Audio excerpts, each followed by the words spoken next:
The timing of the attack was extremely perfect. It was right when the right-hand elder attacked to try and suppress Wang Beol, so he couldn't block it immediately. Therefore, as the right-hand elder's expression turned ugly, the second planet realm finger self-destructed.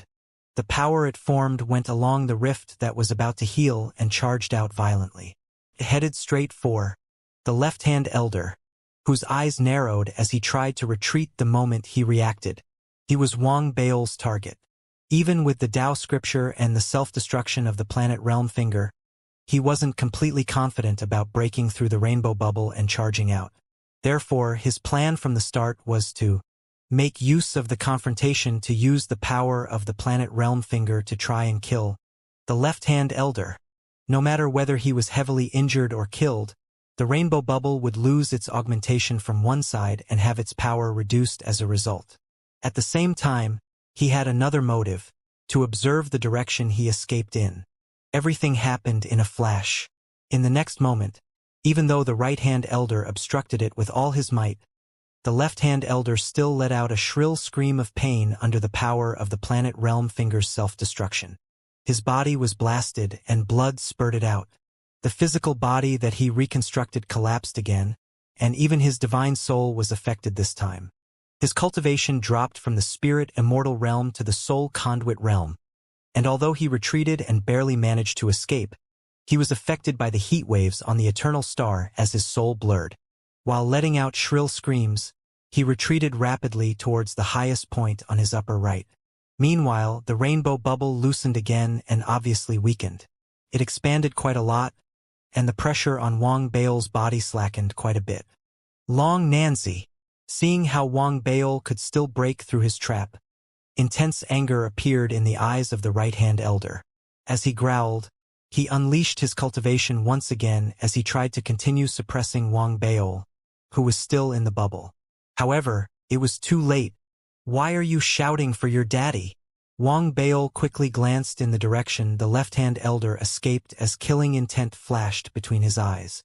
As he spoke and the rainbow bubble was weakened, he raised his right hand and waved it violently.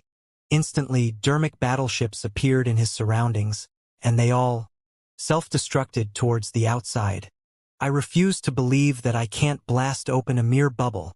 Viciousness appeared in Wang Beol's eyes because although the self-destruction inside the bubble would greatly affect it, it would also greatly affect Wang Beol. After all, although he could control the dermic battleships and make them unleash 90% of their power towards the outside when they self-destructed, there would still be some aftershocks that affected him. And the bigger the number of self-destructing dermic battleships, the more powerful the aftershocks. But Wang Beol already no longer cared. He instantly took out over 50 dermic battleships and bellowed. The moment the right-hand elder tried to suppress him, he made the dermic battleships explode. Even though every dermic battleship self-destruction only had 10% of the power of an ordinary dermic battleship, the combined power of over 50 dermic battleships was still very astonishing. As rumbles sounded, it made the rainbow bubble shake. And that was only the first wave. Very quickly, the second, third, and fourth waves arrived. The number of self-destructing dermic battleships in Wang Beol's storage bag seemed to be limitless as he took them out and made them self-destruct consecutively. Even though his own body was about to collapse, Wang Beol's viciousness still made the right-hand elder's soul shiver. No matter how he suppressed, it was very hard for him to stop irreparable rifts from appearing on the rainbow bubble. After all, it had resisted the Tao scripture and the two self-destructions of the planet realm fingers. It was already at its breaking point and couldn't recover in time. More and more rifts appeared, and it seemed to be about to collapse as Wang Beol took out his self-destructing dermic battleships for the 8th time. Frenzy appeared in the eyes of the heavenly spirit sex right-hand elder as he took a deep look at Wang Beol. After that, he actually retreated as though he was ready to give up on obstructing Wang Beol. And his actions seemed to be able to make Wang Beol feel less pressure. But when Wang Beol saw that, his expression turned gloomy as he cursed in his heart. "This guy has realized my true plan." Wang Beol narrowed his eyes and felt a little anxious. Instantly, he increased the number of dermic battleships and made them self-destruct more quickly. In reality, he seemed to not care about the costs and looked vicious, but at least 50% of his expressions previously were exaggerated. That was because he was clear that he couldn't break the rainbow bubble in an instant. After all, the area within the bubble couldn't contain the simultaneous appearance of too many dermic battleships. If he forced it to contain his battleships, his body definitely wouldn't be able to withstand the self-destruction of his battleships either. So he wanted to stall. But he didn't want to stall for time. He wanted to stall the right-hand elder. Wang Baol couldn't allow the right-hand elder to leave the area of the bubble. That would give him more chances to create more seals. So long as he could do that, he would be able to successfully charge out the moment the rainbow bubble collapsed. He would then be able to unleash his full speed and fly outside the Eternal Star while the right-hand elder chased him.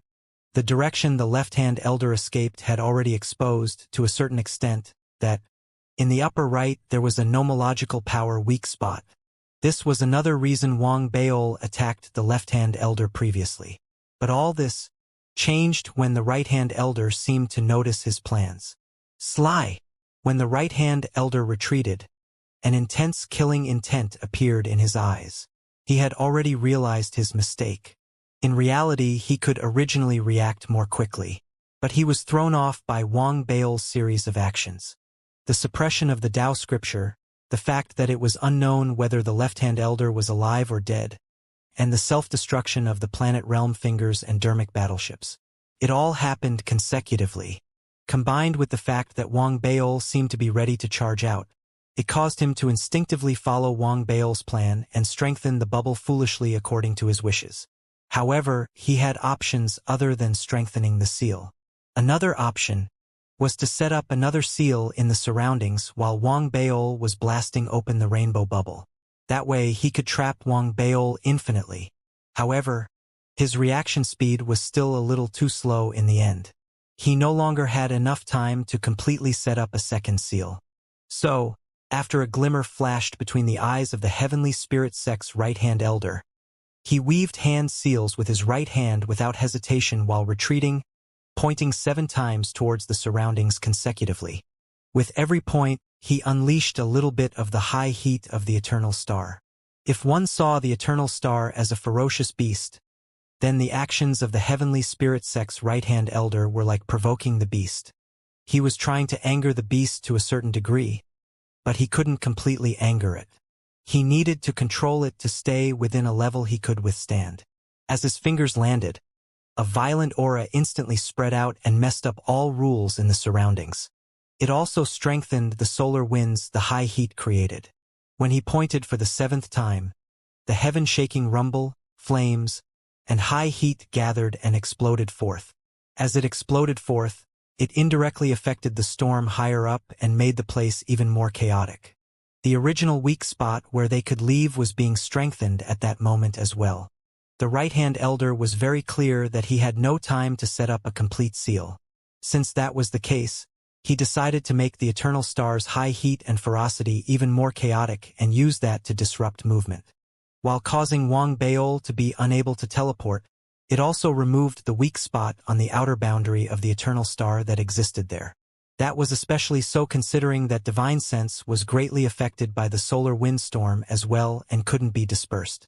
That way, it became infinitely more difficult for one to escape from the Eternal Star. After all, Eternal Stars weren't regular planets. For the latter, so long as one kept flying up, they could charge out of the planet's perimeter and step into the cosmos. But the former had barriers of nomological power. Only after some time passed would weak spots form and allow people to successfully fly out through those areas. For other places, touching it would mean certain death. Of course, there was another way to leave an Eternal Star. That was to use a teleportation array formation with another Eternal Star as its foundation. It would then be able to ignore the nomological power barriers and enable one to successfully leave. So, the right-hand elder's actions were equivalent to cutting off Wang Baol's path of retreat. Moreover, although the Eternal Star was violent, he was a planet realm, and everything was still manageable for him. But for Wang Baol, because he wasn't a planet realm, he was naturally more affected than the right-hand elder. So long as he can't escape, I'm confident about killing this bastard, who has obviously used up most of his trump cards. One couldn't help but say that although the right-hand elder reacted slightly slower just now, as he calmed down, his decisions and actions could be considered some of the most perfect solutions to the current situation. When Wang Baol saw this, his expression turned extremely ugly. Obviously, the weak spot the left-hand elder exposed previously couldn't possibly continue existing under the solar windstorm. However, he had no way to stop the right-hand elder's actions. At this moment, killing intent spread from his body. All he could do now was to unleash his cultivation again and finally make the rifts on the rainbow bubble expand towards a wide area as his dermic battleships exploded once again. The rifts expanded until cracking sounds were heard, and the bubble cracked. The moment it cracked, Wang Baol's body turned into mist and charged out along the cracks of the bubble surrounding him. After regathering in the outside world, he threw out more than 100 self-destructing dermic battleships. While they all rumbled towards the direction of the right-hand elder, his body chose another direction to charge towards without any hesitation. Now, there were only around 300 dermic battleships left in Wang Baol's storage bag. After escaping from the bubble, Wang Baol took out a large portion of them, threw them out, and made them self-destruct. But he didn't do so to block the right-hand elder. That was because the self-destruction of over 100 dermic battleships couldn't really obstruct the right-hand elder. Their real purpose was to make the already messy eternal star aura and power of the sun even stronger and more violent. He wanted to make the eternal star, which was like a ferocious beast, even more angry, such that the right-hand elder wouldn't be able to handle it. This was the only method Wang Baol could think of.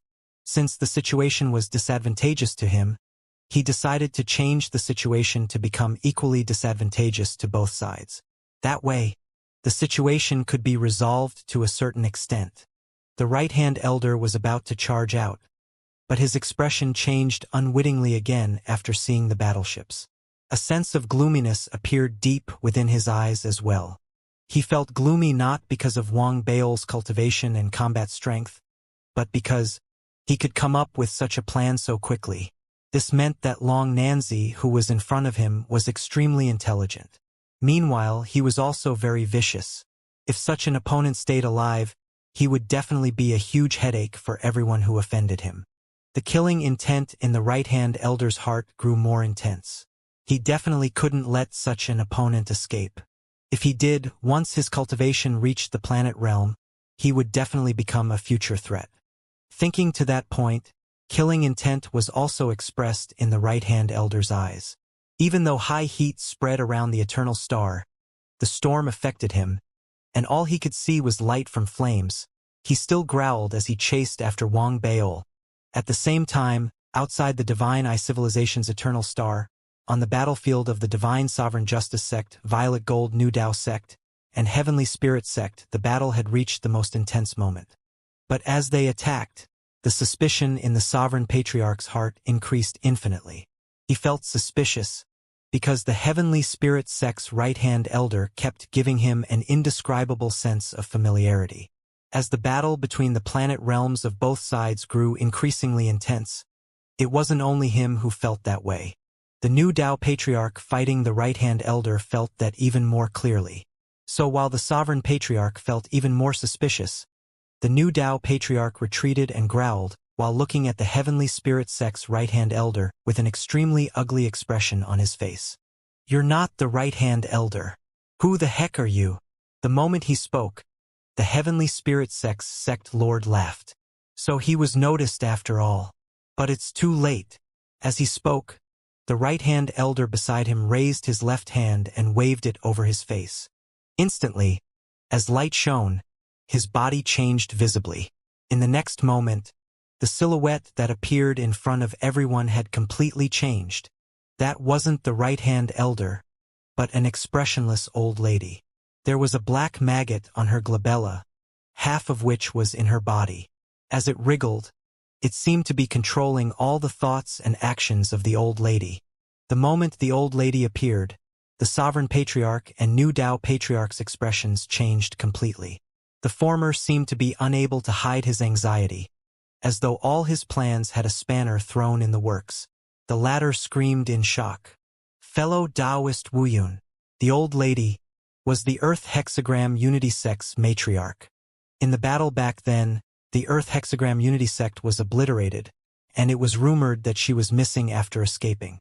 But the fact that she appeared now obviously showed that she didn't disappear, but was captured alive and refined like a puppet.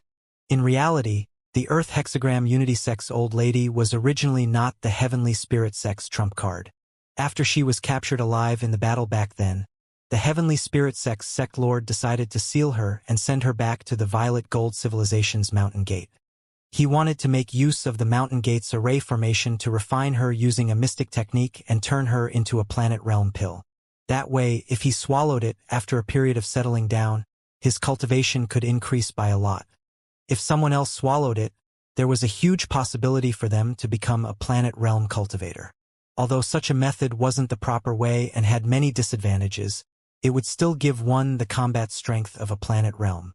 It was just that, as the battle situation became disadvantageous for them, especially with the left-hand elder being heavily injured, the Heavenly Spirit Sect's sect lord couldn't take the old lady back to the Mountain Gate. Naturally, that meant he couldn't use the Mountain Gate to refine her into a pill. Therefore, he had no choice but to wipe away her consciousness, refine her into a puppet, and use a mystic bug to control her, making her into a supplementary power. According to his plan, he first changed the puppet's appearance to become that of the right-hand elder. While it would mislead people, it would also numb the likes of Long Nanzi and the Sovereign Patriarch, causing them not to suspect anything and thereby enabling the plan to kill Long Nanzi to be successfully carried out.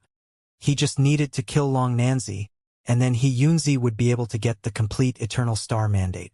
At that point, the activation of the Eternal Star's teleportation would be fully under the control of the Heavenly Spirit Sect. Besides that, he judged that because the left-hand and right-hand elders were personally involved in killing Long Nanzi and the rainbow bubble was activated, there would definitely not be any accidents. They also wouldn't take too long. So, after the left-hand and right-hand elders finished killing him, they would be able to return in time to continue fighting. And the moment they returned, the Heavenly Spirit Sect would have 3.5 planet realms attacking and would be able to suppress the Divine Sovereign Justice Sect and Violet Gold New Dao Sect easily. In fact, once they were successful, the battle of the Divine Civilization could be ended early. It was just that he calculated everything perfectly but still underestimated Wang Beol. He didn't expect that an accident would still occur in the trap which involved the left-hand and right-hand elders and the rainbow bubble. But he still didn't know about everything that happened on the Eternal Star, so he was still very confident. The Sovereign Patriarch and New Dao Patriarch didn't know either. So, as their souls trembled and their expressions turned ugly, they tried to retreat and didn't wish to continue fighting. Obviously, they believed that even though Wang Beol's combat strength was almost on par with that of a planet realm, it was almost impossible for him to escape successfully and not die after being tricked and landing himself in a passive situation. As the battle there was stalemated, on the Eternal Star, Wang Beol unleashed his full speed as he turned into a long rainbow and looked for a special area to leave through. But the Heavenly Spirit Sect's right-hand elder behind him also unleashed his speed and gave chase. Furthermore, the right-hand elder was a planet realm and had a slight advantage in terms of speed. Even though heat waves were rolling on the Eternal Star and the storm would rumble towards him occasionally, it affected him slightly less than Wang Beol. Because of that, one could visibly see his silhouette getting closer and closer to Wang Beol. When he was less than 1,000 feet away from Wang Beol, a cold glimmer flashed between the right-hand elder's eyes as he weaved hand seals and raised his right hand to point at Wang Beol's back. Under the point, wisps of red mist instantly flew out from his 7 orifices. After gathering at his fingertip, they became a blood swallow and formed a blood-colored rainbow that flew straight towards Wang Beol. It traveled 1,000 feet in an instant and exploded the moment it neared. It formed a huge patch of blood-colored fog, and it was like a giant mouth about to swallow Wang Beol. If it was any other spirit immortal, they would definitely die after taking that hit. That was because the spreading of that divine power also contained the suppression of a planet realm. Under this suppression, the cultivation of ordinary spirit immortals would become messy, and it was possible for weaker ones to directly collapse. But for Wang Beol, that wasn't enough. The moment the blood fog engulfed him, the Emperor armor appeared on Wang Bao's body with a bang. That vicious appearance, flowing long hair, and the divine armament on his right hand made him seem like a god of war at that moment. Behind him, as the demonic eye art was activated, the giant black demonic eye appeared. After unleashing all that, Wang Bao turned around suddenly in midair and slashed towards the approaching blood fog. His cultivation exploded forth, and the demonic eye opened. Alongside the augmentation of the Emperor armor and the power of the divine armament, the slash was heaven-shaking. It resisted the blood fog and slashed it into two. Meanwhile, Wang Bao's body also trembled. While blood spilled out from the corners of his mouth, rumbles and impact tremors spread as well, causing the violent solar wind storm on the eternal star to get provoked again. It gushed from all directions as it exploded forth like a geyser with a bang. The explosive power was so intense that it seemed to be able to destroy everything. Caused Wang Bao's expression to change. Even the right-hand elder's eyes narrowed, and he couldn't help but retreat a little. But as his eyes flashed, he weaved hand seals with both hands as he retreated and blasted in all directions. The attacks seemed to be random, but they were extremely effective. Because, as he attacked, the solar wind storm that gathered there seemed to be provoked again, exploding forth in a wider area. As it exploded forth, it engulfed Wang Bao within it. The right-hand elder growled. As he used all his might to defend himself, a sneer appeared at the corners of his mouth. Xianxia said that unless they have the mandate, those who learn the divine eye art are no different from anyone else on this eternal star. Long Nanzi, don't think that you're so different from everyone else here. This time, I'll definitely kill you. Damn it! Wang Bao had a calm expression as he unleashed all his divine powers in an attempt to resist the solar wind storm engulfing him while rapidly retreating.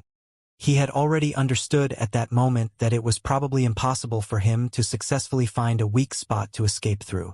And because of the violence of the storm, his divine sense lost its effectiveness since it couldn't be dispersed. Although he seemed to have resisted the right-hand elder's attack, the heat waves the solar wind storm created made his entire body tremble. Wherever he looked, bright light gushed towards him. Furthermore, as the storm engulfed him, his body seemed to crack and almost be evaporated. It's all or nothing now. Seeing that he was unable to avoid it, Wang Bao growled as the Emperor armor augmented him as though it was overclocked. The demonic eye behind him also expanded and transmogrified bigger demonic eyes. In fact, even the dark fire in his body spread towards the surroundings. He gave it his all, and his silhouette and the right-hand elder's body were engulfed by the solar wind storm gushing towards them in the next moment. The storm came and went quickly in just the span of over 10 breaths. It flew past the area the both of them were at and gushed towards the cosmos even further away. And as the power of the storm dissipated, one could see the silhouettes of Wang Bao and the right-hand elder appear from within it. The latter's entire body trembled as a large number of protective dermic treasures appeared outside his body. As the dermic treasures collapsed and turned to dust, his own body obviously shriveled by quite a bit, and fear appeared in his eyes. Truly, after personally experiencing the previous storm, he felt a tinge of regret. Even though he was a planet realm, the sheer power made his heart jolt and his muscles tremble.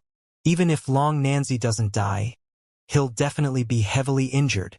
While his soul trembled, he suddenly looked towards Wang Bao. But after the glance, the right-hand elder's pupils expanded. In reality, although Wang Bao was also in a difficult position, he seemed to not be as heavily injured as he imagined. In fact, after the storm dissipated, Wang Bao actually unleashed his speed and escaped further away in an instant. He probably has some dermic treasures, but on the eternal star, no matter how extraordinarily powerful his dermic treasures are, they can't be sustained for long. Thinking back to how Wang Bao had so many dermic battleships, he would probably have 1 or 2 defensive dermic treasures anyway. So, the right-hand elder didn't think much before he gritted his teeth and gave chase. However, he didn't know that the current Wang Bao seemed to have huge waves crashing onto his soul. That was because the previous solar windstorm seemed horrifying, but after it exploded forth in his surroundings, it was actually not as strong as he imagined. Accurately speaking, there seemed to be some antibodies in his body that blocked almost half of the power of the solar windstorm after it engulfed him. This caused it to become manageable to him. What's going on? This right-hand elder isn't foolish. Since he said that the divine eye art has no additional effects here, it has to be true. After all, Xianxia also learned the divine eye art. Moreover, the eternal star was previously occupied by them, and they could test it at any time. If not, the right-hand elder wouldn't chase so closely. He must be very confident that under the same amount of danger, I'll die earlier than him. Then, why was half of the power of the solar windstorm neutralized when it engulfed me? Was it the dark fire? No, when I extracted the eternal star fire back then, although the dark fire had some effect, it wasn't much. Then, there's only one possibility. Wang Baol thought rapidly. He was very clear that his demonic eye art could neutralize half of the power of the eternal starstorm. But even then, he was near his limit. Of course, although the right-hand elder was a planet realm and potentially had ways to neutralize some of the power, he would still be weaker than Wang Baol in the end. So, while he felt that he was reaching his limit, the right-hand elder must have been reaching his limit as well. That was indeed true. When he looked at the right-hand elder, his current state had obviously worsened. His hair was all gone. His body was so shriveled that it looked like a skeleton, and even his cultivation disturbances had weakened. In fact, illusory shadows of a planet seemed to appear outside his body, and they seemed to be about to collapse. That was especially so considering that disbelief and frenzy appeared in his eyes. The right-hand elder wasn't foolish. He had already noticed something wrong and saw that Wang Baol seemed to be able to neutralize the power of the eternal star. And this sort of neutralization wasn't due to dermic treasures, but due to his own power. It was just that he realized it too late. But it wasn't his fault.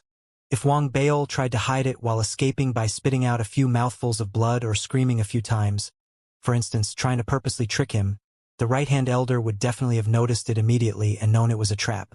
But Wang Baol remained silent and charged viciously. His behavior made it hard for the right-hand elder to quickly notice anything amiss. But he still reacted extremely quickly. After taking a deep look at Wang Baol, he actually started retreating very decisively. But he didn't just retreat. Instead, he weaved hand seals with both hands while retreating and seemed to want to form a sealing force to try and prevent Wang Baol from retreating like him by acting first. Long Nanzi, so what if you're sly? I admit that I was careless previously, but by choosing to enter here, you're still asking for death. I don't even need to attack much. All I need to do is make it impossible for you to leave. As the right-hand elder's palm landed, divine powers exploded forth, and a giant hand seal appeared, crashing towards Wang Baol. Between cultivators, the most important thing is still their cultivation levels. I'm a planet realm, and you're still only a spirit immortal.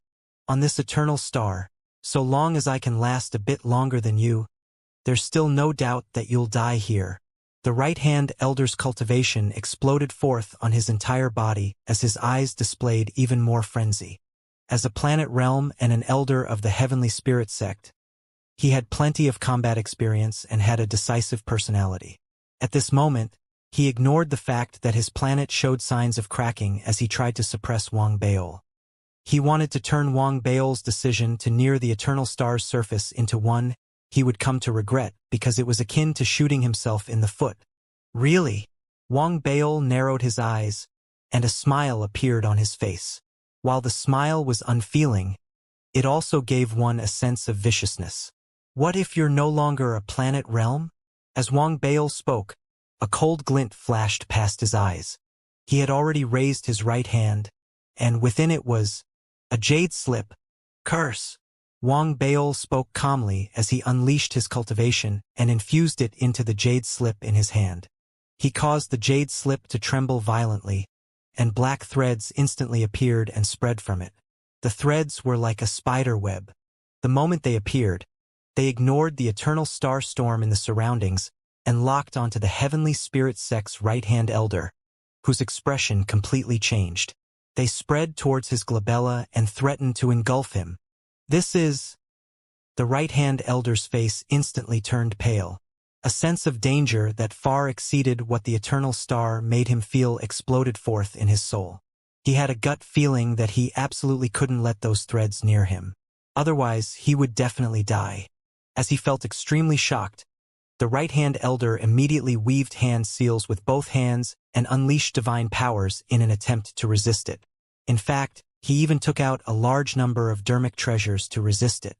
But it was no use. As they neared, the black threads directly passed through all of the right-hand elder's divine powers and dermic treasures. While they completely ignored them, they also became smaller and smaller until they turned into a black mark that headed straight for the right-hand elder's glabella. They didn't give him any time to react. It was as though everything was predestined. In the next moment, they appeared between the right-hand elder's eyebrows and imprinted themselves within him. Rumbles sounded as the right-hand elder's body trembled violently, and he let out shrill cries of pain. The seal and illusory image of the palm in front of him that he had just unleashed immediately collapsed. And while he screamed, his cultivation seemed to be forcefully suppressed. The black mark on his glabella shone, and after it flashed continuously 9 times, his cultivation collapsed from the planet realm and dropped to the perfected stage spirit immortal realm. Such a collapse was different from when Wang Baol used the curse previously to suppress someone from the late-stage spirit immortal realm to the early-stage spirit immortal realm. This time it was more astonishing and shocking. That was because this was a drop in level and the fall of a planet realm. This was also why Wang Baol refused to use the curse against the right-hand elder no matter what previously. He understood that, in order to make the right-hand elder's cultivation drop 1 level under the curse, he could only do so when his opponent's body was in its worst possible state. That was why he chose to near the eternal star's surface. All that was done with the curse in mind. Now you're no longer a planet realm. Guess, will we be competing to see who can last longer here? Or do you not even have the right to compete since you'll die at my hands when I attack? Killing intent rose in Wang Baol's eyes as he flicked his body and charged straight towards the right-hand elder, who was retreating while screaming. The sudden change came so quickly that the heavenly spirit sect right-hand elder didn't know how to react. Never would he have thought that the long Nanzi in front of him actually had such an incredible technique. That was especially so when he recalled all the previous scenes. As he let out shrill screams under the soul-crushing pain, the process of him setting up the trap and battling Wang Baol appeared in his mind. At the same time, he retreated while feeling an unprecedented sense of horror. Wang Baol's planet realm palm, the fact that he heavily injured the left-hand elder, and him delaying the right-hand elder for a while, making him unable to set up other seals in time. All that, combined with how he purposely messed up the solar windstorm and made it more violent, making him unable to teleport and only able to give chase by unleashing his cultivation. Afterward, Long Nanzi changed his direction and headed straight for the eternal star's surface. The right-hand elder thought that he had seen through Long Nanzi's plans and found a way to retaliate in this dangerous situation. However, in the end, he discovered that he still got tricked. Long Nanzi's goal was to weaken him and unleash that heaven-defying curse. Instantly, the advantage he thought he had become a disadvantage. Such calculations and tactics instantly made the right-hand elder feel intense fear in his heart. Previously, he already took the Long Nanzi in front of him very seriously. But he only realized now that he hadn't taken Long Nanzi seriously enough. However, he realized it too late and the consequences were too huge. While those thoughts flashed in his mind at that moment, the right-hand elder's body jolted as he tolerated the intense pain coming from his soul. He retreated rapidly, but he didn't give up on trying to kill Wang Baol. Instead, as his fear increased, he felt an even stronger killing intent. I'll give it my all. I definitely can't allow this person to live. He knew that he had fallen for a trap and was at a disadvantage, but he obviously still had a trump card that could turn the tides. As for whether the right-hand elder still had other tricks up his sleeve, Wang Baol was too lazy to care. And even if he knew his opponent still had trump cards, there was no way to reverse the current situation. That was because Wang Baol was very clear that his curse could only last for 15 minutes at most. No matter whether the right-hand elder had follow-up measures, when the curse's time was up, he would still be faced with danger. Escaping had no use. So long as he was trapped on the eternal star, his future would be dark, and he would be caught up to sooner or later. At the same time, this wasn't how Wang Baol normally handled things. So, he had to fight no matter what. He didn't believe that the right-hand elder didn't fear being in the same situation as him, being unable to leave the eternal star, when he gave chase previously and personally destroyed that weak spot. The violent storm on the eternal star had already gone helter-skelter and blocked off their senses. Danger was all around them, and the act of finding other nomological power weak spots successfully carried huge risks. And as time passed, it would get infinitely more difficult to leave. Unless the right-hand elder has other methods to leave at will and dared to give chase because of that. Then, judging by his current state, if he really has such a method, he'll probably be using it soon. As those thoughts flashed within Wang Baol's mind, his body traveled extremely quickly. Killing intent exploded forth intensely, and the violent aura on his body spread in all directions. He closed in immediately like a god of death. His emperor armor was unleashed. The demonic eye art transmogrified and opened, and the divine armament seemed to be competing with the surrounding sunlight to see who could shine brighter as he slashed viciously towards the right-hand elder. Rumbles echoed in the surroundings, causing the surrounding solar windstorm to become more violent. The right-hand elder humphed and took out an ancient stone shield. The shield was very extraordinary. The moment it appeared, it melted and covered the right-hand elder's body, causing the right-hand elder to look like he had become a stone golem. As rumbles sounded, the divine armament landed. However, the right-hand elder, who turned into a stone golem, raised both arms and forcefully resisted the blow. Although his whole body trembled, it didn't shatter. Wang Baol narrowed his eyebrows. As for the right-hand elder, his true face under the stone turned pale as he retreated rapidly while clashing with Wang Baol. But he was still slightly slower than Wang Baol and was caught up to in the next moment. Wang Baol slashed again, and although the slash was still blocked by the right-hand elder's stone arm, this time, the stone arm not only trembled but also had a crack appear on it. I refuse to believe that I can't shatter you. The violent aura on Wang Baol's body intensified as he flew into a frenzy. Like a bolt of lightning, he charged towards the heavenly spirit sex right-hand elder again. As he neared, because of the speed and frequency, he waved the divine armament. Afterimages transmogrified as it landed rapidly. Instantly, it created a thunder-like boom which rumbled towards the surroundings. The right-hand elder was no match for him and could only defend passively. Moreover, Wang Baol's consecutive attacks gave him absolutely no chance to counterattack and completely trapped him into a passive situation. This also greatly limited the number of divine powers he could use. Looking from afar, the silhouette of the right-hand elder was continuously retreating. The mouthfuls of blood he spat out also evaporated away quickly. In fact, under the frenzied attacks of Wang Baol, the stone skin on his body had more cracks appear on it. And when Wang Baol growled, the stone skin on the right-hand elder's body collapsed and exploded open.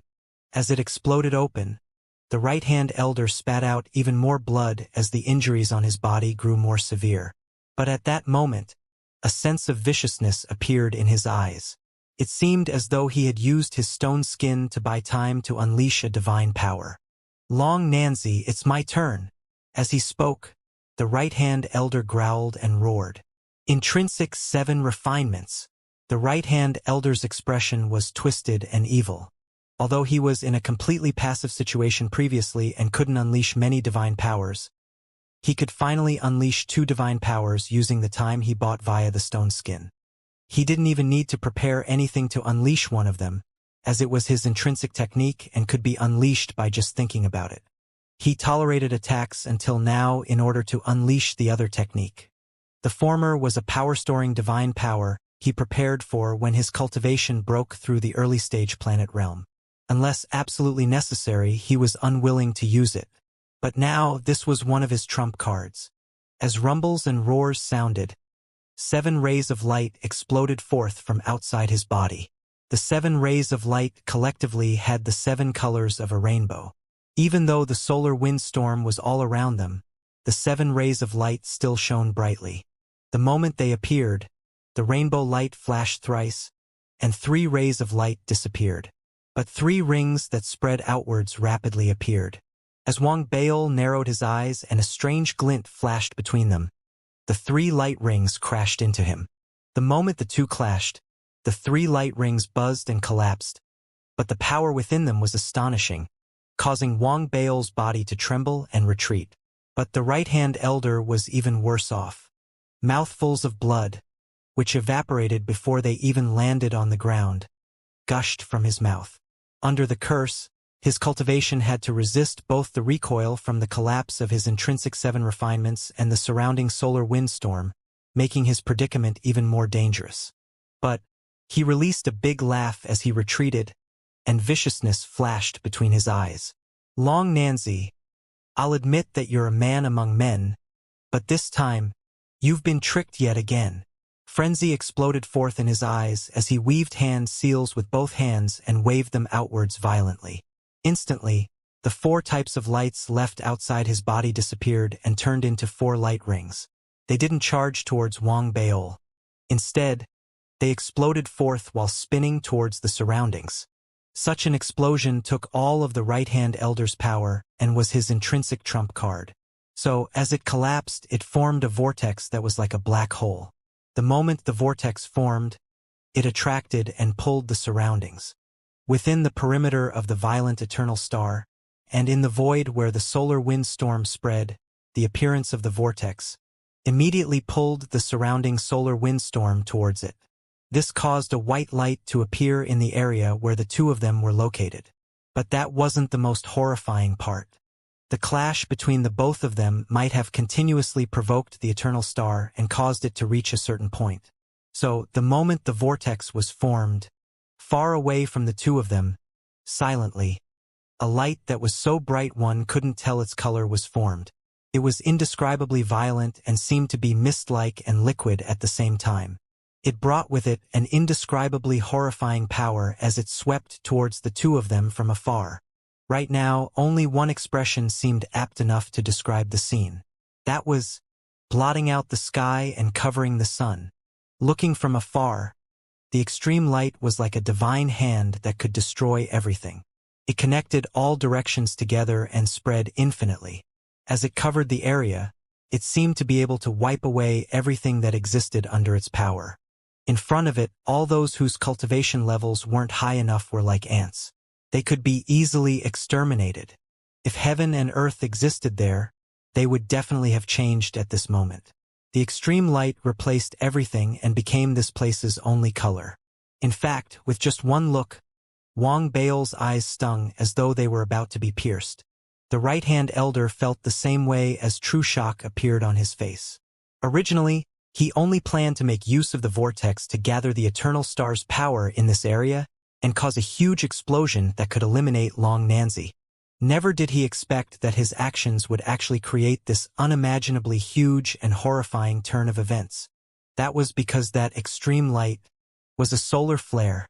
It was an existence that could destroy everything. For those below the eternal star realm, touching it meant certain death.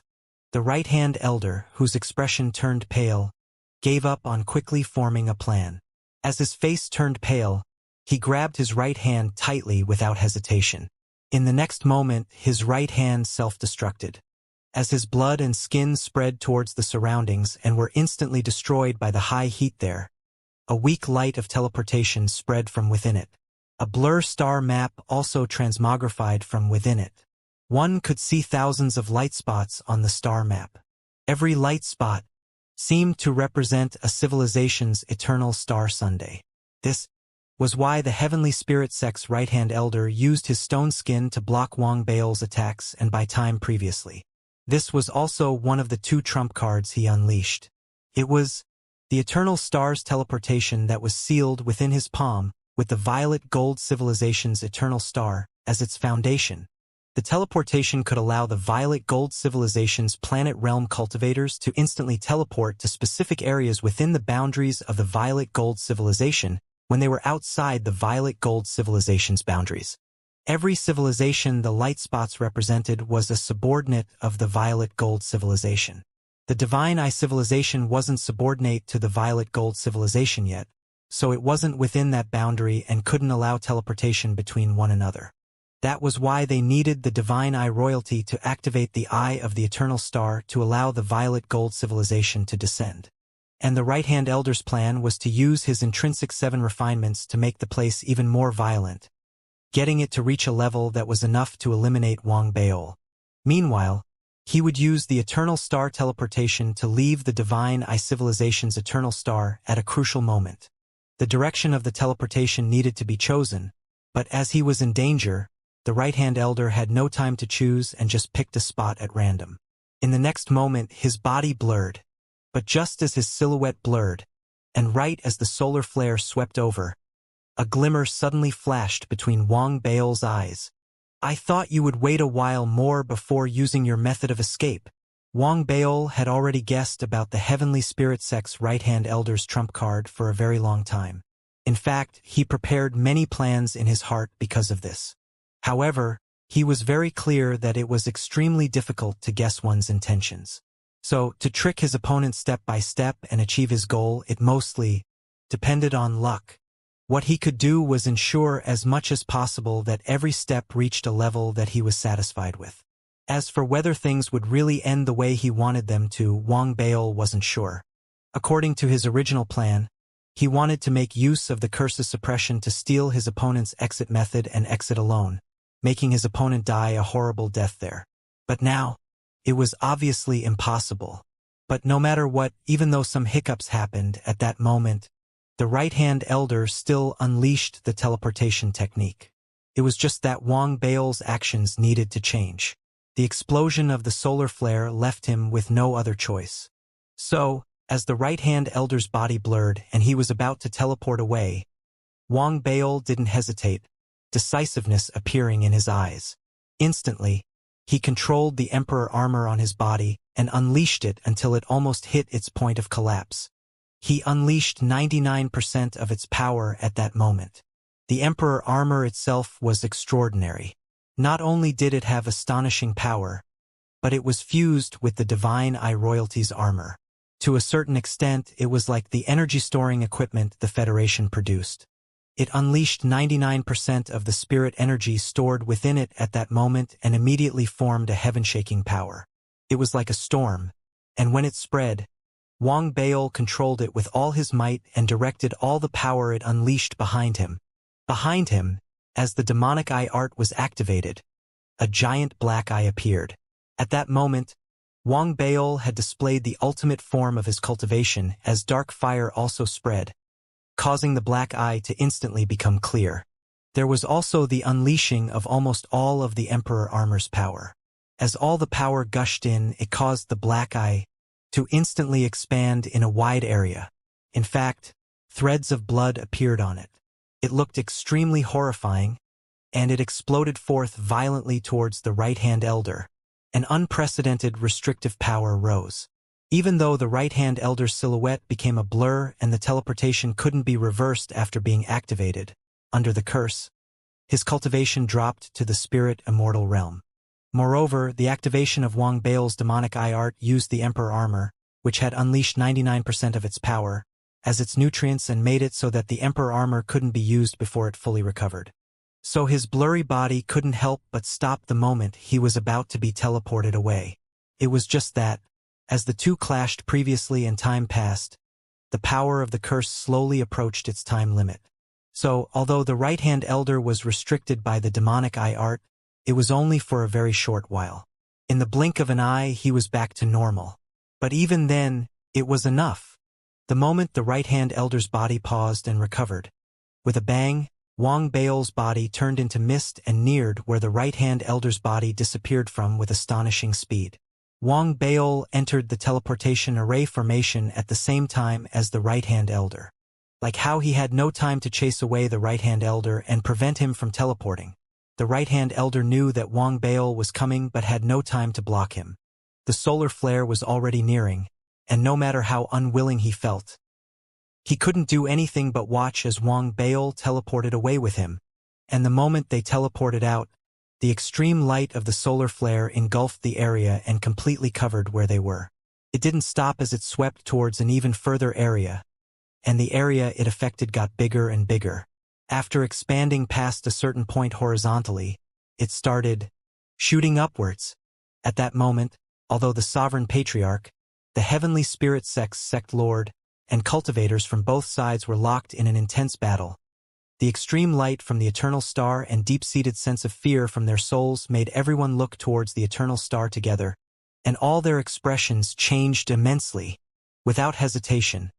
After the sovereign patriarch and new Tao patriarch exchanged glances, they retreated and spread their divine wills to tell the disciples under them to retreat immediately. If it was any other time, the heavenly spirit sect lord would definitely have obstructed them, but his face was also pale as shock appeared in his eyes. He was clear about what the left-hand and right-hand elders were doing on the eternal star. Seeing how such a change in events occurred, it was hard for him to remain calm. He didn't believe that a mere spirit immortal could still survive after all that setup. Even if the spirit immortal was extraordinary, he didn't believe that he could escape from such a situation. But, when he saw the solar flare, he suddenly lost his confidence and felt a faint sense of unease. So, without hesitation, he immediately sent a voice transmission to the divine eye royalties Xianxia. When he learned that Xianxia's mandate still hadn't recovered, the sense of unease in his heart grew even more intense. But regardless of how things on the eternal star progressed, under the unleashing of the solar flare, he had no choice but to suppress his thoughts. He immediately retreated and used all of his strength to defend. If there was any delay and the solar flare exploded, a huge catastrophe would befall them. Damn it! The heavenly spirit sect lord gritted his teeth and allowed the divine sovereign justice sect and violet gold new Tao sect to leave. As he spread his divine will, he also retreated and headed straight for their temporary base while activating the defenses with all his might. He planned to wait until the effects of the solar flare were over before thinking about the battle. At the same time, as both sides were in a ceasefire within the Divine Eye civilization, extremely far away from the Divine Eye civilization, even further than the area of the Xia family's market that Wang Bail visited previously, there existed a civilization called the Earth Spirit Civilization. Because that civilization produced supreme-grade spirit stones, it was conquered by the Violet Gold Civilization many years ago. All of their mighty figures either died or became slaves. While they were completely oppressed, their civilization's eternal star was also taken away by the Violet Gold Civilization and infused into the Violet Gold Civilization's eternal star.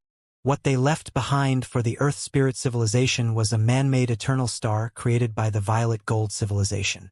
It was an eternal star on the surface, but in reality, it was a giant congregation of array formations. While it could control the entire civilization, it also turned the place into a teleportation point of the Violet Gold Civilization. As for the cultivators of that civilization, naturally, their fates were changed. They became miners, and from birth until death, every generation had to give their all for the Violet Gold Civilization.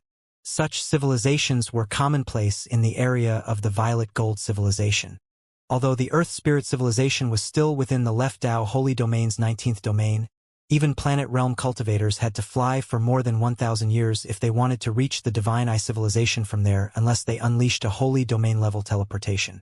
But even the Violet Gold Civilization didn't have Holy Domain-level teleportation. Only those who held power over the entire never-ending Tao domain could have it. If outsiders wanted to borrow it, the price they had to pay was enough to make even the Violet Gold Civilization shudder. After all, a so-called Holy Domain-level teleportation was essentially building one's own base in multiple areas like the Internet. The larger the area covered, the greater the number of locations one could teleport to. The theory behind the Violet Gold Civilization's eternal star teleportation was the same. But although they were the 19th domain's dominant force, that was only in terms of power.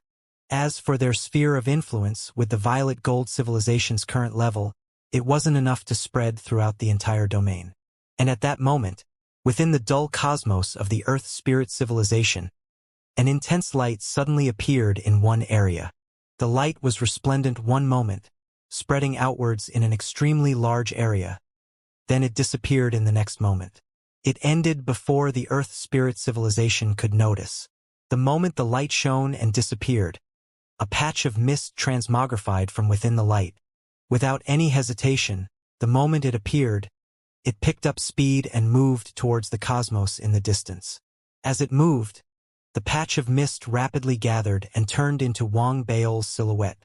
His face was pale as he accelerated. That was because he was very clear that the time limit of the curse might have already passed or was about to be reached. So he had to run now, and as he moved, another silhouette stumbled as it transmogrified from the void. After rapidly gathering, it exposed the right-hand elder's silhouette, which was in a sorry state. He immediately picked up Wang Baol's trail but hesitated for a moment. Although he also sensed that the curse on his body was dissipating quickly, the sense of fear he felt towards Wang Baol was already extremely intense even when he fought him on the Eternal Star previously. Even though his killing intent got even stronger, he still decided to play it safe.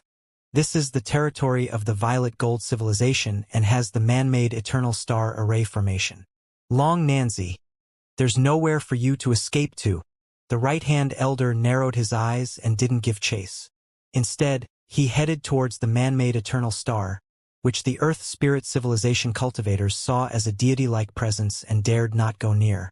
With the mandate he had as a Violet Gold Civilization planet realm cultivator, it wasn't an exaggeration to call him a deity in this subordinate civilization. As he charged into the Earth Spirit Civilization's man-made Eternal Star, an array formation that sealed the entire Earth Spirit Civilization and prevented entry and exit rose from the boundaries of the Earth Spirit Civilization. The web-like array formation looked like honeycombs in a beehive. It appeared suddenly and encased the Earth Spirit Civilization. No one could enter the civilization and no one could get out. Its formation had happened too quickly.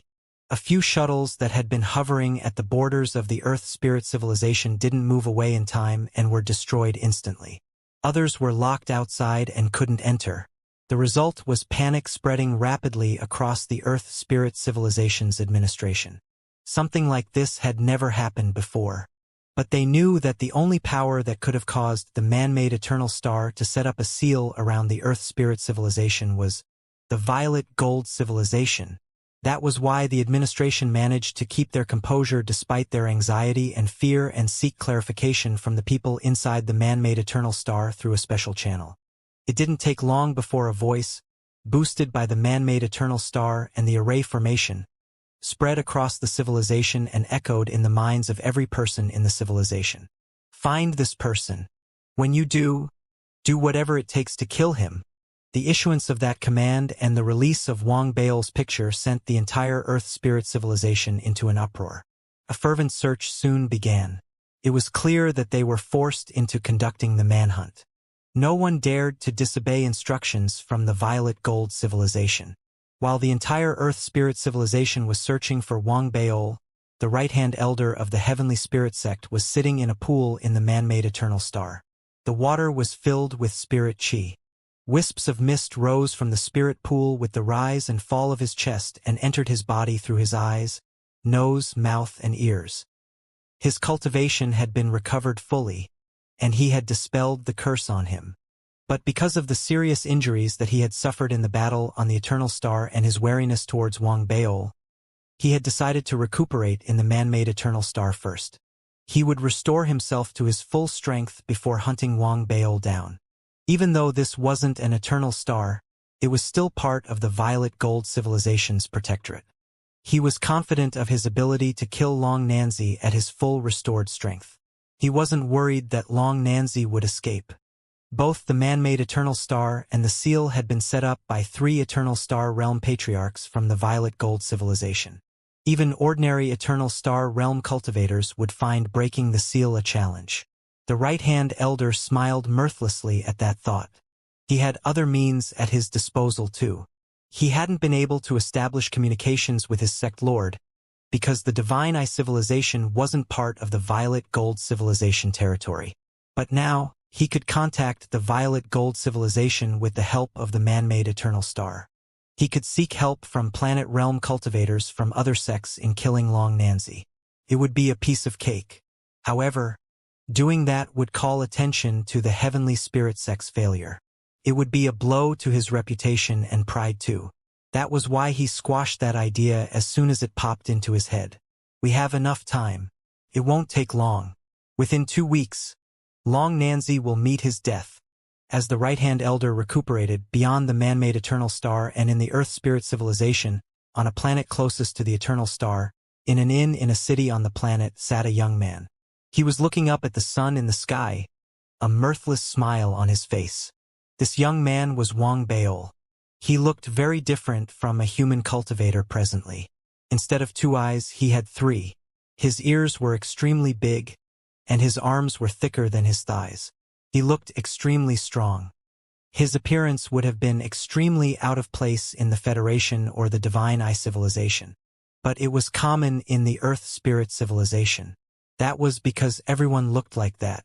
The aesthetics of this civilization were different from that of the Federation too. It seemed to prize asymmetry as a measurement of beauty. The buildings were built from piles of differently colored stones. The stones differed in sizes and appearance, so everything looked oddly mismatched. These mismatched buildings formed the city. Despite its lack of symmetry and beauty, the odd-looking city was filled with people. Streams of pedestrians walked the bustling and rowdy streets. The ratio of cultivators to ordinary folks in the city was startling too. Out of 10 people, 9 were cultivators. But most of them were at a low cultivation realm. Wang Baol didn't find a single Foundation establishment realm cultivator even after looking for a very long time. So, this is the Earth spirit civilization. Wang Baol sat in the inn and sipped at what was supposed to be a popular local beverage. He looked up and stared at the sun, his eyes narrowing slowly. He saw not a sun in the sky but an enormous purple sphere made of metal. If he were to take a closer look, he would be able to see countless inscriptions lining the surface of the sphere. They overlapped one another and emitted bursts of light, releasing heat and light that spread across the entire Earth spirit civilization. Wang Baol had noticed some of those inscriptions vanishing and being replaced by new ones. With his former level of cultivation, he wouldn't have been able to discern the cause for that. But with his current level of cultivation, he could tell what was going on after careful inspection.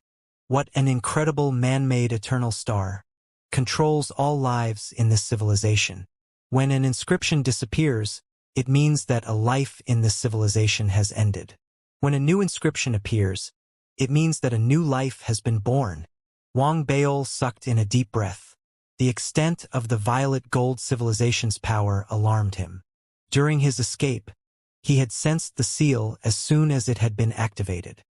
He had used the unique abilities of his essence body to take on the form of a local citizen of the violet gold civilization. He had also informed Zhao Yeming, who was hidden in a dermic battleship inside his storage bag. She had explained what was going on in the Earth spirit civilization. However, she hadn't paid much attention to this civilization when she had been in the violet gold civilization. Besides, the inner workings of the man-made eternal star were highly confidential. She didn't know much about it. Wang Baol had to make his own analysis and assessment. Now that he was aware of his situation, Wang Baol had an idea of what the right-hand elder was planning. As a result, he wasn't worried about the violet gold civilization sending other powerful cultivators after him. He also knew that he still had some time to concoct a plan to escape. That was why he had come to this city. He intended to find out more about this civilization and take a closer look at the man-made sun. He wanted to see if he could find the sun's weaknesses. This city was the city that was closest to the sun. However, he was left sighing secretly after observing the crowd carefully and running through his hypothesis about the man-made sun. Unbelievable. Such man-made suns are beyond my refinement capabilities. The nomological power hidden inside each sun must be incredible. It has the power to keep everyone in the Earth spirit civilization enslaved for all eternity. Wang Baol sighed softly. As he frowned, he heard laughter ringing outside the inn. Let's grab a bite before returning to the sect. According to the standards of beauty in this civilization, these 5 people were considered extremely good-looking. After entering the inn, they chose a table near Wang Baol, sat down, and began chatting merrily. They were dressed in the same attire. An image of a purple half-moon could be found at the edge of their sleeves. Of the 5, 4 were at the mid-stage chi refinement realm. The last, a young man who looked rather arrogant, was at the perfected chi refinement realm. The other customers in the inn were visibly affected by their arrival. Some looked down, while others called for their bill hastily. That sparked Wang Baol's interest. He decided to listen in to the conversation of these new arrivals. Senior Brother Taizhong, you've proven yourself once again, and done a great service to the sect by exceeding the expectations set for the mission. You'll definitely gain a breakthrough in cultivation when you return to the sect. You'll be the cream of the crop in the Orchid Luna sect then. That's right.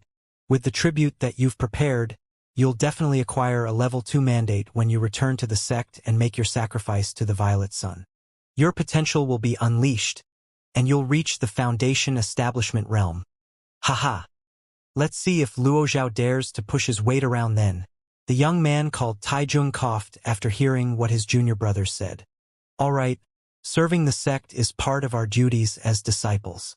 But Luo Zhao, humph, when I get back to the sect, I'm going to teach him a lesson for offending junior sister Xiaoyan. The young man called Taizhong spoke coolly. Lust flickered in his eyes as he glanced quickly at the young woman seated next to him. It was then that he realized that her eyes weren't on him but on a young man seated nearby, next to the window. Junior sister Xiaoyan, do you know that person? Taizhong glanced at the person she was looking at and asked. Scorn flickered in his eyes when he realized that the person was only at the chi refinement realm. No. But senior brother Taizhong, don't you feel that there's something strange about that person? I can't explain it, but I just have this inexplicable feeling. The young man that had drawn their attention was obviously Wang Baol. He had some doubts after overhearing their conversation. Based on what they had said, no practice or training was required for one to advance from the chi refinement to the Foundation Establishment realm. There was also no need to find an artifact to serve as one's core. In fact, one didn't even need to take pills. All one needed to do was make a sacrifice to the Violet Sun. The Violet Sun is the man-made sun. So, a greater mandate and a higher level of cultivation can be acquired by sacrificing to the Violet Sun. Wang Baol's eyes narrowed. The conclusion that he arrived at inside his head made him sigh. My understanding of this man-made sun is incomplete. It doesn't simply determine the life and death of people in the Earth Spirit civilization. It also controls their cultivation. The cultivation of everyone in the Earth Spirit civilization isn't real. Instead, it's a result of the man-made sun's augmentation. The sun determines how much cultivation each person has. If the man-made sun disappears, they will all become ordinary people. This is a civilization of indentured slaves. Wang Baol took a deep breath. Determination shone in his eyes. He would never allow the Federation to fall into such a state. Their cultivation is an illusion, but they're living real lives. Wang Baol sighed softly. He couldn't describe the emotions he was feeling, but he knew that he would do everything he could to prevent the Federation, his home, from falling into a similar state. There's nothing worth investigating here anymore. I should get a closer look at the seal. Find out if there are other ways to get out of this place. Wang Baol shook his head secretly. He was about to get to his feet and leave when the young woman next to him stood as well. She had a look of confusion on her face as she stared at Wang Baol. After some hesitation, she spoke. Fellow Taoist, please wait a moment. Wang Baol stopped in his tracks and turned towards the young woman who had spoken to him. He had sensed her gaze on him earlier. Through his divine will, he had also sensed something special about the young woman.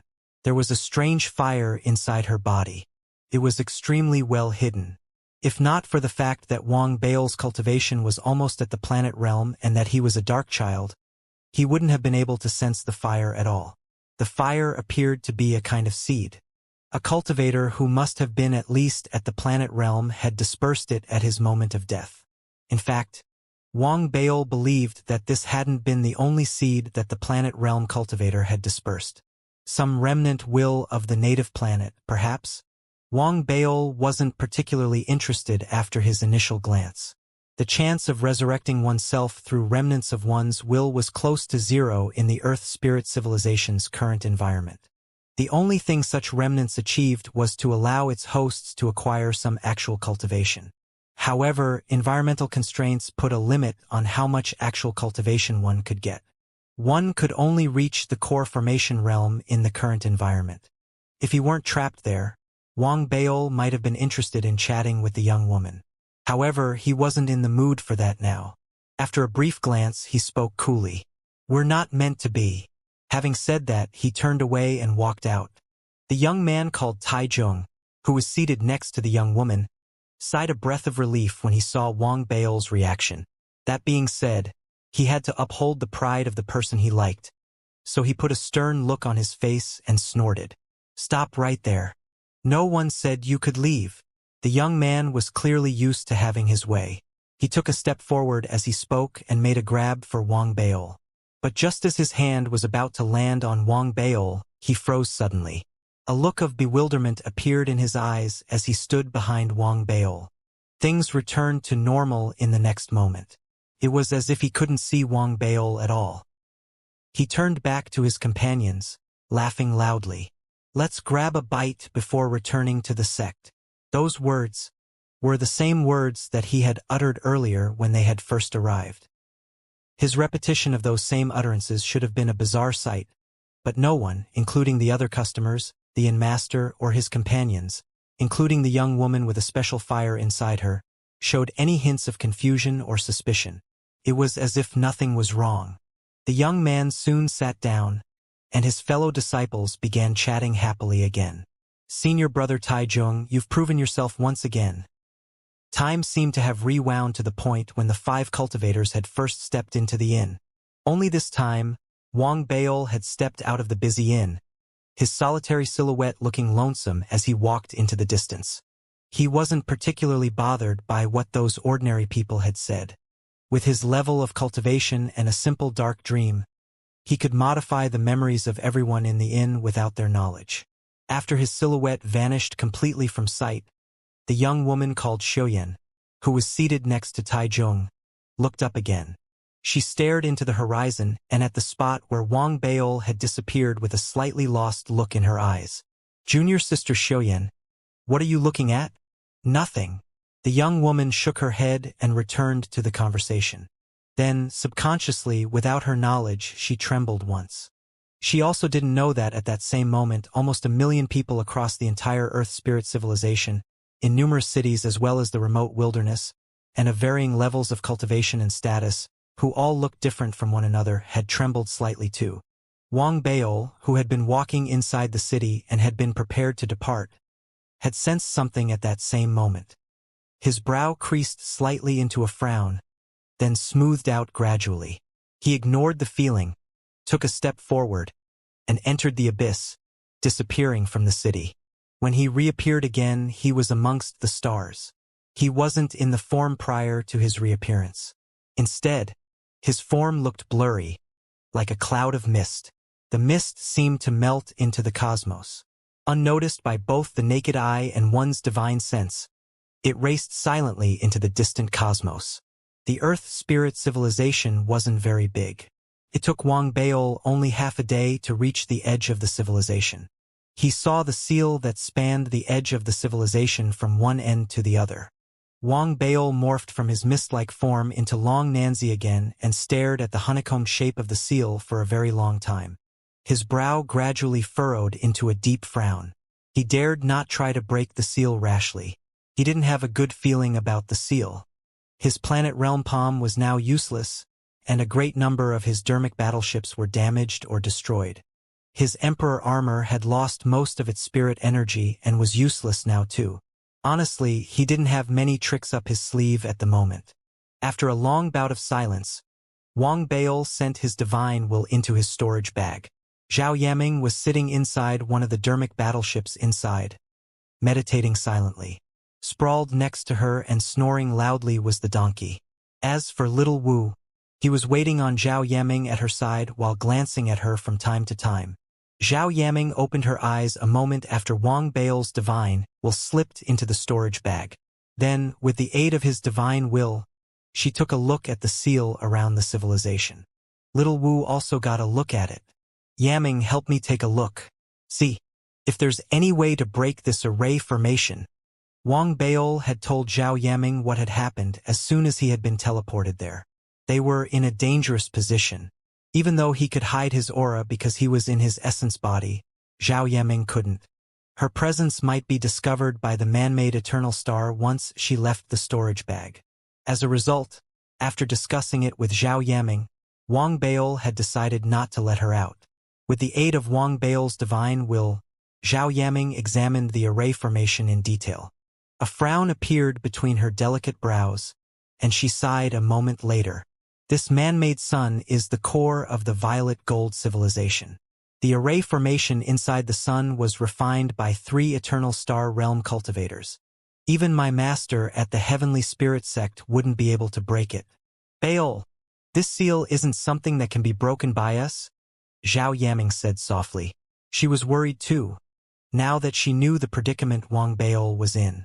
Wang Baol fell silent when he heard her reply. Something flickered in his eyes imperceptibly, and he sent a voice transmission to Little Wu. Little Wu, anything you can do about this? There was a lost look in Little Wu's eyes when he heard Wang Baol's question. Nevertheless, he did his best and pretended that he was giving the question a lot of thought. Finally, he dejectedly shook his head. Wang Baol gave Little Wu a meaningful look, then ignored him entirely after that. Instead, he stared thoughtfully at the array formation before him. The gears in his head spun furiously. He suddenly pulled out a jade slip from his storage bag. Xianxia had given him this jade slip. He had told him that Wang Baol could use it to communicate with him while inside the imperial cemetery. Wang Baol had no intention of contacting Xianxia except as a last resort. The 3-way deal that Xianxia had made had left a bad taste in Wang Baol's mouth. That had been why he hadn't thought once about contacting Xianxia when he had been on the Eternal Star. He held the jade slip up now and stared at it with great reluctance. This array formation may be powerful, but Xianxia might be able to do something about it with his vast resources. I'll think of something else if I can't establish contact with him. Even if I manage to contact Xianxia, if the price he sets is unreasonable, I'll cut off all ties with him then. If worst comes to the worst, I'll head for the man-made Eternal Star. The right-hand elder is obviously recuperating inside. I'll fight to the death in order to kill him. The worst that could happen would be me blowing up my Eternal Star fire. Determination appeared in Wang Baol's eyes after a long moment. He sent his divine will into the jade slip in his hand and tried to reach out to Xianxia. As soon as his divine will entered the jade slip, a blinding light erupted from the device. Before Wang Baol could speak, Xianxia's voice drifted from the jade slip and rang out in Wang Baol's mind. Brother Baol, haha, it's been a long while since you last contacted me. I was beginning to miss you. I admit that I was in the wrong. Please forgive me. I was wondering if I should send some materials over to you. We're such good friends, after all. Besides, you're an important customer of mine. Xianxia's voice brimmed with zeal and warmth as it traveled through the jade slip. Despite Wang Baol's slight disapproval of what Xianxia had done, he couldn't help but feel slightly appeased. While some of his anger had dissipated, Wang Baol was still very upset about Xianxia's 3-way deal. He knew that businessmen only cared about maximizing their profits. Nevertheless, he still felt hurt. Brother Haiyang, I treated you like a friend, but you sold me out, Wang Baol said softly, his words honest and tinged with slight sorrow. Xianxia fell silent when he heard them. After a long moment, he smiled wryly. Brother Baol, you're right. I've gone too far. This time, I owe you one. Forget it. You mentioned that you'll be giving me some materials. I'm not going to accept them. How about this? I'm in a slight fix now. Maybe you can help me with that. Wang Baol coughed. In his view, he wasn't a petty-minded person. Since Xianxia was truly sorry, it wouldn't be appropriate for him to keep harping on what had passed. Instead, he decided to mention the problem he was having casually. Wang Baol didn't hide anything from Xianxia and instead told him everything honestly. His identity had been exposed because of what had happened in the imperial cemetery, and he had attracted the attention of the Violet Gold civilization. They had set him up. Even though he had survived and escaped with his life, he was now trapped in the Earth Spirit civilization. He also highlighted that he didn't have much time left. The right-hand elder of the Violet Gold civilization was going to find him any moment now and try to kill him. Even though he hadn't hidden any information from Xianxia, he had played up some of the details and made the affair seem irrevocably interlinked with what had happened in the Imperial Cemetery. While Wang Bail hadn't revealed any anxiety or panic during his narration, Xianxia instantly knew after listening to Wang Bail what was going on. Wang Bail was hinting that the farce in the Imperial Cemetery had led to new and hidden threats to Wang Bail's safety. Basically, if Xianxia was truly apologetic, he would help Wang Bail resolve his current predicament. Because of Wang Bail's subtle hints, there was no way Xianxia could initiate any negotiations and set a price for his assistance. It was difficult to explain the subtleties hidden in Wang Bail's words. One had to rely on one's guts and heart in order to truly appreciate the beauty of his words. Xianxia smiled wryly once more. His admiration and respect for Wang Bail grew. This was why he believed that Wang Bail had a great chance of becoming an extremely powerful cultivator. In fact, this was why he had expressed his apology to Wang Bail after his three-way deal. His guts told him that Wang Bail possessed extraordinary character and means. He might appear to be from an ordinary family, but behind that veil of the ordinary hid a secret that even Xianxia couldn't see through. Even if he were to disregard Wang Bail's secrets, the Flame Patriarch's desire to have Wang Bail as his disciple was proof that Wang Bail was no ordinary person. What made things more extraordinary was that Wang Bail had refused the Flame Patriarch's offer. In addition, even though Wang Bail was currently in a dangerous predicament, he appeared unwilling to reach out to the Flame Patriarch and accept him as his master.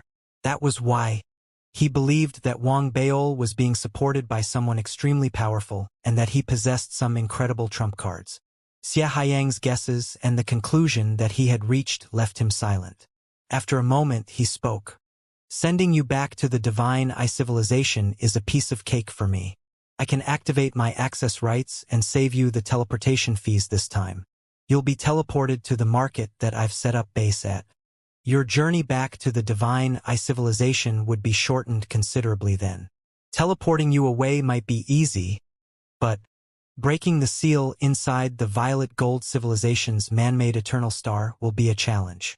Their man-made eternal star might not be extremely advanced, but it still possesses the power of an eternal star. Besides, the Xie family are businessmen. It's important that we play by the rules. We can't abuse our power without a legitimate reason. Wang Bail raised his eyebrow when he heard what Xianxia had said. He was about to speak when Xianxia interrupted him. The latter seemed to know his thoughts. Brother Bail, I'm not trying to make money off you, but I really need time to break the seal.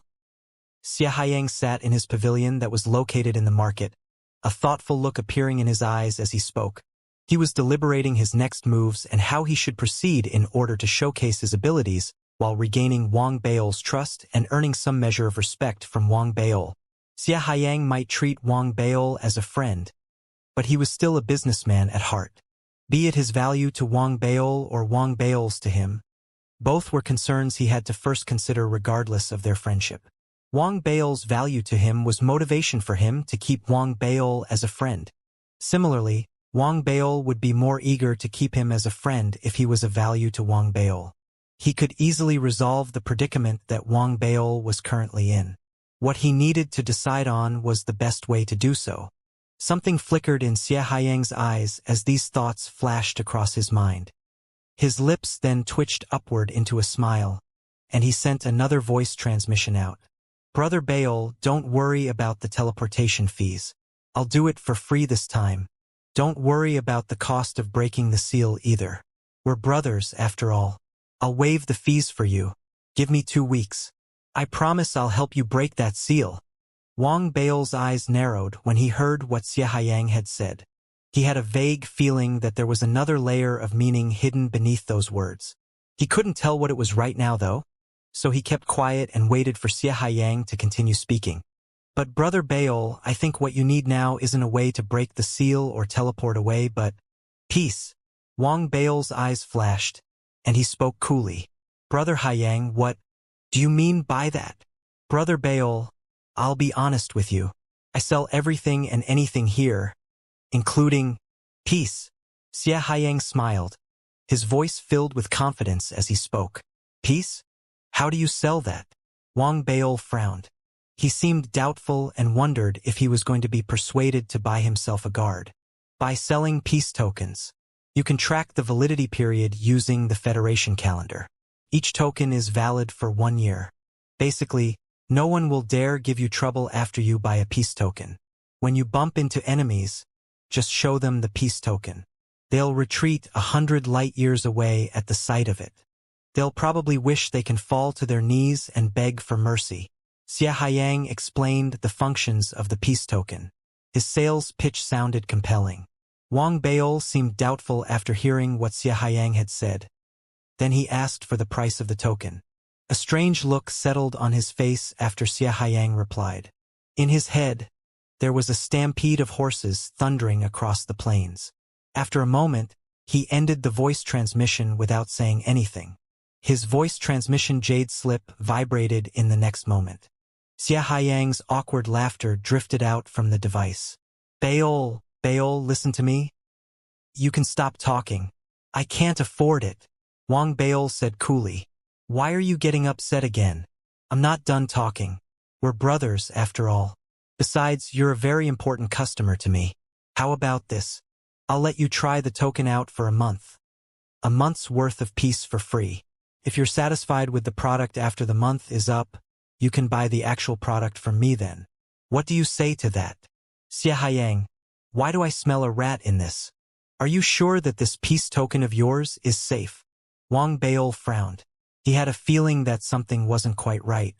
I'm a businessman, so I take responsibility for everything that I sell. Hold on to the token, and show it to your enemy if you bump into any of them. I swear they'll retreat at least 100 light years away. The cowards amongst them may even die of fright on the spot. The sound of thudding emerged from the jade slip. Xia Haiyang appeared to have hit his palm against his chest as a gesture of assurance. Wang Baol couldn't be bothered to dwell further on this matter. He didn't have to pay a single cent after all.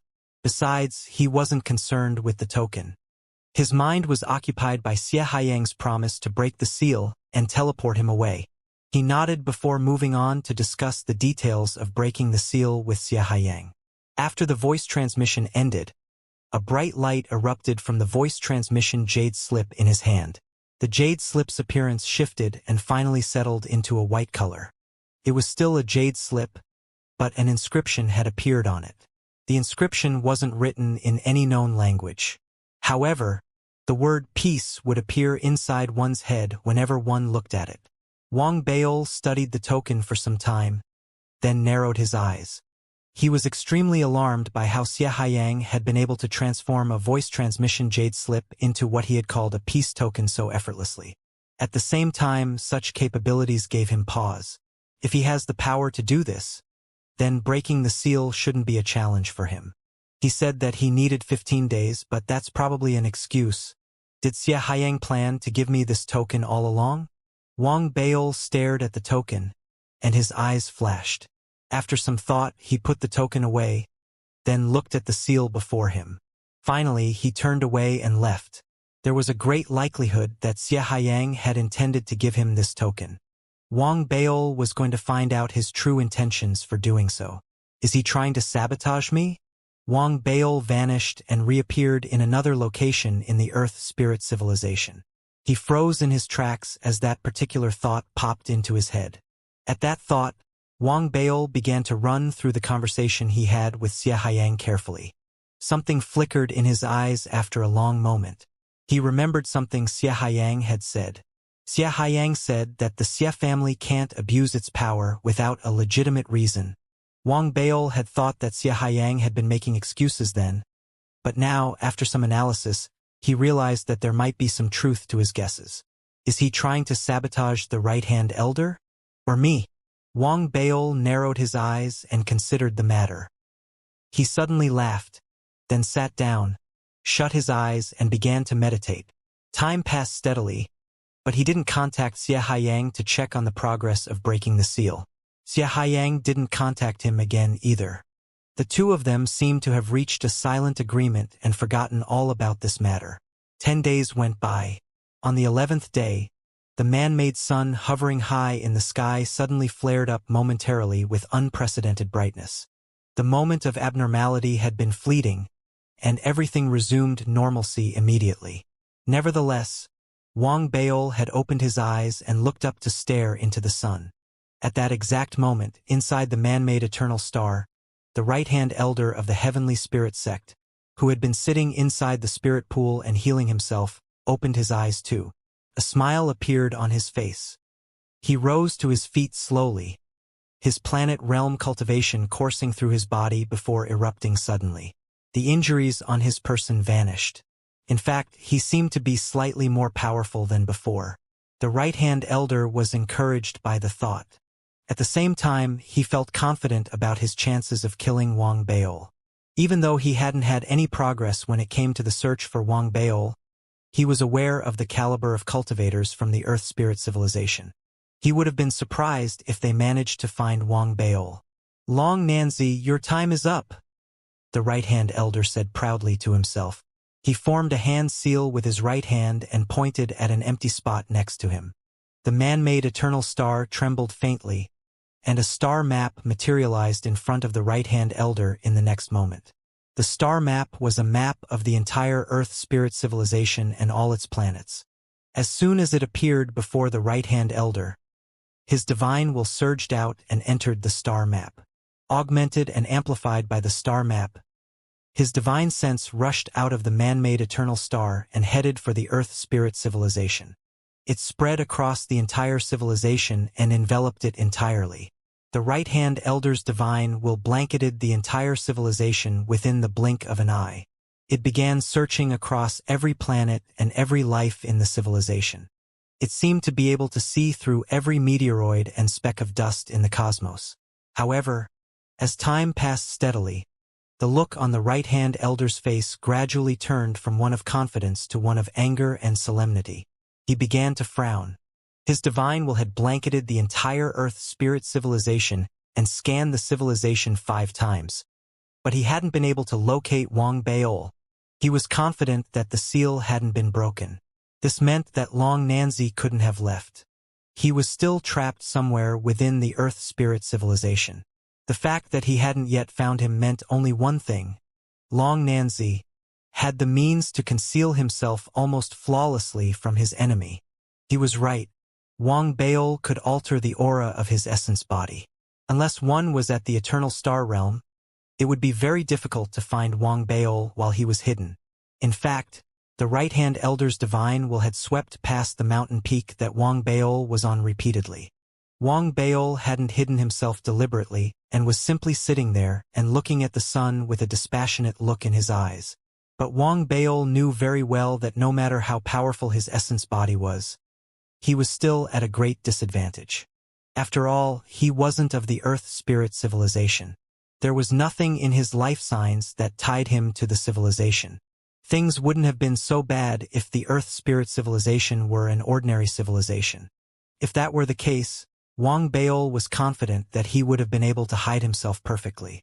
But he was within a civilization, with a man-made eternal star. The lives of the people there and their cultivation were controlled by the eternal star. That was why it was only a matter of time before the right-hand elder found him. Xianxia's attempted sabotage. Should I trust him this time? Wang Baol retracted his gaze and ignored the right-hand elder's divine will. He recalled the deal that he had struck with Xianxia. While Wang Baol was deep in contemplation, the right-hand elder was looking increasingly upset. After some time, he snorted, took a deep breath, and raised both his hands to form a series of hand seals. Without batting an eye, he spat out a mouthful of his essence and fused it with the star map, activating the full power of the man-made eternal star for a more thorough scan. He knew that Long Nanzi must possess some unique means that was preventing his discovery. But that didn't matter. He might not be able to find Long Nanzi, but he could search and locate every other entity in the Earth Spirit civilization. regardless of whether they were alive or lifeless objects like rocks and rivers. To a certain extent, the eternal star that the violet gold civilization had created resembled an artifact spirit that possessed both intelligence and life. It was like one of the Federation's supercomputers. Every existence in the Earth spirit civilization was recorded in the eternal star's memory upon its appearance. The eternal star would map its relationship to other existences and create an intangible and invisible record of the entity. That was why the Earth spirit civilization was like a painting in the eyes of the right-hand elder. He could freeze everything in the painting with a snap of his finger and, in the next moment, go through every entity in the painting, eliminating all suspects. Whatever appeared out of place would become even more obvious then. Finding an ink blot on a piece of black paper might seem like an impossible task, but if one were to turn the piece of paper white, the ink blot would become visible to the eye like it had never been before. That was why it didn't matter how good Wang Baol was at hiding himself. He couldn't hide the fact that he didn't belong to this civilization and his alien status.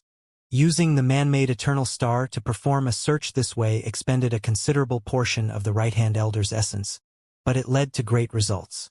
In the next moment, the right-hand elder saw almost every light on the star map vanish. Only one bright spot remained. Long Nanzi!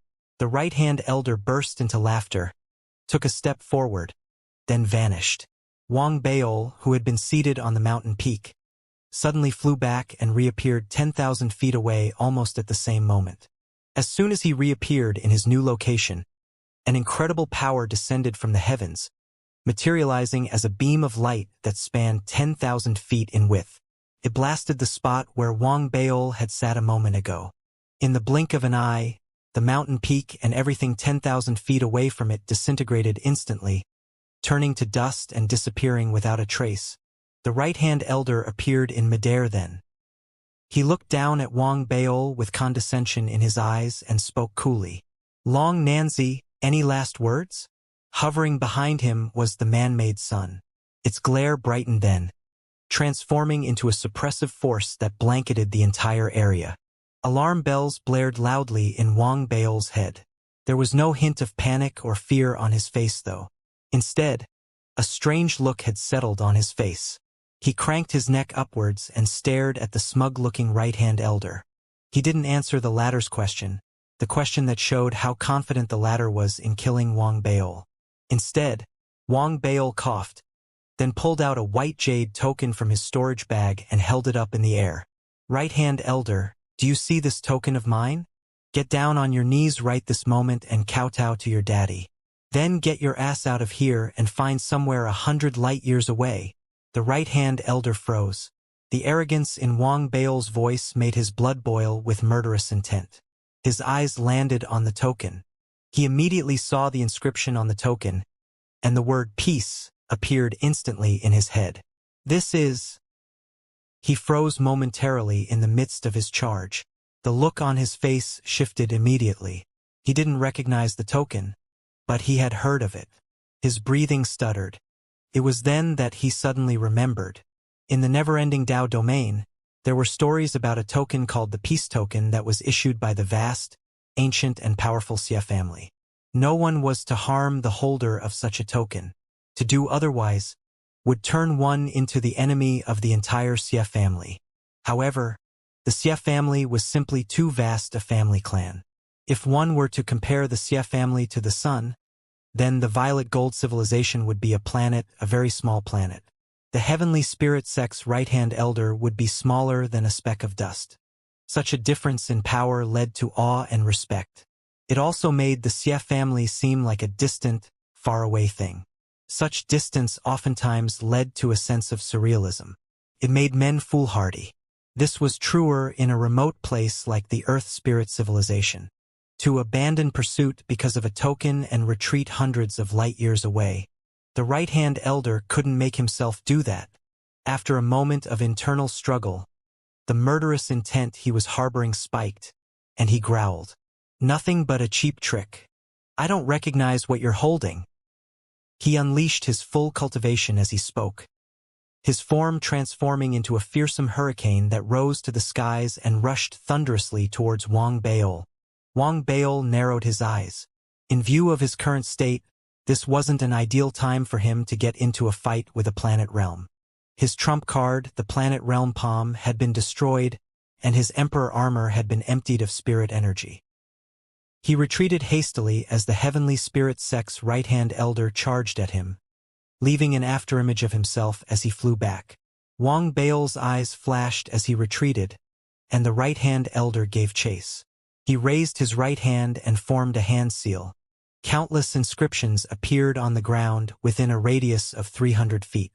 They exploded and transformed into countless blades that rushed at the right-hand elder. These blades rained upon the right-hand elder like a fierce storm, charging at him with the ferocity of a hurricane. They might not be able to inflict serious injury on the right-hand elder, but they were still obstacles in his path that slowed him down. The skies thundered loudly, and a stormy look darkened the right-hand elder's face. His hands came together and formed a series of hand seals. Beams of light in the colors of the rainbow erupted from his body. Each eruption sent the skies rumbling, turning all blades that approached him into instant dust. During this time, Wang Baol had made full use of the opportunity afforded him and unleashed his full speed, retreating 50,000 feet away from his enemy. An icy glint flashed in his eyes as his right hand formed another hand seal and pointed at the ground. The lands within 50,000 feet of him began to quake violently, and beams of light rose to the skies, transforming the area into a sea of light. Once again, the right-hand elder was slowed down by the array formation. These array formations had been set up by Wang Baol in the past 2 weeks while he had been meditating. He might have appeared to have done nothing at all during that period, but being who he was, Wang Baol wouldn't have placed all his bets on Xianxia's token. He had prepared extensively for the upcoming encounter with the right-hand elder.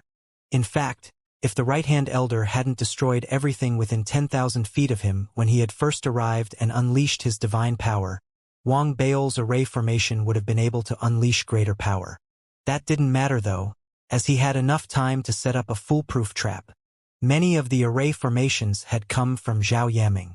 Coupled with Wang Baol's cultivation, the power of these array formations was unleashed to their fullest.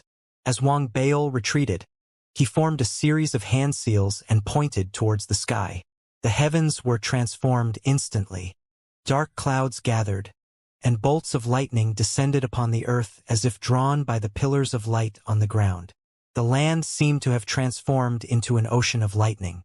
Wang Baol didn't examine the results of his summoning, nor did he pause in his retreat, falling back 100 feet into the distance. Then, he formed another hand seal and pointed towards the ground, activating another round of array formations and sending his divine will into the peace token concurrently. He had examined the token previously. Even though he hadn't managed to figure out its detailed inner workings, he had been able to conclude that the Jade token could also be used for voice transmissions. Xianxia, what kind of peace token is this? It's useless. I'm being hunted by my enemy right now.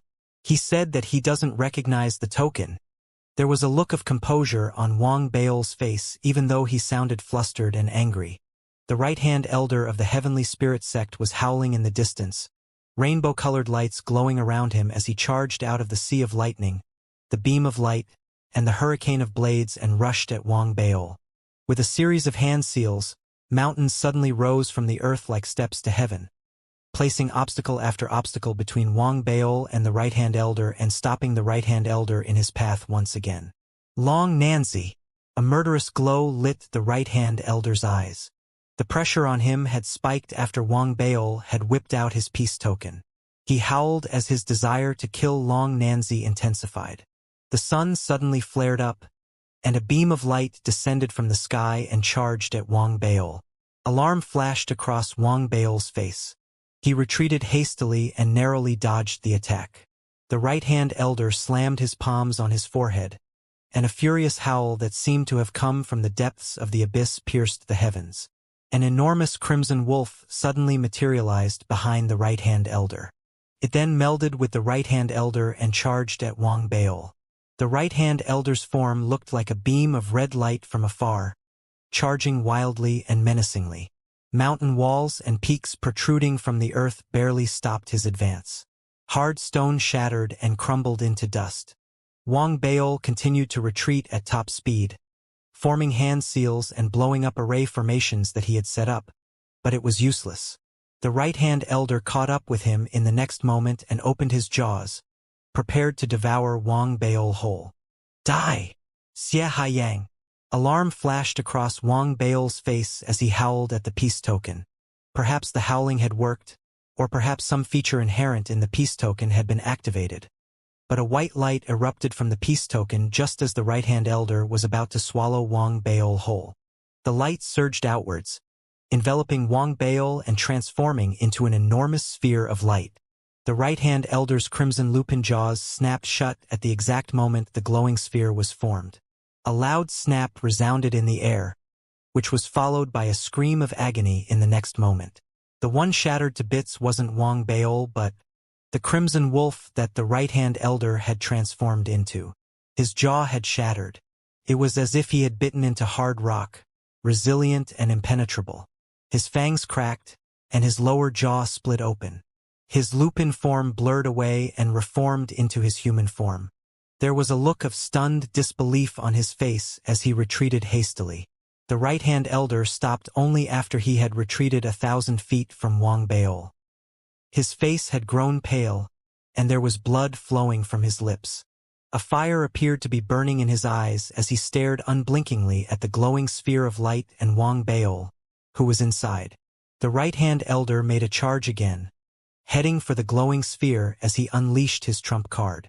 Rainbow-colored lights lit the skies and sent a thunderous boom rumbling in the air. The glowing sphere suffered no damage.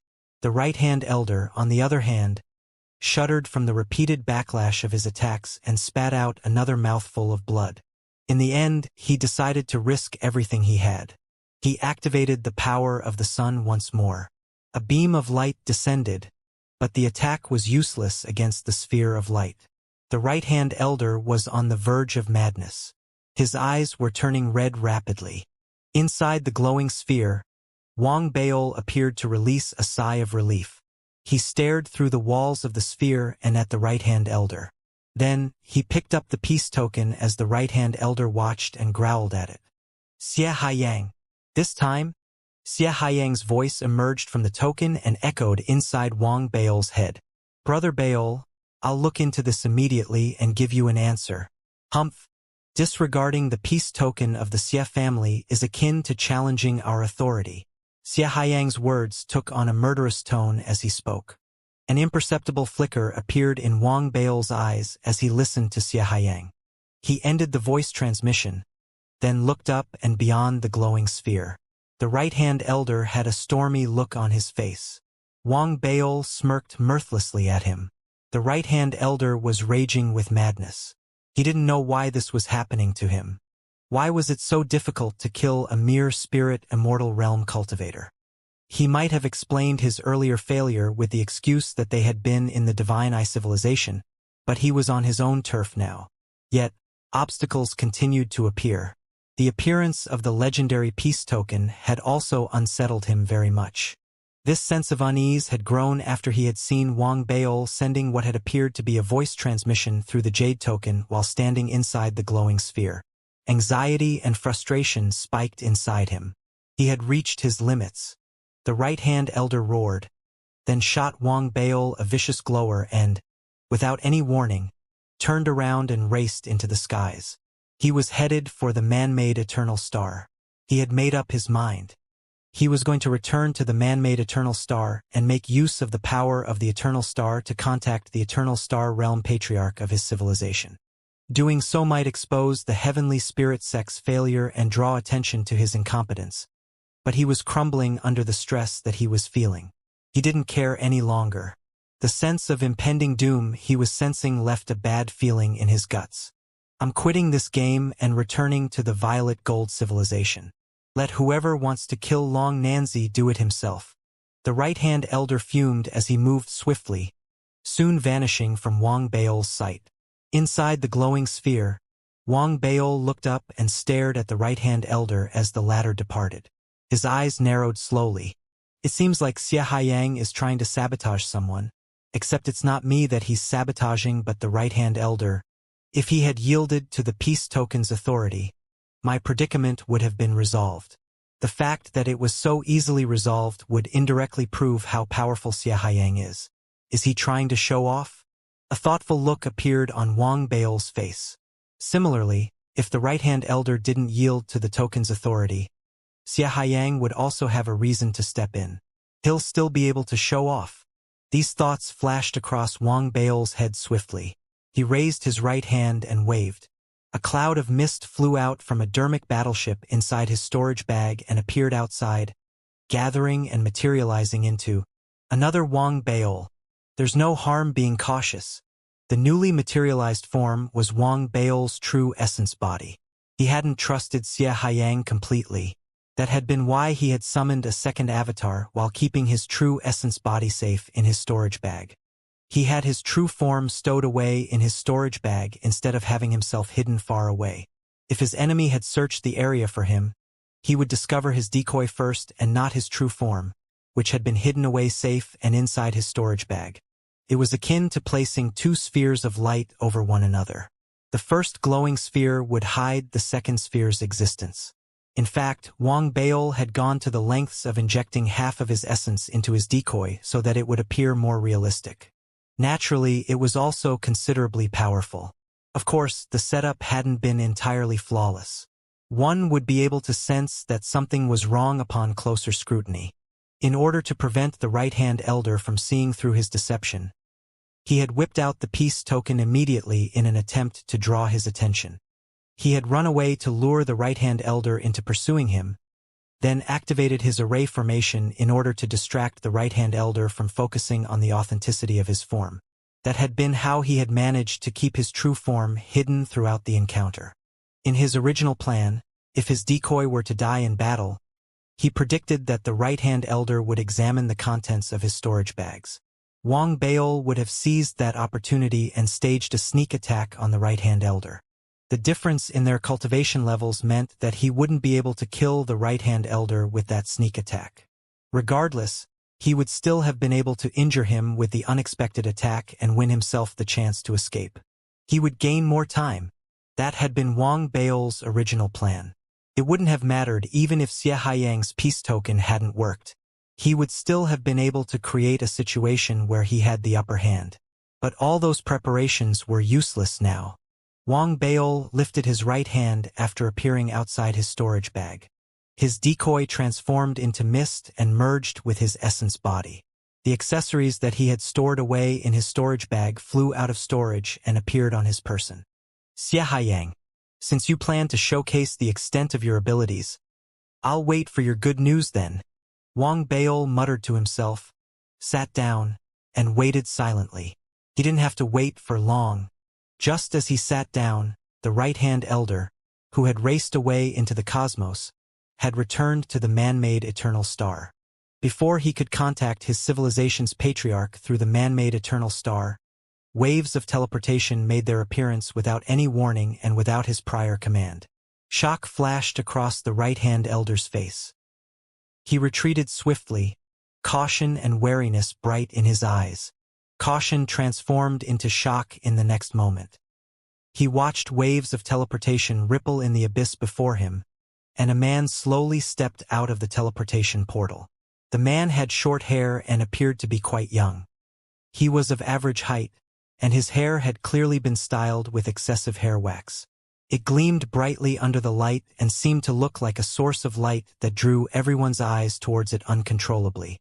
The young man looked around after he stepped out of the portal before his eyes finally landed on the right-hand elder, who had a look of wariness and unconcealed shock on his face. Greetings. Who are you?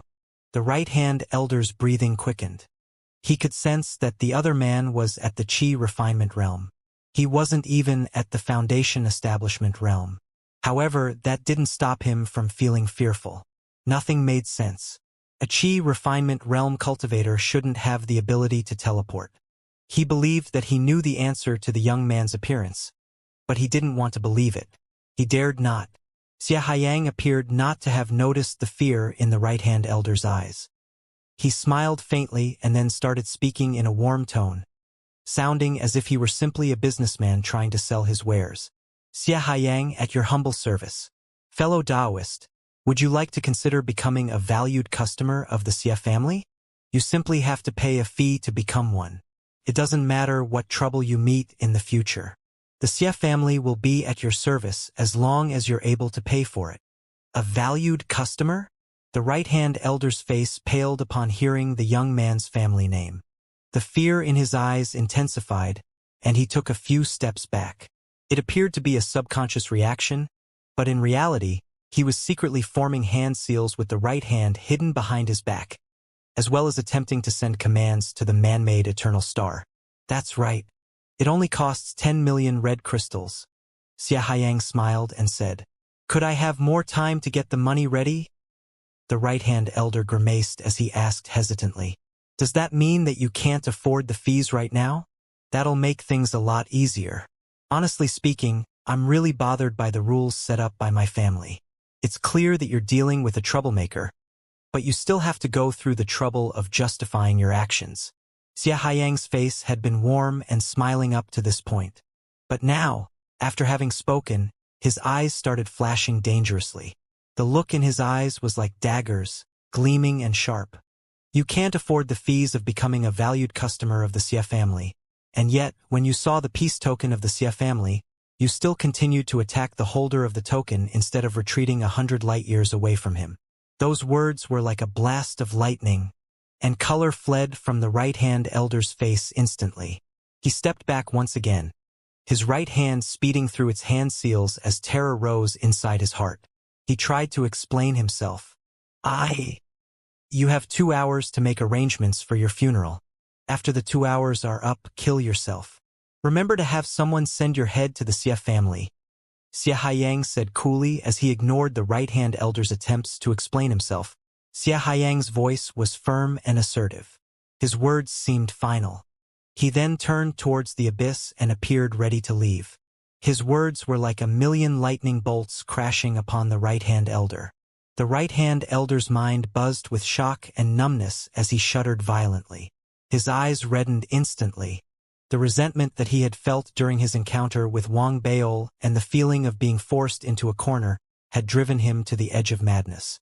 He was on the verge of a complete breakdown. Violence and madness colored his eyes. He had re-established contact with the man-made eternal star and had confirmed that the young man had come alone. His low level of cultivation wasn't some attempt at deception. It was real. This discovery emboldened the right-hand elder.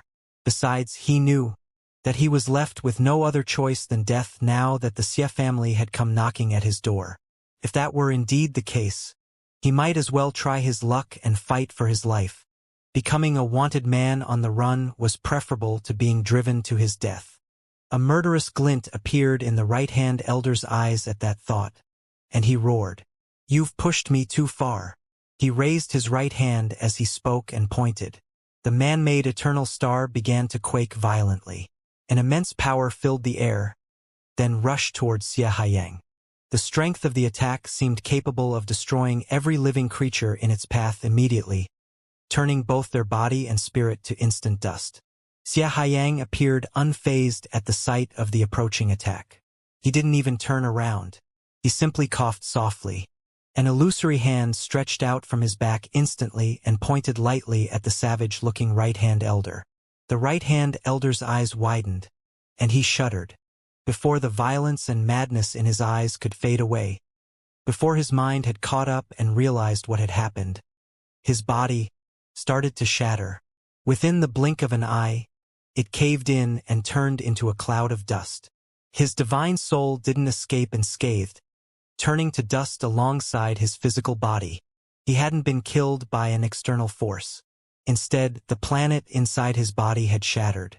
The result was a backlash. Because of that, the power of his own planet tried to consume him. There was no way he could have avoided or retaliated against such a backlash.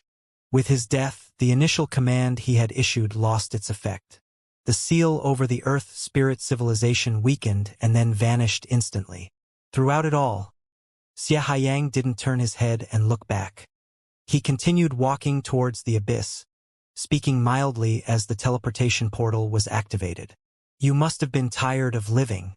You just gave up the final precious 2 hours of your life. As the right-hand elder passed away and the seal over the Earth Spirit civilization vanished, Wang Baol, who had been seated inside his sphere of light, opened his eyes wide.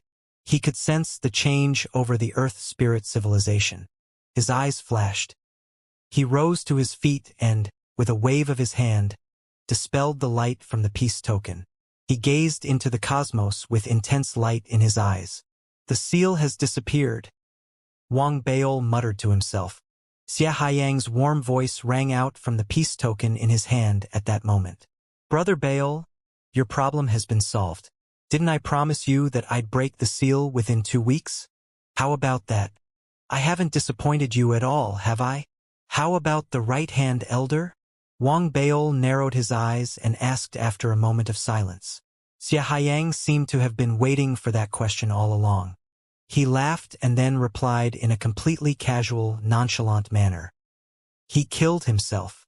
Killed and being killed.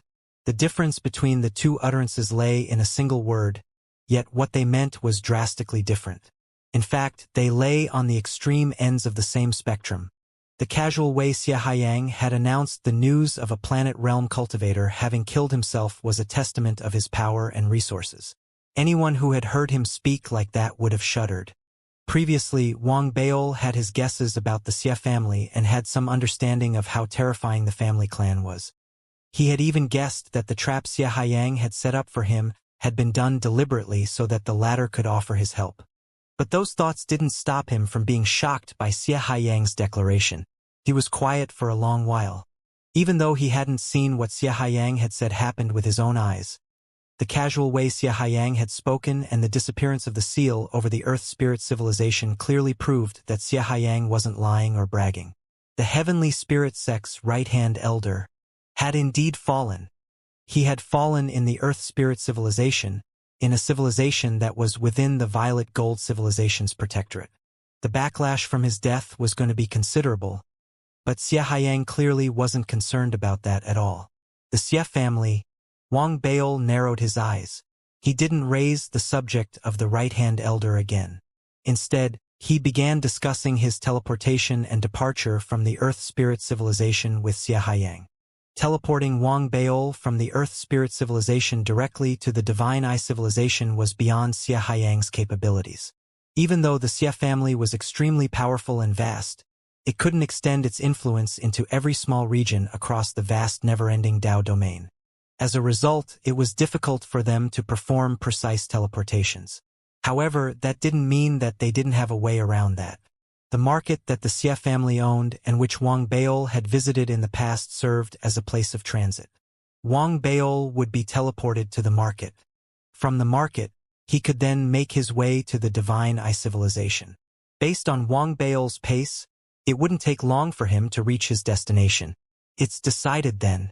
Brother Baol, I'll wait for you at the market. You can leave whenever you wish. Just send your divine will into the peace token. I've activated the relevant accesses for you. But like I said before, I'm only waiving the fees this time. You'll have to pay at least a token sum the next time. Xianxia coughed before ending the conversation. Xianxia had returned to the market and was now sitting in his pavilion. In his hand was his voice transmission jade slip. He appeared to be smiling while his eyes flashed with satisfaction. He was extremely pleased with how he had handled this matter. He had resolved the tensions between himself and Wang Baol and helped the latter with his predicament. He had also exhibited his influence and power in a definite way. Baol, fewer than 10 people in the entire never-ending Dao domain get to enjoy such treatment from me. Xianxia murmured to himself. He knew that his regard for Wang Baol stemmed not only from his admiration for the man, but also from Wang Baol's relationship with the Flame Patriarch. In addition, Xianxia's guts told him that the Flame Patriarch wasn't the only ally Wang Baol had. There was another mysterious person or entity helping Wang Baol. This person or entity was even more powerful and mysterious than the Flame Patriarch. That was why his investments in Wang Baol were extremely worthwhile. Wang Baol might not know Xianxia's exact thoughts, but he had a good idea of what the latter was thinking. The look of contemplation appeared in his eyes after he set the peace token aside. A moment later his eyes flashed. It doesn't matter. This is still good news. Xianxia's showcase of his influence and the death of the right-hand elder were both things that Wang Baol welcomed heartily. After some thought, he set his heart at ease, and a sliver of satisfaction surfaced in his mind. This is because I'm just too good. Wang Baol sighed. He was about to send his divine will into the peace token when he paused and thought for a bit. His eyes narrowed, and he didn't initiate the teleportation immediately. Instead, in a single bound, he left the planet and raced towards the cosmos. He was heading for the region beyond the Earth Spirit civilization, now accessible to him after the seal was deactivated. He rushed towards the cosmos like a shooting star and approached the civilization's border rapidly. The Earth Spirit civilization wasn't very big. The planet that Wang Baol had been located on was coincidentally near the borders too. With his current level of cultivation, it didn't take him much effort to reach the edge of the civilization. Once there, he was ready to dash out of the civilization. It was then that every living creature in the Earth Spirit civilization, those located at different spots in the civilization, male and female, old and young, including plant life and animals, all tens of thousands of them, suddenly shuddered uncontrollably. Xianxia, the young woman whom Wang Baol had encountered, was one of them. It didn't matter what they had been doing a moment ago. At that very moment, a lost look appeared in their eyes as they shuddered. Something slumbering inside them appeared to have awoken. He was right. Something had awoken. If there were an eternal star realm cultivator in the region who had just extended his divine will across the area, he would immediately sense small flames flaring up inside numerous life forms in the Earth Spirit civilization. Threads, invisible to the naked eye, had emerged from these life forms and were rising rapidly into the skies. They surged from all corners of the planet and gathered at a particular spot in the cosmos. They materialized as the indistinct, blurry silhouette of an old man. The old man took one step and then vanished. In the next moment, he reappeared at the edge of the Earth Spirit civilization, right in front of Wang Baol. Wang Baol, who had been ready to depart, froze in his tracks. To prevent any misunderstanding from taking place, the old man cupped his fists and extended a deep bow towards Wang Baol immediately after he appeared. Wang Baol had an unfathomable look in his eyes. He didn't seem surprised by the old man's sudden appearance. "Greetings, fellow Taoist from the outer domain." Wang Baol's eyes flashed as he extended his senses outwards and examined the old man's aura. Then one of his eyebrows rose slightly. He could tell that the man before him was merely a wisp of divine soul. His true and complete form had once been at the planet realm or higher, but he was now severely weakened. In fact, it was a miracle that he had managed to preserve a wisp of his divine soul. It should have been impossible for him to materialize and appear before Wang Baol, but he had done it. This old man clearly had some tricks up his sleeve or had been blessed with some cultivation-related golden ticket that Wang Baol was unaware of. During his earlier examination of the old man's aura, Wang Baol had also sensed a fire inside him that he had previously sensed inside the female cultivator he had come across in the inn. Even though he couldn't tell for sure who this old man was, Wang Baol was quite certain that he was the former patriarch of the Earth Spirit civilization. "What do you want from me?" Wang Baol asked coolly. He had guessed right. The old man was the former patriarch of the Earth Spirit civilization. His divine soul had been scattered to the cosmos when he had died. Through certain special means, he had melded with the bloodline of his people.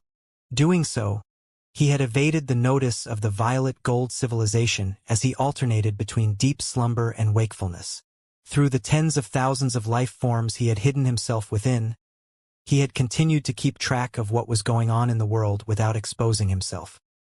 He had been waiting all this while for an opportunity to resurrect himself and reverse the fate of his civilization.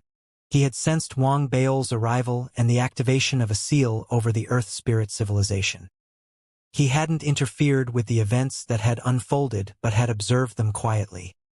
He had watched the fight between Wang Baol and the Right-Hand Elder, sensed the bizarre death of the Right-Hand Elder and the release of the seal, and had been shocked by all that he had seen and sensed.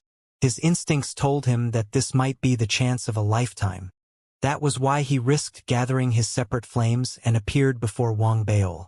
Upon hearing Wang Baol's question, the old man knew that the cultivator must have realized who he was. In fact, there was a great likelihood that Wang Baol had been waiting for him. He bowed once more, deeply, and had an earnest look on his face. "I dare not ask for anything. I only hope that the esteemed fellow Taoist can help me reverse the fate of the Earth Spirit civilization should a day come in the future when you are able. But it doesn't matter if you aren't able. Since fate has brought you here, let us seize this opportunity and not waste it." Upon saying that, the old man raised his right hand. The lights that had formed his present body gathered around his right hand and materialized as a sphere of blinding light. With a flip of his sleeve, the sphere of light left his hand and floated towards Wang Baol. He was clearly visibly harmed by this. His form became blurrier, and it looked as if he were unable to sustain it for much longer. His divine will also appeared considerably weakened. This is a planet catalyst, a part of the Earth Spirit civilization's original essence. It can help a perfected spirit immortal realm cultivator increase their chance of melding with a planet. The old man fell silent after that. He bowed again, and then his physical form dissipated gradually and returned to the abyss. The tens of thousands of confused living creatures of the Earth Spirit civilization shuddered once again. Some of those lives shriveled instantly and turned to dust, while those that had survived experienced severe weakness. Throughout it all, Wang Baol had only spoken once. He watched as the old man's form disappeared, then looked down at the sphere of light before him. He had no idea what a planet catalyst was, but a scan from his divine will showed him how incredible it was. The old man's sincerity and eloquence left Wang Baol sighing. This old man isn't a simple character. Because of the way he handled this matter and treated me, it wouldn't be right for me to take advantage of him. I would feel bad if I did that.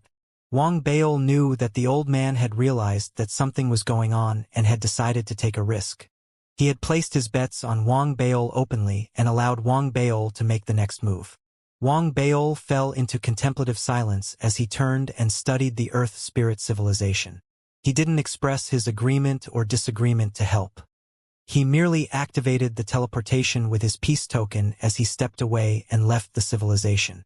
In the next moment, the light of the teleportation spell enveloped him, and he vanished.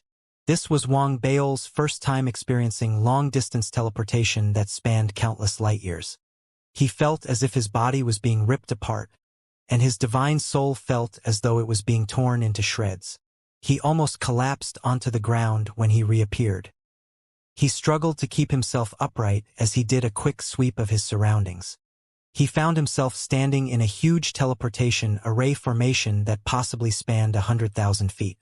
Countless inscriptions were engraved into the ground. These inscriptions were fading away gradually, but he could imagine the pillar of light that had erupted from them and risen into the sky during his teleportation. 8 towering stone steels stood outside the array formation.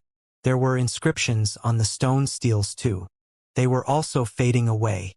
Right in front of Wang Baol, between 2 stone steels, stood a dozen or so people. The person standing right in front was Xianxia. He was smiling widely at him.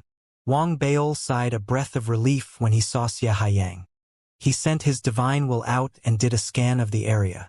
He was finally set at ease when he realized that he had returned to the Xia family's market. Regardless, the pain felt by his divine soul and the strange nauseating feeling he was experiencing had left him panting. He didn't have time to deal with his discomfort, though. With his face still pale, Wang Baol quickly inspected himself. His heart was set at ease after ascertaining that his essence hadn't been lost during the teleportation. That was when he made his way towards Xianxia. His breathing evened out gradually as he approached Xianxia. In fact, he appeared to have recovered entirely from the teleportation before reaching 1,000 feet of Xianxia. The bright glimmer in his eyes had returned as well. Xianxia was slightly startled by that sight. He knew very well the dangers of holy domain-level teleportations.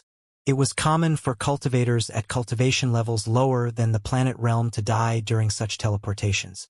Only cultivators who had reached the planet realm could be guaranteed a certain level of safety when performing holy domain-level teleportations.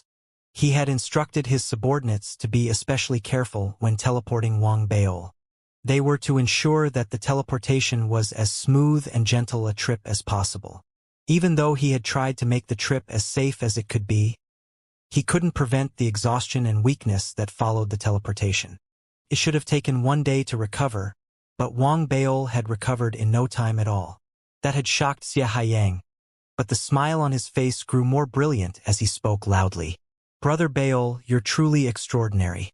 This is the first time I've seen someone who's not at least at the Eternal Star Realm recover so quickly from long-distance teleportation." He wasn't aware that the form that Wang Beol was in wasn't his true form. It was his essence body. The adverse effects that affected the physical form didn't affect Wang Beol. Wang Beol wasn't going to share this information with Xianxia. He took a single bound forward, crossing 1,000 feet, and appeared before Xianxia. There was a smile on his face. "Did you forget about the Flame Patriarch's mission? We were teleported away in a similar fashion. I got used to it." Wang Beol smiled, using the guise of an explanation to drop the Flame Patriarch's name into the conversation. This was a precautionary measure on his part. It was also a reminder to Xianxia. He wanted the latter to know that he had a powerful cultivator ready to come to his assistance anytime he wanted. Xianxia should think twice about setting him up. Xianxia appeared unfazed by his comment even though he was grimacing secretly. Despite the many favors that he had done for Wang Beol, the latter remained wary of him. He knew that the Flame Patriarch held Wang Beol in high regard, but there really wasn't a need for Wang Beol to mention the Flame Patriarch every time they met. The smile on Xianxia's face widened in contrast to his thoughts. Wang Beol's actions were proof of his mindfulness and intelligence. It showed that he knew how to make use of his connections to his advantage. If he were to look at it from a positive angle, that meant that Wang Beol had a greater chance of surviving his journey of cultivation smoothly and developing into a powerful cultivator. What Xianxia had invested in Wang Beol was in safe hands. His smile didn't waver as they made the trip back to the market. He chatted happily with Wang Beol, making casual conversation along the way. He had intended to reminisce about the past and use the opportunity to strengthen their friendship, but his voice transmission jade slip vibrated after he entered the market. The look on Xianxia's face shifted after he went through the contents of the transmission. In spite of his level-headed composure, he couldn't conceal the shock and panic in his eyes. Wang Beol, who had been watching him closely, was intrigued. "Brother Haiyang, did something happen?" Wang Beol asked curiously. "It's nothing. Brother Beol, I'm afraid I can't keep you company for much longer. Something came up. I have to return to my family clan immediately and attend to the matter." Xianxia was clearly anxious. He hadn't lied. He really did need to return home because of what had happened unexpectedly. He could do nothing but cup his fists at Wang Beol and take his leave. He couldn't tell Wang Beol the exact details of what had happened. He could only provide the vaguest of information. "Two powerful people have gotten into a fight." He took his leave upon saying that and left in a hurry. Wang Beol had never seen such a look on Xianxia's face. He watched as the other man left, a look of contemplation in his eyes. He's being vague. Two powerful cultivators in a fight? How powerful can they be? Wang Beol muttered to himself before turning away. He began strolling around the market. Since he was there, he planned to replenish the materials that he had exhausted. There was going to be a fierce battle awaiting him when he returned to the Divine Eye civilization.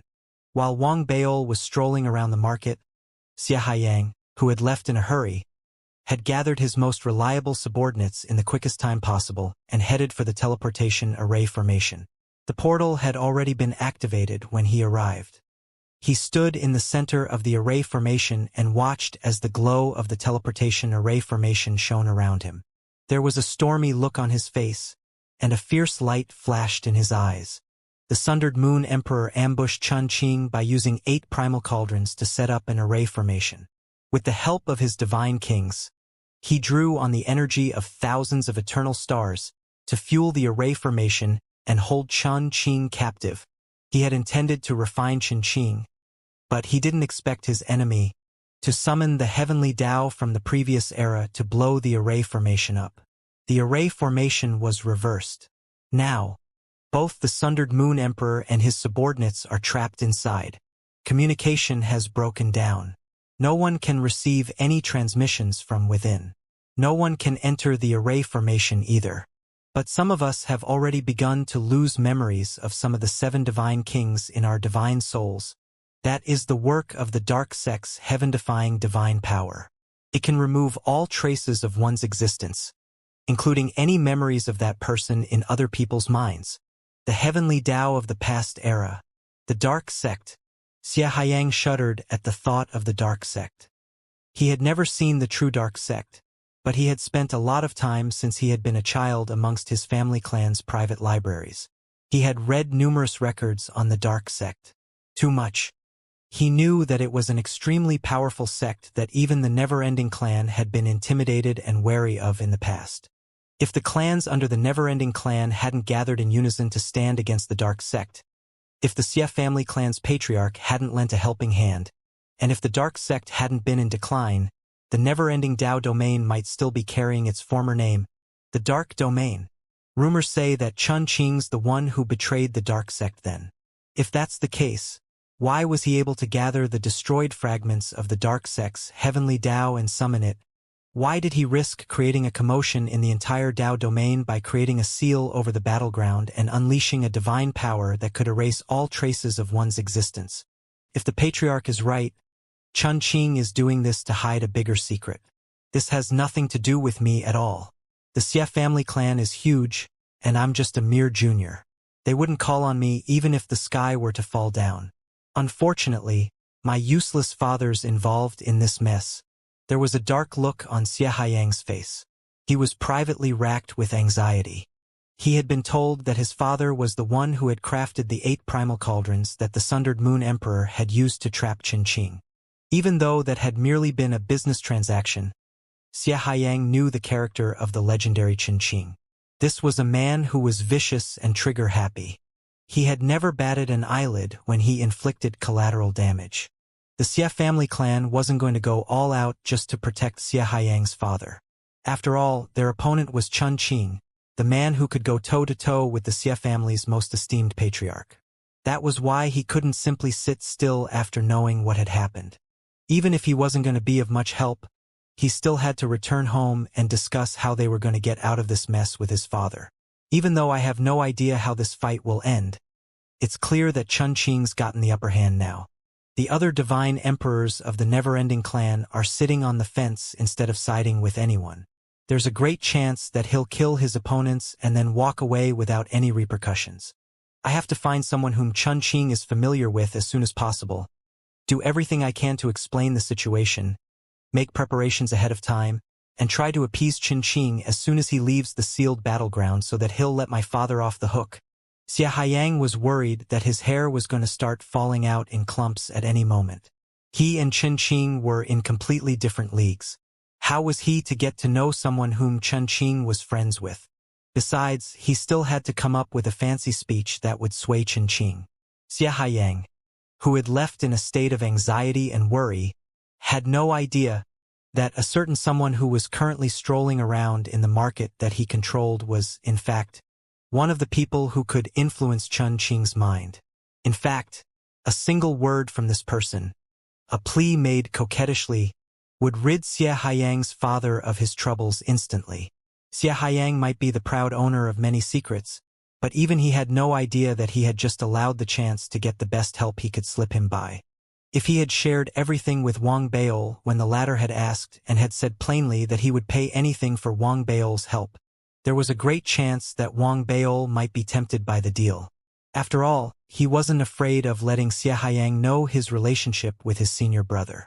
Xianxia was the one in need now and the one who was intimidated by his senior brother. There was a great chance that Wang Baol would have extended a helping hand at the appropriate moment. Besides, Wang Baol's help wasn't going to cost him a lot, because Wang Baol wouldn't be able to quote too high a price based on his past experiences with red crystals. The highest he would go would likely only be a few million red crystals. Of course, this was before Wang Baol entered the market. Even though he had visited the market in the past, he hadn't known about red crystals then and thus hadn't paid much attention to how much things cost in red crystals. After returning from the Flame Patriarch's mission, he had used red crystals to purchase a fair bit of materials, but he hadn't been at the Spirit Immortal realm then, so he hadn't been able to gain access to certain areas in shops that were reserved for special customers. The items in those reserved areas would cost an arm and a leg to ordinary cultivators, though the truly powerful cultivators wouldn't bat an eye at their price tags. But this time, things were different. Now that he was at the late-stage Spirit Immortal realm, he no longer cared for the materials that he had bought earlier. In fact, he was of the view that he was a rich man now.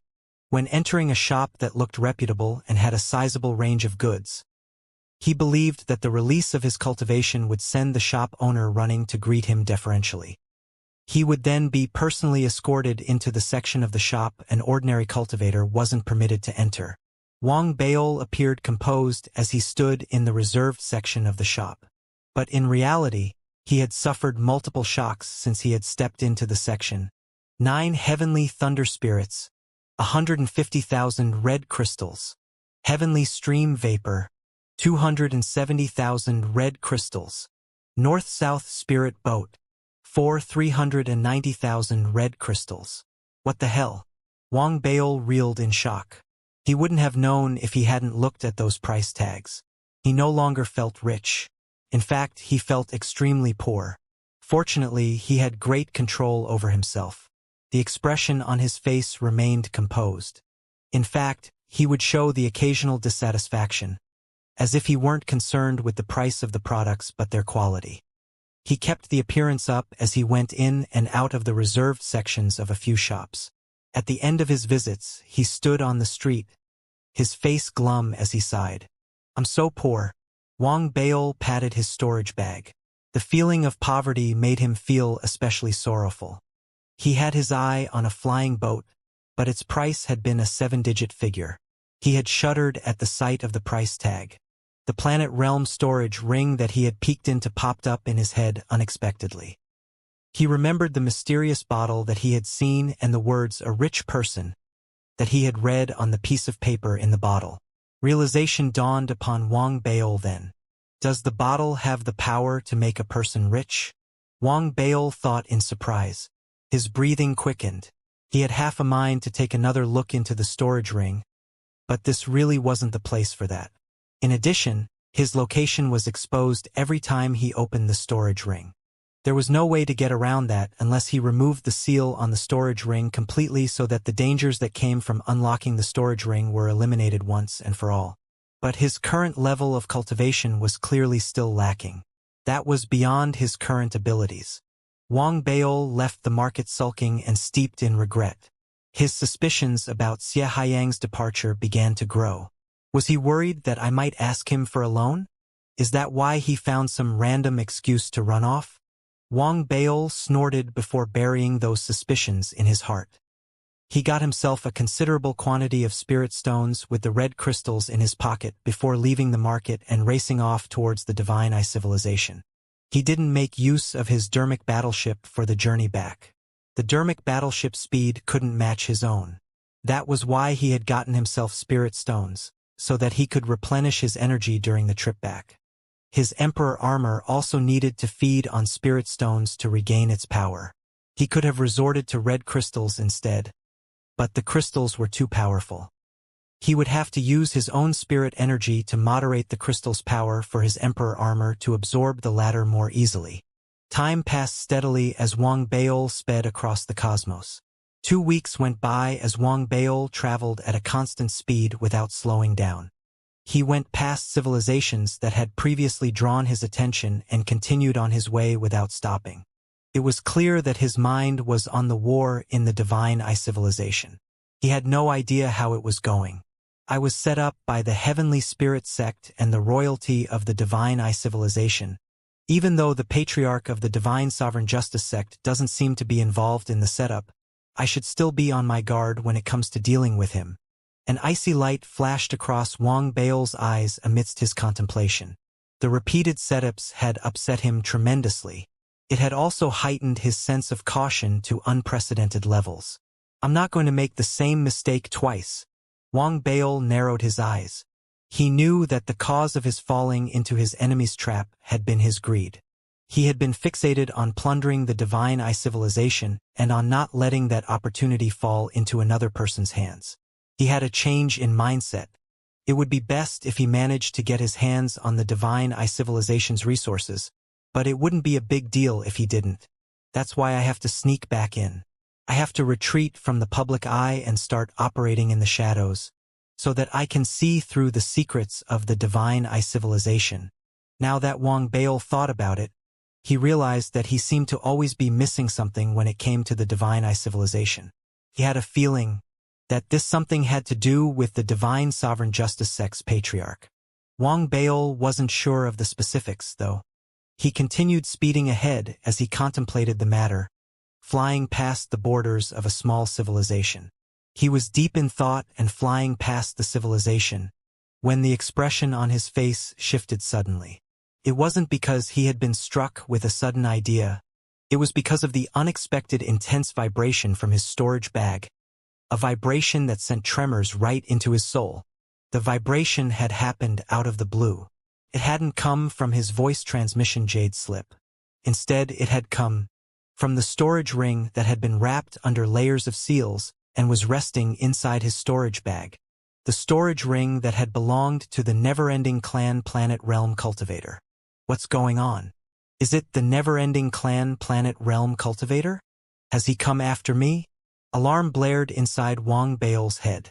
He summoned his divine will and took a look at the mysterious storage ring. As it vibrated, the layers of seals that he had wrapped around the ring fell apart and disintegrated like fragile sheets of paper. They could no longer hold the storage ring in. An intense light began to emit from the storage ring. That wasn't the end of it. What shocked Wang Bao and drained his face of color was the sight of the storage ring. Opening itself up, a paper head popped out of the open storage ring, its eyes glowing with an eerie light. They seemed to lock gazes with Wang Bao's divine will and somehow formed an instant connection with his soul. Before Wang Bao could react, shrill, terrifying laughter erupted in his mind in waves. It was a laughter that held sway over one's soul easily. Wang Bao shuddered uncontrollably as his divine soul suddenly grew unstable. It felt as if his divine soul was going to be torn to pieces. Fortunately, the excruciating sensation didn't last long. The laughter faded away after a few seconds. The few seconds had felt like an eternity to Wang Bao, and his clothes were drenched in sweat. He felt as if he had just climbed out of hell and escaped death. His face drained of all color. He turned abruptly towards the tiny civilization. But no matter how hard he inspected the civilization, he couldn't find anything wrong with it. The paper human cutout. Why did it suddenly do that? Wang Bao reeled back from shock and alarm. He was certain that, if the creature had continued laughing like that a few seconds longer, his divine soul would have caved in from the laughter. Having survived the unexpected incident, Wang Bao began to deliberate over whether to discard the storage ring and eliminate the potential dangers that it might bring him. Just as he was hesitating over the matter, his eyes suddenly widened. He saw a boat. It was a black boat that wasn't exactly very big, but it was big enough to hold 100 passengers. It came gliding through the cosmos like a spirit boat, approaching him slowly. The boat looked run down, the scars of times passing visible on its surface. It was as if it had been around for a very, very long time. From a long way away, one could clearly sense a strong aura of something that was extremely ancient. There were more than 30 people seated on the boat, some of them men, and some of them women. Every one of them looked very young. They exuded an air of cold arrogance even when their eyes were shut. The glow of their attire was proof of their extraordinary status. They weren't the cause of Wang Bao's shock. The cause of his widened eyes and the horror rising inside him was standing at the front of the boat, holding a paper oar and rowing the boat. It was a paper human cutout. The paper human cutout wasn't the same paper human cutout that was inside his storage ring. However, the aura that it was exuding was identical. It was exactly as creepy as the one inside his storage ring. It was then that Wang Baol realized why the paper human cutout inside his storage ring had stirred. Upon that realization, doubt and incomprehension rose inside him as he stared at the approaching boat. What does this boat represent? Wang Baol wasn't sure what the boat was supposed to represent, but he knew that it must have something to do with the mysterious paper human cutout in his storage ring. In fact, there must be some intimate relationship between the paper human cutout in his storage ring and the one on the boat. Could it be a cultivator from some civilization? The idea popped into Wang Baol's head. The never-ending Dao domain was vast and filled with countless civilizations. It wouldn't be a surprise to find strange and bizarre species existing in the domain. Regardless, Wang Baol wasn't interested in getting involved at all. Look at his thin arms and legs, his fragile bones. He had lost quite a bit of weight too. He couldn't take much more hardship. He instinctively prepared to avoid the strange and creepy-looking spirit boat. The young men and women on the boat are clearly folks you don't want to mess with. Curiosity killed the cat. I don't care why they're on the boat and where they're going. It has nothing to do with me. Wang Baol blinked and retreated immediately. He could tell that the passengers weren't typical cultivators. They exuded a cold arrogance and were seated far apart from one another, looking as if they belonged to separate factions. There was no way that they hadn't sensed Wang Baol's presence outside the boat. However, despite that, their eyes remained shut. If not for the aura that they were exuding, one would have thought they were corpses. They didn't pay any attention to Wang Baol and seemed completely uninterested in him. It was as if these people and Wang Baol were of two separate worlds. An elephant cared not for the ant that was making its way past the larger animal. That feeling made Wang Baol feel extremely uncomfortable. But he knew nothing about the situation now, and the boat looked really suspicious. Wang Baol didn't want to get into any further trouble. He snorted secretly and retreated more quickly, trying to put more distance between himself and the boat. But sometimes, things just didn't go one's way. Wang Baol did his best to retreat as quickly as possible. Regardless, the spirit boat drifting in the distance continued to approach him more steadily, narrowing the distance between them instead of widening it. The boat's form would grow blurry every time the paper human cutout moved its oar, and with each glide of the oar, the boat would move closer to him. It was a truly creepy sight to behold. It made the hair on Wang Baol's skin stand. He instinctively unleashed his dark art, but that didn't seem to be of much use. It didn't slow the boat down a single bit. The boat's form continued to turn blurry repeatedly, and it moved closer to him each time that happened. What the hell is this thing? Wang Baol's scalp was prickling with numbness. He clenched his jaw and prepared to escape into the distance. But before he could do anything, the spirit boat's form blurred once more. In the next moment, when it became distinct again, it had leaped across the cosmos and appeared right before Wang Baol's eyes. The sight sent cold sweat pouring down Wang Baol's forehead. The spirit boat's aura of antiquity that rushed towards Wang Baol as the spirit boat approached didn't help. His eyes widened in shock, and alarm colored his face. The paper human cutout, which was standing at the boat's helm and had been rowing the boat, suddenly froze. Then, instead of sliding its oar across the cosmos, it looked up and stared at Wang Baol with a blank, cold stare that had been drawn onto its face. The paper human cutout stare held Wang Baol frozen to the spot. It was as if he were bound by an incredible power. His cultivation began to tremble, and his divine soul grew restless and unstable. He could feel his hair stand as waves of cold terror spread through his body. An impending sense of danger began to sound loudly like alarm bells in his head. Without hesitation, Wang Baol unleashed his full cultivation, going to the extent of activating his barely recovered emperor armor to give a boost to his speed as he made a swift and hasty retreat. But it was of no use. The boat appeared to be still and frozen in place. In reality, Wang Baol had unleashed his full speed in his retreat. Nevertheless, no matter how quickly he retreated, the distance between him and the boat remained unchanged. The boat remained right in front of him. In fact, it felt as if the both of them hadn't moved at all. Wang Baol shuddered and shifted away again. But in the next moment, as soon as he reappeared in his new location, he saw the boat in front of him yet again. The distance between them hadn't changed. Even the stare that the paper human cutout had leveled at him remained unchanged. Wang Baol's face turned pale instantly. He was about to say something when the paper human cutout lifted its left hand and gestured at Wang Baol. It appeared to be inviting him on board. It was then that some of the youths seated on the boat finally opened their eyes and stared at Wang Baol with surprise.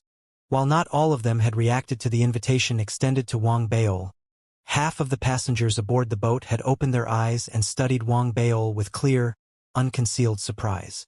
Besides their shared surprise, these passengers also displayed other emotions.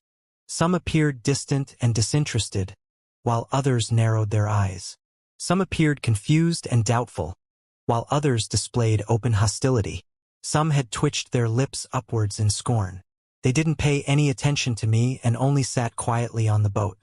But after the paper human cutout waved at me, they started paying attention to me. They also seemed surprised by the paper human cutout's gesture. Does that mean that they didn't think that I was worthy of boarding the boat at first? The gears in Wang Baol's head spun furiously. He eyed the passengers on the boat and then studied the paper human cutout who was still gesturing at him. He cupped his fists and bowed at the paper human cutout. I thank the esteemed senior for your regard, but your humble junior has urgent matters to attend to. I won't be boarding the boat. I wish you a smooth journey, Wang Baol said as he hastily moved away again. Perhaps his excuse had worked, or perhaps it was because of some other reasons unknown to him. But the boat didn't appear before Wang Baol again after he shifted away and reappeared in the distant cosmos. It appeared to have vanished entirely without a trace. Wang Baol released a sigh of relief, but he was soon assailed by mixed emotions. He couldn't help but wonder if he had just let a golden opportunity slip by. That might have been a boat steering towards some golden opportunity. How else would you explain the extraordinary cultivators sitting on board the boat? They looked shocked when I was invited to board the boat. The more Wang Baol thought about it, the more regret he felt. But after some thought, he concluded that there was still something really strange about the boat. The strangeness he had felt was closely related to the paper human cutout in his storage ring and the paper human cutout rowing the boat. It had something to do with the spirit boat itself too. Wang Baol felt that the boat could have been a golden opportunity, but it could also have been a trip to death. It didn't matter. Wang Baol had grown warier of the storage ring that he had gotten. He sealed it again quickly. Even though the seals that he had placed on the ring had been broken and had led to his location being exposed, he believed that things hadn't gotten to the point where he had to discard the ring. Regardless, he decided not to touch the ring again until he had reached the planet realm. With that thought in mind, Wang Baol tried to calm himself down before racing towards the divine eye civilization again. Wang Baol's guesses had been right. His location had been exposed when the paper human cutout had broken through his seals. In a distant cosmic region, a huge golden beetle that had been traveling swiftly through space had shuddered when the seals had been broken. It had swerved instantly and started heading for Wang Baol's location at high speed. Seated inside the golden beetle was the never-ending clan planet realm cultivator, Xianxia. He had suffered a plunge in his cultivation and was at the spirit immortal realm now. Next to him was Dan Josie, who appeared to have offered him help but whose mind was, in fact, filled with greedy thoughts. He was exuding strong waves of early-stage planet realm spirit energy. Fellow Taoist Dan Josie, I just sensed the location of my storage ring. The foolhardy scoundrel must have tried to unlock the storage ring. He abandoned the attempt very quickly, and I stopped being able to sense his location, but we should be moving in the right direction. Malice appeared in Xianxia's eyes as he informed his partner of the location that he had just gotten. We're not far. Next to him, Dan Josie smiled lightly. He didn't hide the greed in his eyes, steering the golden beetle as it charged through space. The region that Xianxia had provided him was too large, though. It would be a feat to pin down the exact location of their target. If they were to continue their search in this manner, it would take them a very long time to find anything after they had reached the region that Xianxia had sensed. But luck seemed to be on their side. After racing through the cosmos for several days, Xianxia's eyes suddenly widened with delight. He had once again sensed the presence of his storage ring. This little bastard must be crazy. He actually tried to activate my storage ring again after such a short while. Fellow Taoist Dan Josie, can we quicken the pace? No problem. Dan Josie laughed, and his expression was filled with anticipation. He controlled the golden beetle with all his might and caused its speed to multiply instantly as it headed straight for the coordinate Xianxia sensed the second time. The reason Xianxia could sense the storage ring's aura the second time couldn't be blamed on Wang Baol. He already had the urge to throw away the storage ring previously and would definitely not check it again. According to his original plans, he wanted to check the storage ring again after he reached the planet realm. But what made him feel like crying was that the storage ring activated on its own yet again. The paper human cutout's strange laughter still echoed in his mind. His soul still buzzed, and his cultivation trembled. All that happened very suddenly. Even though Wang Baol experienced it before, when he experienced it again, he still almost fell as he flew. Wang Baol's expression changed immensely, but without having time to let out a helpless scream, he saw in the distant cosmos that familiar ethereal spirit boat. As the paper human cutout on it rode, it kept becoming blurry while nearing. Just like before, the ethereal spirit boat, which dispersed an ancient aura, stopped in front of Wang Baol. The paper human cutout on it stopped rowing, raised its left hand, and beckoned Wang Baol over. The 30 or so people on the boat all opened their eyes. Their pupils all shrunk as they stared at Wang Baol, and the surprise in their expressions was obviously more intense than before. In fact, Wang Baol even discovered an extra person among those teenage males and females. The extra person was a skinny lad. Judging from his appearance, he seemed to be 18 or 19 years old. At that moment, he obviously noticed the actions of the people around him. So as he looked towards Wang Baol, it was with a sense of curiosity. Wang Baol sighed and waved towards everyone on the boat, greeting them. He felt that since it was his second time meeting everyone, fate must have brought them together. I trust that you've all been well? Ha ha! As he spoke, Wang Baol noticed that the surprised expressions of those teenage males and females also contained some impatience. This made him feel very unhappy. He thought, what are you all impatient about? I'm the one that's impatient. I don't want to board the boat, but the boat just has to appear for the second time. Thinking to that point, Wang Baol was too lazy to continue greeting everyone. He looked helplessly at the paper human cutout at the front of the ship, who kept waving as though he didn't know fatigue. After pondering, Wang Baol still cupped his fists and bowed deeply. Senior, I still have unsettled business. I won't distract you from picking up others. As he spoke, Wang Baol retreated rapidly and disappeared. This time, Wang Baol was sure that his words had some effect. That was because when his body appeared in another area, the ethereal spirit boat that kept appearing and following him the first time didn't chase him and appear before him when he reappeared this time. Combining this with what he saw the first time the boat appeared, the answer was extremely obvious. It was just that the answer made Wang Baol sigh again.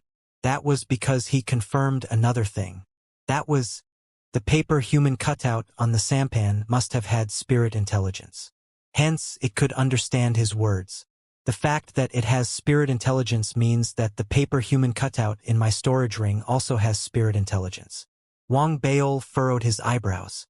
Now, he already analyzed that the appearance of the ethereal spirit boat was related to the paper human cutout in his storage ring. The spirit boat would appear when the paper human cutout laughed. To him, he might think it was a laugh, but it might be what the paper human cutouts used to communicate with one another. So be it. There doesn't seem to be any danger for now.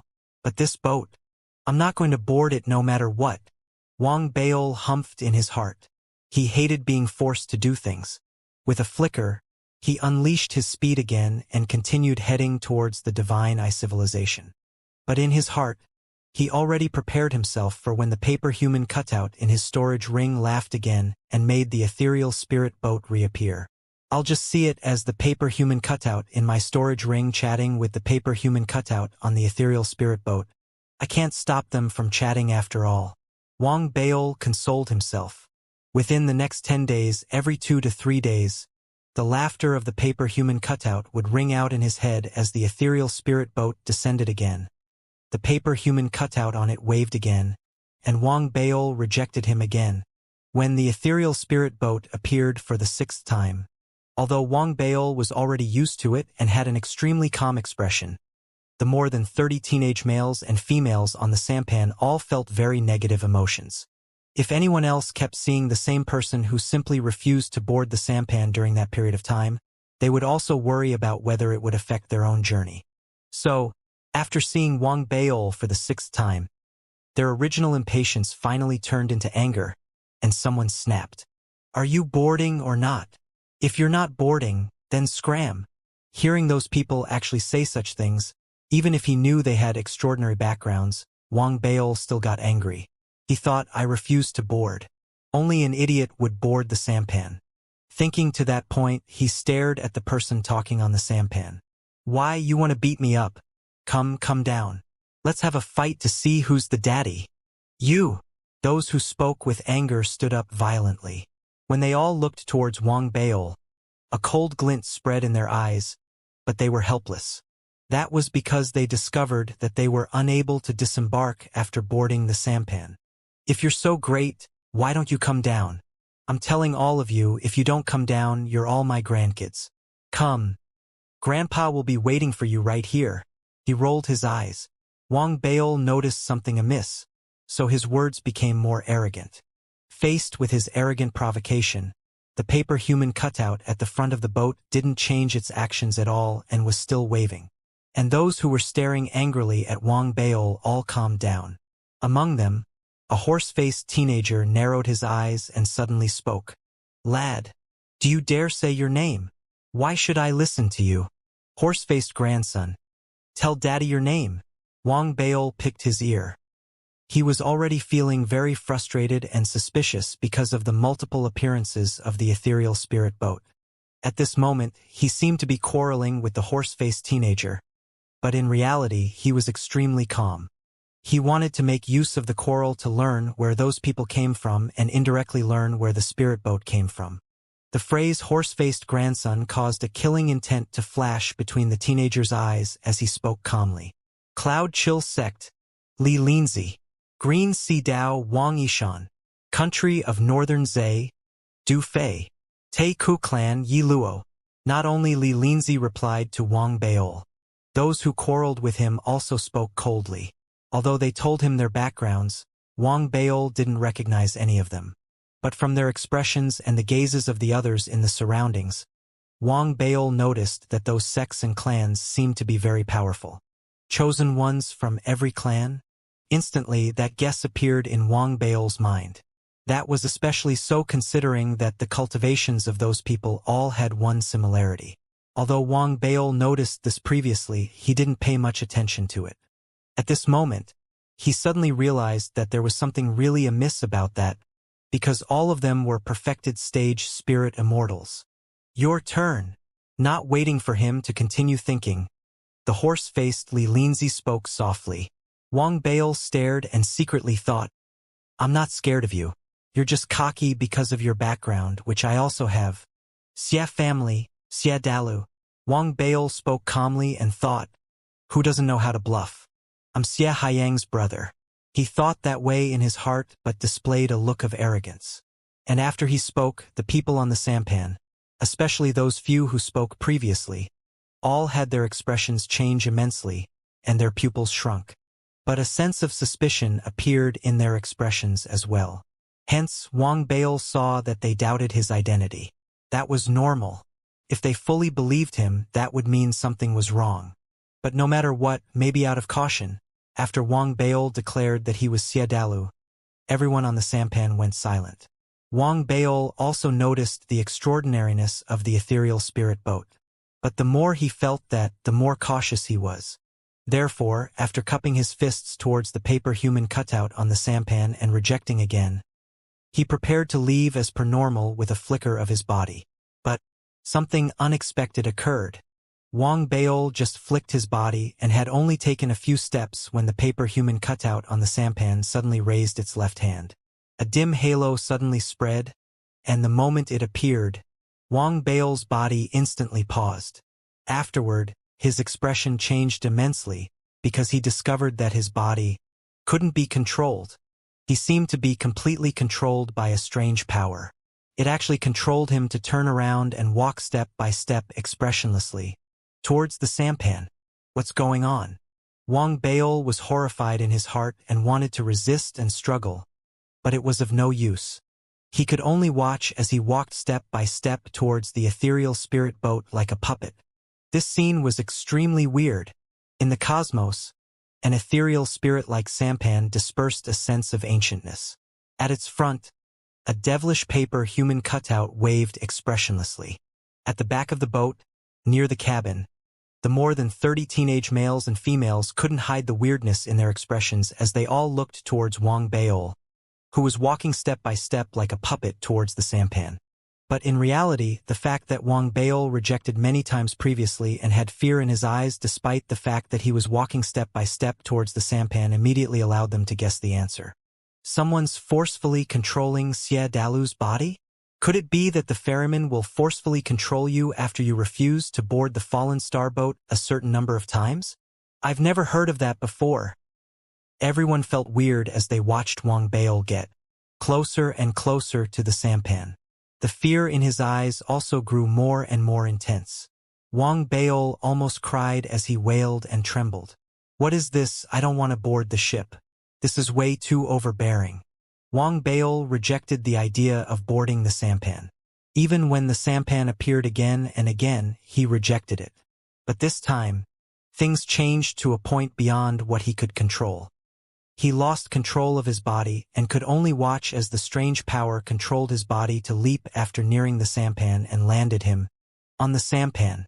However, different from the cabin where everyone else was, Wang Baol's body was controlled to land at the front of the sampan. And at that moment, huge waves of shock had already crashed in his heart. It's bad enough that you forced me to board. Why is my position different from everyone else's? Wang Baol felt bitter in his heart. But until now, he still couldn't control his body. When he stood at the front of the sampan, he couldn't even turn his head. He could only use his peripheral vision to see that the expressions of the teenage males and females in the cabin became even weirder. Obviously, it was the same as what he thought. Those people were also curious about why Wang Baol wasn't at the cabin after he boarded, being at the front of the sampan instead. But after that, after the paper human cutout at the front of the sampan did an action, although the answer was revealed, Wang Baol's soul trembled violently and was filled with resentment and indignance that exploded forth in his heart. As for the rest, their eyes almost dropped out. There were even 3 or so who were unable to stay calm as they stood up from their cross-legged positions. Their faces were filled with disbelief, and it was obvious that violent storms were crashing onto their souls. What's going on? Capturing coolies? Why is this happening? Is the envoy tired? But one couldn't blame the teenage boys and girls for not being able to control the shock in their hearts. Truly, although they were chosen ones from various factions and were very knowledgeable, the scene that appeared in front of their eyes was too unimaginable and extremely different from the information they obtained from their family clans and sects previously.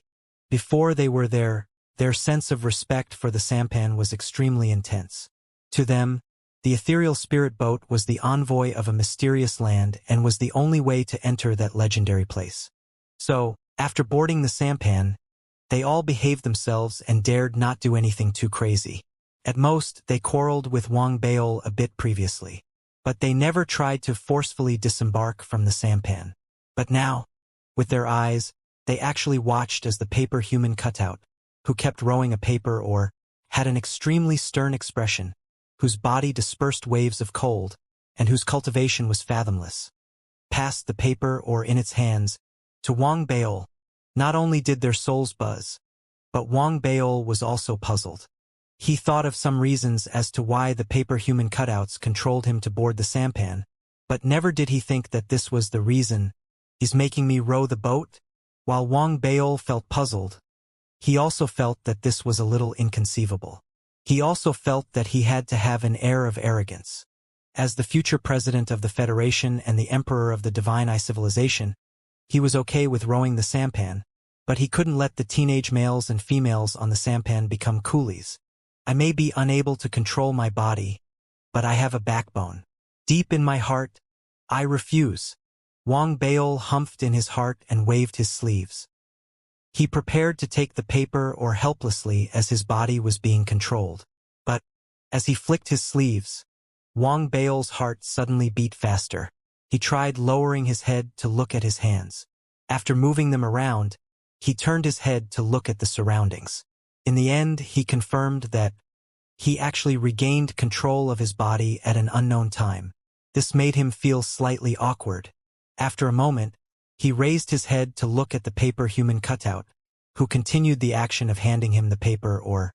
Instantly, Wang Baol felt a sense of struggle in his heart. That's going overboard. You could have just controlled my body to take the paper or... As Wang Baol struggled, he originally decided to reject the paper or... But not waiting for him to do that. A cold glint flashed between the paper human cutout's eyes as it dispersed a horrifying aura from its body. The aura was so powerful that it was like a sharp blade about to be unsheathed that could slash the heavens and earth in two. It made Wang Baol's hair stand on end instantly as he felt chills all over his body. Even the essence that formed his avatar seemed to freeze as it sent him strong signals. It seemed to be telling him that a precarious situation was about to descend on him. This made Wang Baol's forehead secrete cold sweat. Without a doubt, the paper human cutout made him feel extremely uncomfortable. It was as though he was facing a heaven-shaking evil aura. At this moment, he was almost identical to the paper human cutout in his storage ring. He had a gut feeling that if he didn't receive the paper or the paper human cutout might attack. At that moment, not only did he feel that sense of fear intensely, the teenage boys and girls in the cabin felt that way too. After feeling the chill from the paper human cutout, they all remained silent as they stared at Wang Baol to see how he would handle the situation. As for those who quarreled with him previously, they felt a sense of schadenfreude as their faces lit up with anticipation. Wang Baol had no time to bother with the gazes of those people. After feeling the killing intent from the paper human cutout in front of him, he took a deep breath, and a warm smile appeared on his face very naturally as he received the paper or very solicitously. Why didn't you say so earlier, Senior? I love rowing boats. Thank you for giving me this opportunity, Senior. Senior, if you had let me come up to row the boat sooner, I definitely wouldn't have rejected. I love rowing boats. It has been my passion since I was young. As he spoke, Wang Baol flashed his most sincere smile. At the same time, he stood at the front of the sampan while holding the paper or rowing with a lot of strength towards the side. He maintained the smile on his face and even looked back towards the paper human cutout. Have a rest first, Senior. Are my actions standard? One couldn't see a sense of uncooperativeness on Wang Baol's face. But in reality, Wang Baol was sighing in his heart. Luckily, he was very good at consoling himself. This is called knowing the present situation and being down to earth. It's just rowing a boat. He was so kind and gracious and only wanted me to lend a hand because he was tired. Helping people brings me joy. As the chill on the paper human cutout's body rapidly dissipated, the teenage boys and girls on the sampan all had weird expressions, and most of them felt a sense of disdain. Meanwhile, Wang Baol exerted himself to the utmost as he pushed the paper or in his hands towards the cosmos outside the ship. He then pushed towards the back strongly and rowed once. Just as Wang Baol rowed with the paper or once, the smile on his face suddenly froze, and he stared and let out a soft gasp. Turning his head, he immediately looked towards the cosmos outside his paper or.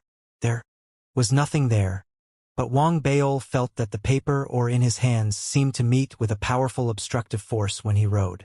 He needed to use all his strength just to row, and as he rowed, a wave of gentle force actually gathered there from the cosmos.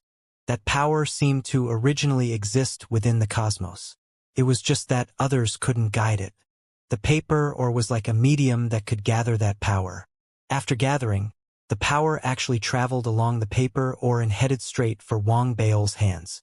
Not waiting for Wang Bao to react, the gentle power gushed into his body and became a warm current that spread around his entire body. While it caused Wang Bao's body to tremble, it also made cracks sound from within his body. His breathing also quickened as an indescribable wave of comfort spread in his soul. It was as though he had consumed a nourishing pill. While the sense of comfort spread, Wang Bao also clearly felt that his cultivation actually increased a little from its previous stabilized state. That gave Wang Bao a big shock. Because of the opportunity that he gained in the Imperial Cemetery, Wang Bao's Spirit Immortal Foundation could be said to be as solid as bedrock, greatly exceeding that of ordinary Spirit Immortals. Although it was a good thing, it also meant that the difficulty level when trying to improve his cultivation from the late-stage Spirit Immortal realm would be 10 or even 100 times harder than it was for others. But now, he actually had such gains just by rowing with the paper ore once. This made Wang Bao's eyes shine after initially feeling shocked, and he felt extreme joy. I never knew rowing boats could have such a wonderful effect. Wang Bao immediately got excited as an intense light shone from his eyes. Although he didn't know the specific theory behind this opportunity, he could understand that there was a possibility of there being energy in the cosmos that was extremely beneficial to a cultivator. Maybe only when one reached the planet realm would they be able to absorb it from the cosmos and use it for their cultivation. According to the Earth's explanation, it was probably something like cosmic rays that were invisible to the naked eye. As for the paper ore, it was obviously even more extraordinary. It actually allowed a spirit immortal like him to absorb the energy from the cosmos. I misunderstood the paper human cutout. Wang Bao immediately turned his head. When he looked towards the paper human cutout, respect and gratitude appeared in his eyes. After he turned back, he put even more effort into rowing with the paper ore. I love rowing boats. I love exercising. Helping others brings me joy. He had to give it his all every time he rowed, having to unleash almost all of his cultivation and his avatar's physical strength to truly complete one row. The fatigue he felt couldn't be put into words, but Wang Bao felt more motivated the more he rowed. Wang Bao was so happy to row that he didn't feel tired at all. Determination appeared in his eyes as he kept rowing, and the benefits he gained were obvious. Wave after wave of the gentle power from the cosmos traveled along the paper ore and kept gushing into his body. It caused the cracks coming from his body to become more obvious and more intense. Meanwhile, his cultivation kept increasing. Although it didn't increase by much, the continuous increase was like an accumulating snowball. As it accumulated, the cultivation aura on Wang Bao's body was finally completely moved and shot up. This brought Wang Bao even more joy. In fact, he felt extremely excited in his heart. Truly, he understood his own cultivation too well and was very clear that at his current state, the sheer difficulty of breaking through the late-stage Spirit Immortal realm to the perfected Spirit Immortal realm was unimaginable for ordinary Spirit Immortals. The opportunities that could allow late-stage Spirit Immortals to achieve a breakthrough were almost like tickles to him. If one saw their cultivation as a tangible object, raising it to a certain height would represent different cultivation levels. Then, the tangible object ordinary Spirit Immortals would turn into would only be around 5 kilograms, meaning one didn't need much strength to raise it. But for Wang Bao, if his cultivation was seen as a tangible object, it would weigh hundreds of kilograms. Hence, more strength would be required to raise it to the same height, and the difficulty was naturally astonishing. But now, as he rowed the boat, although he was tired, the explosion of his cultivation was real. And to Wang Bao, such an opportunity was way too hard to come by. Similarly, because of his cultivation's explosion and increase, Wang Bao could no longer hide the scenes of what was happening to his body. This caused the expressions of the 30 or so teenage chosen ones in the cabin to change immensely. Previously, they already vaguely sensed something amiss. Such obvious signs of change in cultivation level immediately shocked them. Even if they all saw themselves as chosen ones of the current generation and their ability to stay calm was extraordinary, they still exclaimed. Immortal Qi? There's something amiss about that paper, or… There's only one explanation for the increase in Xiadalu's cultivation. That is, the immortal Qi in the cosmos is being guided here and turned into gentle immortal energy that spirit immortals can absorb. A commotion was started, and many chosen ones stood up. When they looked towards the paper or in Wang Baol's hands, flames of desire appeared in their eyes. Some could control it, some tried to hide it, and some just let the flames of desire blaze. As chosen ones of their respective family clans and sects, they were much more knowledgeable than Wang Baol. Hence, they were clear that after cultivators reached the planet realm, although spirit Qi was still a prerequisite for cultivation, it was not the only one. Within the never-ending Tao domain, there was another form of power of an even higher level, immortal Qi. Immortal Qi was essentially the formless power that existed in the cosmos. This power was formed periodically by the countless suns in the never-ending star domain. If one gathered and concentrated it in high amounts, it would form red crystals. It was just that both red crystals and the immortal Qi floating in the cosmos could only be absorbed after one reached the planet realm. It was way too difficult for spirit immortals to absorb it. After all, spirit immortals didn't have planets in their bodies and would find it difficult to temper the energy. Moreover, the energy was violent, and even if spirit immortals absorbed it by force, they wouldn't be able to gain much from it. Of course, there were still methods to absorb it, but stable methods which also allowed cultivators to temper and bear it were very few in number. That was unless an eternal star realm cultivator was willing to be a medium and use their body to modify it. But that had huge consequences and couldn't really yield much tempered immortal Qi. For those chosen ones on the sampan, most of them reaped the benefits of the contributions of their seniors, so they knew all the more how valuable tempered and bearable immortal Qi was. Therefore, as they looked towards Wang Baol, they couldn't help but be green with envy. In reality, they were just like Wang Baol.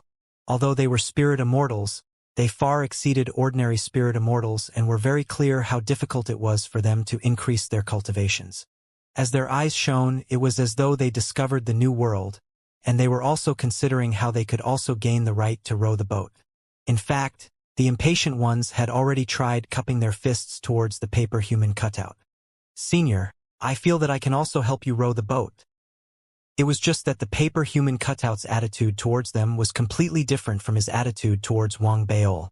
It would be fine if it just acted like it didn't hear them, but the paper human cutout turned its head, and an ethereal glint flashed between its eyes.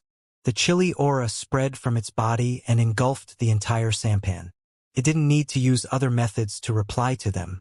Just the suppression from its cultivation and the coldness in its eyes was enough to express its attitude. This made it such that although those chosen ones felt indignant, they couldn't do anything about it. They could only watch as Wang Baol's cultivation kept increasing as he kept rowing. Why do you treat us differently from Xiadalu? Wait a minute. Could it be that this Xiadalu has some strange items on him? There were naturally intelligent people among the chosen ones, and very quickly, although they were all shocked and envious, strange glints appeared in their eyes after they pondered. As for Wang Baol, he had no time to bother with those chosen ones. He didn't care whether they guessed it or not. Right now, all he cared about was the increase in his cultivation. As he sensed that his cultivation was getting closer and closer to the perfected spirit immortal realm, the excitement Wang Baol felt in his heart was indescribable. Also, he had already discovered that as he rode and as the gentle power gushed into his body, all of the injuries he sustained when fighting the right-hand elder on the eye of the eternal star were rapidly healing. Not only that, but even his emperor armor seemed to be affected. The spirit energy within it was mostly replenished. This made Wang Baol extremely excited as he unleashed his emperor armor. After it spread over his entire body in an instant, he rode the paper oar with all his might again. Just like that, time slowly passed. As everyone stared at him, and as Wang Baol rode, the ethereal spirit boat kept moving forward in the cosmos. But after Wang Baol rode around 100 times, his body trembled. The power of his emperor armor was completely recovered, and his injuries had completely disappeared. As for his cultivation, it finally exploded forth at that moment. as his body trembled. Sounds similar to cracks that one would hear when a mirror shattered sounded in his mind. Following that, an immense force that far exceeded the one from before rose from within his body. After spreading around his whole body in an instant, the aura it formed far exceeded the one he had exuded previously. His cultivation broke through instantly, and from the late-stage spirit immortal realm it reached the perfected stage spirit immortal realm. This made it so that Wang Baol burst out in laughter uncontrollably, his eyes shining brighter. He was about to continue rowing to see whether he could stabilize his cultivation a bit more when the paper human cutout beside him slowly raised its right hand. As its right hand was raised, its meaning was implied. It wanted Wang Baol to return the paper or... Wang Baol hesitated, and after blinking he spoke cautiously. Do you want to rest a little more, senior? I can still go on. As he spoke, he quickly rowed one more time. See, senior? My rowing skills aren't bad, right? Wang Baol discovered that there was an ethereal glint in the paper human cutout's eyes, and he shuddered a little. However, he couldn't bear to give up this opportunity.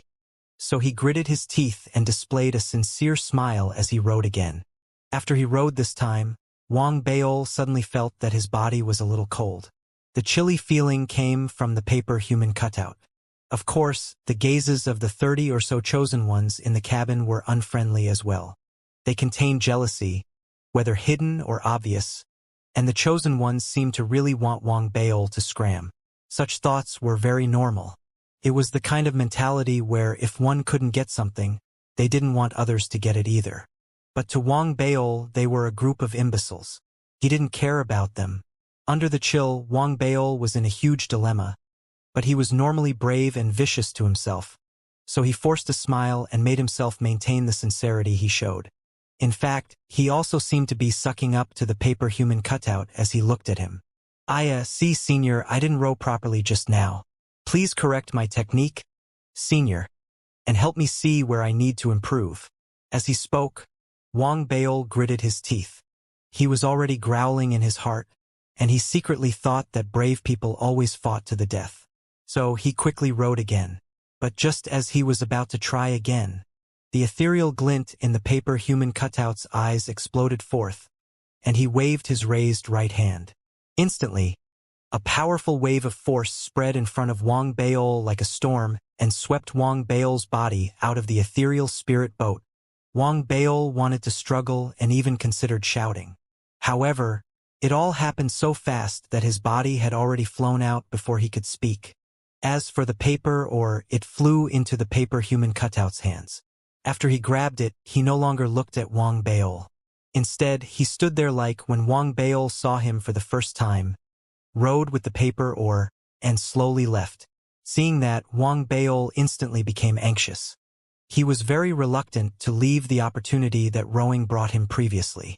So, with a flicker of his body, he quickly gave chase and kept shouting. Senior, wait. I was wrong. Please give me a chance. Senior, I want to board the boat. Wang Baol unleashed his maximum speed and used all his might to shout. But the paper human cutout on the ethereal spirit boat ignored him, and the ethereal spirit boat got further and further away as he rowed with the paper oar. Wang Baol could only vaguely see that the chosen ones on the boat seemed to all turn their heads to look at him at that moment, a sense of delight in their expressions. Those gazes made Wang Baol feel very unhappy in his heart. He felt that those people were too petty. When they couldn't get an opportunity, they didn't want to see others getting it either. As the ethereal spirit boat moved forward, it got blurrier and blurrier. Wang Baol sped and chased for a moment, but he sighed helplessly in the end as he gazed resentfully in the direction the ethereal spirit boat disappeared in. I only rowed a few more times. It's not like I could have broken the paper when I refused to board the boat previously, you came multiple times just to get me to board. In the end, you even forcefully kidnapped me onto the ship. But now you just kick me away like that? The more Wang Baol thought about that, the unhappier he became. But there was nothing he could do about it, so he sighed. So be it. I'm a magnanimous man and won't be petty over this anymore. Wang Baol patted his stomach and felt his current perfected stage spirit immortal realm cultivation. He quickly became happy again, though he still felt a little dissatisfied. He wasn't dissatisfied with how his opportunity had no continuation. Instead, he was dissatisfied with his stomach. I'm too skinny, it just doesn't feel the same. Wang Baol lowered his head and pinched his solid abs hard. He controlled his essence to transmogrify a thick layer of fat on his stomach, causing it to have that hand feel again. That was when he felt comfortable. But that boat, I previously heard those petty fellas refer to it as the Fallen Star boat? Fallen Star envoy? Wang Baol narrowed his eyes. Those people all spoke the language of the Never-Ending Clan. Wang Baol wasn't surprised by that, as he was in the Never-Ending Dao domain. Hence, the Never-Ending Clan's language was the entire Dao domain's lingua franca. Looking at it this way, could the boat and paper human cutout be connected to the Graveyard of Stars? The boat was picking up those who had the places and bringing them to the Graveyard of Stars? A glimmer flashed between Wang Baol's eyes. The information he knew was incomplete, making it hard for him to find an accurate answer. However, using those clues, Wang Baol felt that it was highly possible that his guesses were the truth. If my guesses are correct, does that mean that the paper human cutout in my storage ring used to be a Fallen Star envoy and came from the Graveyard of Stars? Wang Baol lowered his head to look at his storage bag, and his eyes narrowed after he swept over it with his divine will. I previously forgot to seal it again. Wang Baol's expression changed, and he immediately sealed the storage ring. Afterward, he raised his head to look towards his surroundings cautiously. Obviously, because he was forced onto the ship and gained the opportunity afterward, he didn't have time to seal the ring and neglected the storage ring seal. Although he resealed the storage ring now, Wang Baol was clear that the storage ring was passively activated many times on his journey, and his position might have already been exposed. He might be facing the hidden threat of being locked onto and chased. Of course, it was unlikely that he was exposed, because it was highly possible that there was a barrier on the ethereal spirit boat. But there was still some risk in the end. Although those were just his guesses and he didn't have evidence, Wang Baol's cautiousness was already deeply ingrained in his bones after being tricked by the violet gold civilization. So, he quickly pondered and gave up on returning to the divine eye civilization immediately. No matter whether he had people chasing him or not, Wang Baol had to think of the worst-case scenario, which was that his pursuers chased him, entered the divine eye civilization, and cooperated with the violet gold civilization. That way, it would be extremely tough for him to turn things around. It's always better to be cautious. Mumbling, Wang Baol flicked his body and used 2 days to find a meteorite the size of a small planet in the nearby cosmos. After he landed, he dug an internal cave and sat cross-legged in it, then started setting up array formations on the entire meteorite. After he set up array formations all around him, he narrowed his eyes. No matter what, I'll wait 3 months here first. I can afford to hide out for 3 months before returning to the divine eye civilization. Wang Baol's caution this time wasn't wrong, as his judgment was very accurate. In reality, the golden beetle which Xianxia and Dan Josie were on had already locked onto him when his storage ring activated passively multiple times previously. They had also descended onto that patch of cosmos. However, after Wang Baol boarded the boat, they lost the signal and could only expand their search radius. When Wang Baol was chased down from the sampan, although he quickly sealed the storage ring again, the moment he left the sampan, Xianxia sensed the marking on his ring intensely once again. He instantly got excited and immediately told Dan Josie the coordinates. So, the giant golden beetle was speeding towards the latest position of Wang Baol at an extremely fast speed. Using only 5 days, the golden beetle appeared where Wang Baol was chased off of the sampan previously. There, the golden beetle buzzed and paused as an intense light appeared in the eyes of Xianxia inside it. 5 days ago, that brat appeared here. It's a shame that my storage ring lost its signal again. I don't know which direction he went this time. Hearing his words, a hint of arrogance appeared in Dan Josie's eyes as he sneered. Where else could a mere soul conduit escape? Fellow Taoist Dan Josie, that brat tried to activate the storage ring multiple times. That must mean that although his cultivation is insufficient, he has other people beside him or has some special dermic treasures. Xianxia hesitated before reminding Dan Josie. So what? Dan Josie had an expression of disdain as he looked coldly at Xianxia. You've only had your Tao karma destroyed. Don't tell me your guts were destroyed as well. Even if that brat has someone beside him, there's no way they're a planet realm. If they were, your storage ring would have been opened a long time ago. And if he has dermic treasures, wouldn't that be better? Besides, he doesn't know we're chasing after him. So finding him will be a piece of cake. As he spoke, Dan Josie raised his right hand, and early-stage planet realm cultivation disturbances spread forth from his body, gushing into the golden beetle. As it was activated, the golden beetle's wings spread and flapped rapidly on the spot. Layers of waves invisible to the naked eye spread out rapidly and covered quite a large area. My mount's intrinsic divine power can check signs of abnormal movement from eternal star realms and below. If that brat is traveling quickly, I'll notice him in a short while. Dan Josie narrowed his eyes and controlled the golden beetle to fly towards the front, using its intrinsic divine power to search the surroundings for all signs of movement. The golden beetle's search could make Dan Josie so confident because of its incisiveness. However, Wang Baol was cautious, having hidden in the meteorite. Hence, the golden beetle's search failed. After all, he didn't move, making use of the meteorite's trajectory instead. That way, unless his divine sense swept over him at close range, it was impossible to detect him with Dan Josie's early-stage planet realm cultivation.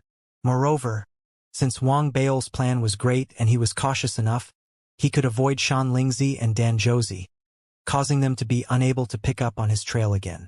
They could only continue expanding their search radius. That way, the possibility of them accurately finding Wang Baol's location at the earliest possible time was greatly reduced. And once Wang Baol really managed to hide for several months, it would be highly possible to return safely to the Divine Eye civilization when he left again. Of course, the prerequisite of all of that was that Wang Baol didn't know that he was only facing an early-stage planet realm. As for Xianxia, in his current state, he couldn't even take one hit when facing Wang Baol. If he knew his opponents were only that strong with Wang Baol's personality, there was a 90% chance that he would choose to actively attack and try to kill them, choosing to kill off his future threats. However, although he didn't know that his opponents weren't out of his league, his hiding spot was still found by Xianxia and Dan Josie after half a month.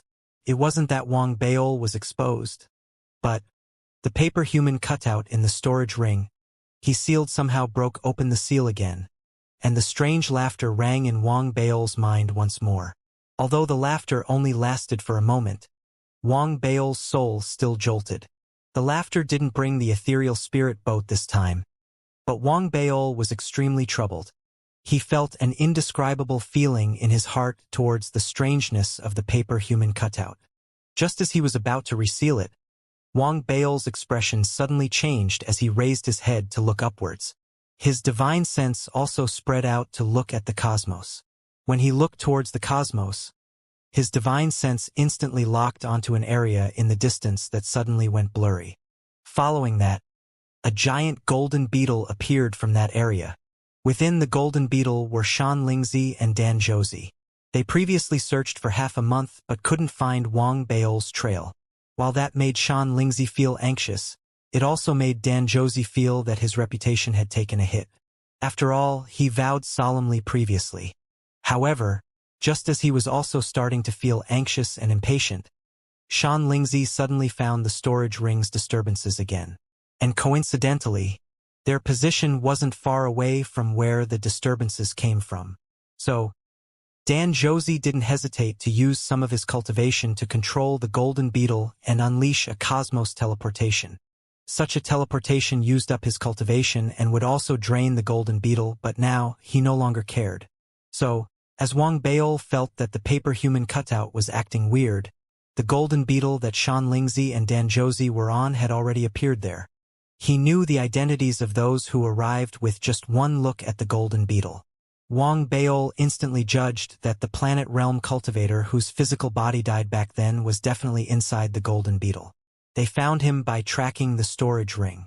So, he also instantly understood that his previous caution wasn't wrong. It was just that the paper human cutout's actions weren't something he could control.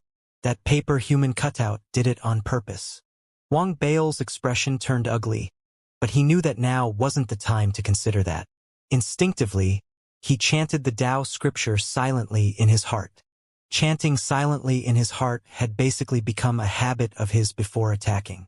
He did it at the eye of the Eternal Star and the Imperial Cemetery. After all, the power of the Tao scripture didn't descend immediately, and there was some delay.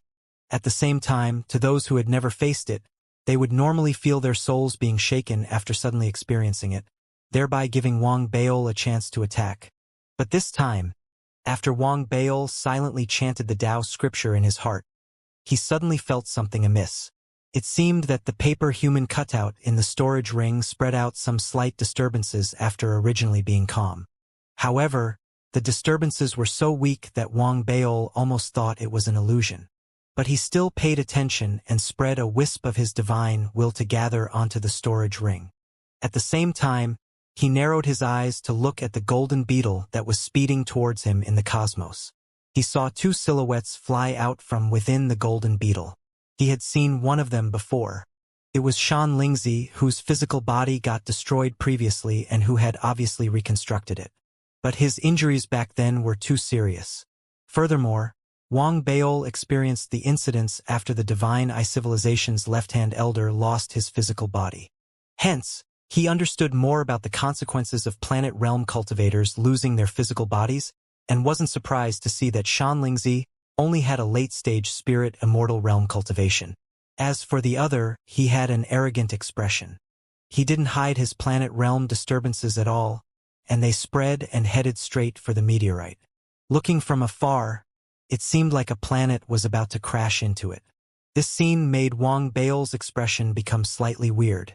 Within the boundaries of his divine will, he only saw the golden beetle and nothing else. There were also only two people who came.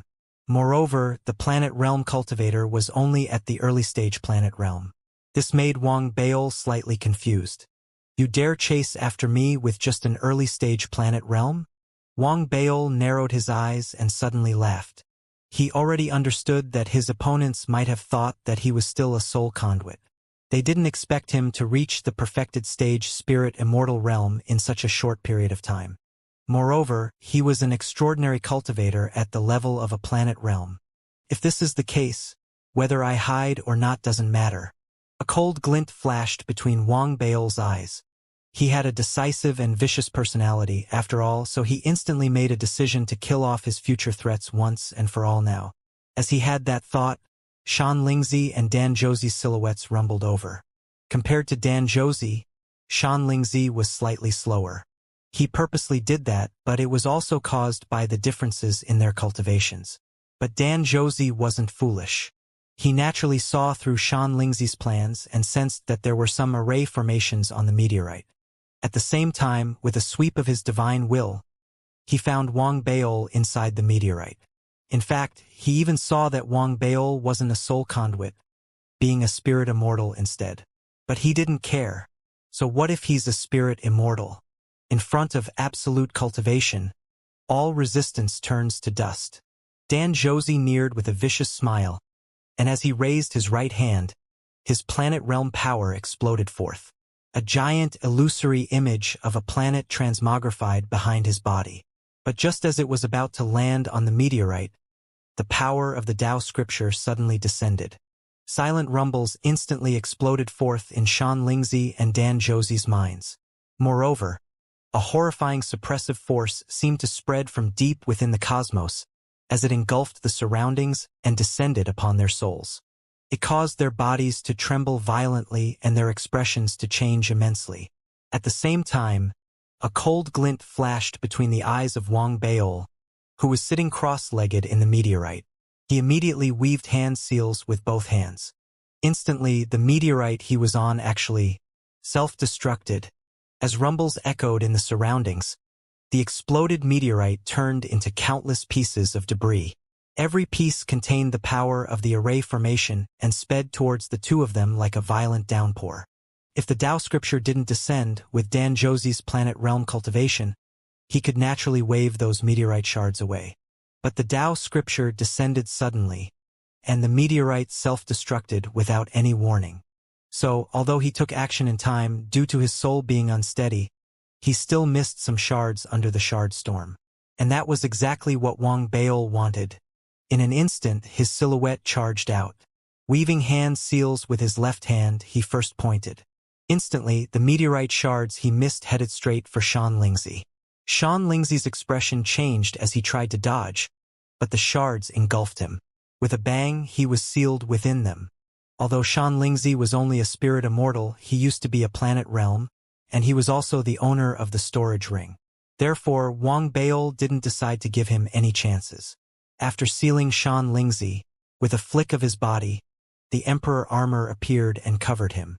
The Dermic battleship also appeared and fused with him. As he was boosted, he was like a shooting star bursting through the heavens, darting towards Dan Josie, whose expression changed and whose pupils shrunk. He was still shocked by the power of the Tao scripture. He neared in the blink of an eye and slashed with his right hand divine armament without hesitation. The slash gathered Wang Baol's perfected stage spirit immortal cultivation disturbances and incorporated his astonishing speed. So, as it came out, its power was heaven-shaking and imposing. The slash even cut open the void, causing the cosmos in Wang Baol's surroundings to disperse a bone-piercing chill as though a rift had appeared. Even though Dan Josie was a planet realm cultivator, his expression still changed after sensing it. He didn't have time to think too much or even speak because, at that moment, the feeling Wang Baol gave him was that he was definitely not a spirit immortal. But he had gone through many battles after all. As he was met with danger, his pupils shrunk, and his hands rapidly weaved hand seals and formed a diamond light screen in front of him. Meanwhile, his body retreated quickly. As his body retreated, Wang Baol had already neared.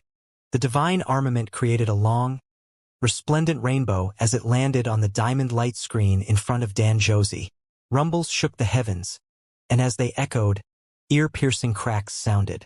The diamond light screen only withstood the blow for a few breaths' time before collapsing and turning into countless shards that shot into the surroundings. But with the momentary shielding of the diamond light screen, Dan Josie still created some distance between himself and Wang Baol by retreating. But even then, the storm created by the slash of Wang Baol's divine armament and that astonishing aura still made Dan Josie's soul buzz. He could no longer hold it back as he screamed, "You're not a spirit immortal, you're a planet realm." Equally shocked was the sealed Xianxia. His expression had already completely changed. The gaze on his pale face was filled with disbelief and incredulity and even more shock and despair. The first thought that appeared in his mind was that he was tricked. Everything was done on purpose by Wang Baol, with the motive being to bait him to appear. Damn it! Xianxia was in an extreme state of panic. He unleashed all his power in an attempt to break through the seal, but his cultivation had fallen, and he was only a spirit immortal. Although it wasn't impossible to break through the seal that Wang Baol spent some time to form, he still needed quite a bit of time to do so. And Wang Baol naturally noticed the changes in the expressions of the both of them. His gaze flashed slightly as he suddenly laughed. "I finally baited the both of you. I guess my planning hasn't gone to waste after all." After his words sounded, Xianxia panicked even more, and even Dan Josie was anxious and doubtful. Even if he swept across the surroundings with his divine sense and confirmed that there was no one else, he still couldn't help but split his attention to pay attention to the surroundings. This was where Wang Baol's motives laid.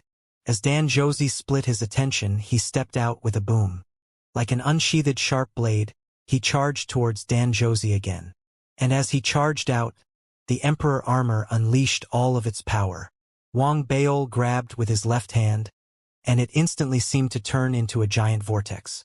While it formed a pulling force, it turned into the supernova. Although such a technique was an ordinary divine power from his time in the Federation, with Wang Baol's current cultivation and the power of his essence, combined with the boost from his Emperor armor, its power had already become extraordinary.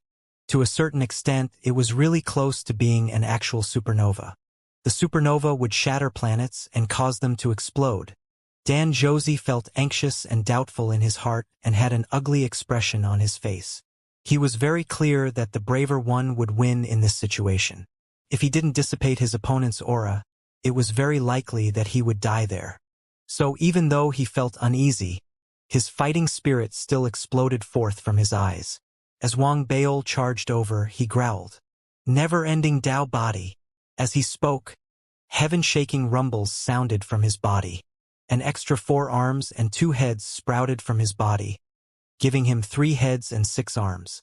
This was the true body that all never-ending clan members possessed. And as his true body appeared, his cultivation and combat strength exploded forth more intensely. A storm was also formed outside his body, and it swept towards Wang Baol. The both of them were lightning quick. If ordinary cultivators were there, they probably couldn't even make out their bodies properly. They could only see 2 blurry patches of light clashing together in an instant. As a loud boom echoed in the surroundings, Wang Baol's supernova was completely blocked by 2 of Dan Zhouzi's arms, and the sound instantly spread. Although the punch that contained Wang Baol's supernova didn't push Dan Zhouzi back, his 2 arms trembled violently. As the impact from their clash spread outwards, a cold glint flashed between Dan Zhouzi's eyes. As he used 2 hands to block, he raised his other 2 arms quickly, smashing them towards Wang Baol's head. His aura was imposing, and one could imagine that once they landed, Wang Baol's head would definitely collapse. But Wang Baol's counterattack was extremely fast and furious as well.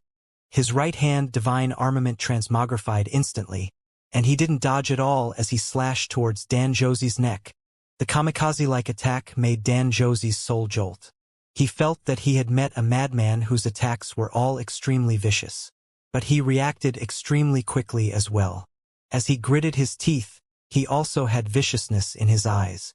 The 2 arms continued smashing towards Wang Baol's head as he raised his other 2 arms rapidly to forcefully block Wang Baol's divine armament. The power of the divine armament couldn't be completely stopped by 2 arms, but Dan Zhouzi's viciousness exploded forth at that moment. He actually self-destructed those 2 arms without hesitation and forcefully blocked the attack. All of that seemed to happen in slow motion, but in reality, it all happened the moment they clashed. Every attack seemed to be able to decide whether they would live or die. Dan Zhouzi was a planet realm, after all, and he unleashed his never-ending Tao body. He had the advantage in that regard. He had resisted the divine powers of Wang Baol's left and right hand, and his 2 arms neared Wang Baol's head like 2 mountains. This scene made the sealed Shan Lingzi stop struggling for a moment, and he had an excited expression. In the next moment, the scene he wished to see actually appeared. As rumbles sounded, frenzy appeared in Wang Baol's eyes. But it was of no use. Even though he unleashed all his might to try and retreat, there was no way Dan Zhouzi would give him the chance to do so. In an instant, his 2 arms landed, and Wang Baol's body trembled violently as he let out a shrill scream. His head exploded, and his body also seemed to be unable to withstand Dan Zhouzi's violent power as it exploded as well, turning into blood and gore that spread outwards. His death came too suddenly, such that Dan Zhouzi was stunned by his success. In his heart, he still felt that something was amiss at that moment. But just as that feeling appeared, and before he could do anything about it, the dispersed blood and gore turned into mist in a heartbeat. Because of the dispersal of the blood and gore, the mist spread all around Dan Zhouzi, seemingly surrounding him. As the blood and gore turned into mist, and as Dan Zhouzi panicked and his pupils narrowed, the mist moved and gushed towards his body. He was so fast that he gave Dan Zhouzi absolutely no time to resist. As Dan Zhouzi's expression changed, the mist neared and gushed into his body. The intense pain made Dan Zhouzi let out a shrill cry of pain, and an extremely strong sense of danger made him feel shocked in his heart while his body shivered. That was especially so because he felt that his soul was being shaken. It was like there was fire spreading both inside and outside his body, threatening to incinerate him. In this time of danger, Dan Zhouzi was clear that he couldn't hesitate. His eyes turned red instantly as he screamed, and one of his heads exploded. Using the power of the head's self-destruction, he tried to force the mist out of his body. It was pretty effective. One could see that the mist, which had mostly gushed into his body originally, was blocked outside his body, and it showed signs of being forced out. But obviously that wasn't enough. So, Dan Josie roared and made 2 of his 4 remaining arms self-destruct. With the explosive power of 1 head and 2 arms, which turned into a powerful repelling force, he finally completely forced out all of the mist that had gushed into his body. As the mist dispersed, Dan Josie rapidly retreated, his face turning pale. Where he was previously, the mist he forced out quickly gathered and turned into Wang Baol's silhouette. "Who the heck are you?" Seeing such a demonic scene, an intense fear appeared in Dan Josie's eyes as he growled. There was no way for him not to be scared. Truly, although he didn't fight Wang Baol for long, his life hung in the balance every time they clashed. Wang Baol's kamikaze style made his head hurt, and the thing that made his head hurt the most was his weird divine powers. He already collapsed after being hit by him just now, but he somehow turned into mist in the next moment and almost killed him. Such a weird technique gave him no choice but to take his opponent much more seriously than before. But he also knew that the never-ending Dao domain was too huge and contained countless different races. Even if he was a never-ending clan member, there were still many races and civilizations he had never seen before. So his first judgment now was that the opponent in front of him must be a cultivator from a certain special race. That was why he let out that doubtful growl. In reality, asking that question represented that he intended to retreat. Obviously, he didn't want to risk his life to obtain the opportunity Xianxia spoke of. In fact, he even suspected that the opportunity Xianxia spoke of might not be that way. Otherwise, with the cultivation of the person in front of him, if he really had the imitation of the galaxy bow, he only needed to pull the bow with all his strength. Then it would be difficult for him to escape and he would definitely die. Moreover, it was obvious that he had fallen for a trap this time. Therefore, Dan Josie wanted to retreat more and more. That being said, he was still a little indignant. After all, he had been chasing Wang Baol for quite a while and had wasted a lot of time. He was unable to just return empty-handed. Hence, he decided to see if he could ask something to prepare for his future revenge. As for Wang Baol, after he heard Dan Josie's words, a smile appeared on his face. The thing he loved the most was for others to ask him that question. So, after his silhouette gathered, Wang Baol licked his lips and laughed as he looked at the cautious Dan Josie. "I'm your daddy." He spoke using the dark sex language, which was also the language of the never-ending clan now, so Dan Josie heard him loud and clear, and his expression became uglier. After taking a deep look at Wang Baol, he humphed. Since he didn't get the answer that he wanted, a cold glint flashed between his eyes. "No matter what, I have to try again. I can't just leave like this." Thinking to this point, Dan Josie flicked his body and charged out towards Wang Baol. Wang Baol narrowed his eyes and also charged out. Instantly, the 2 of them attacked rapidly in the cosmos. Divine powers transmogrified, and rumbles rose from all around. In a short amount of time, they exchanged blows up to 100 times. Although Dan Josie was strong and unleashed his planet realm power, Wang Baol was even weirder.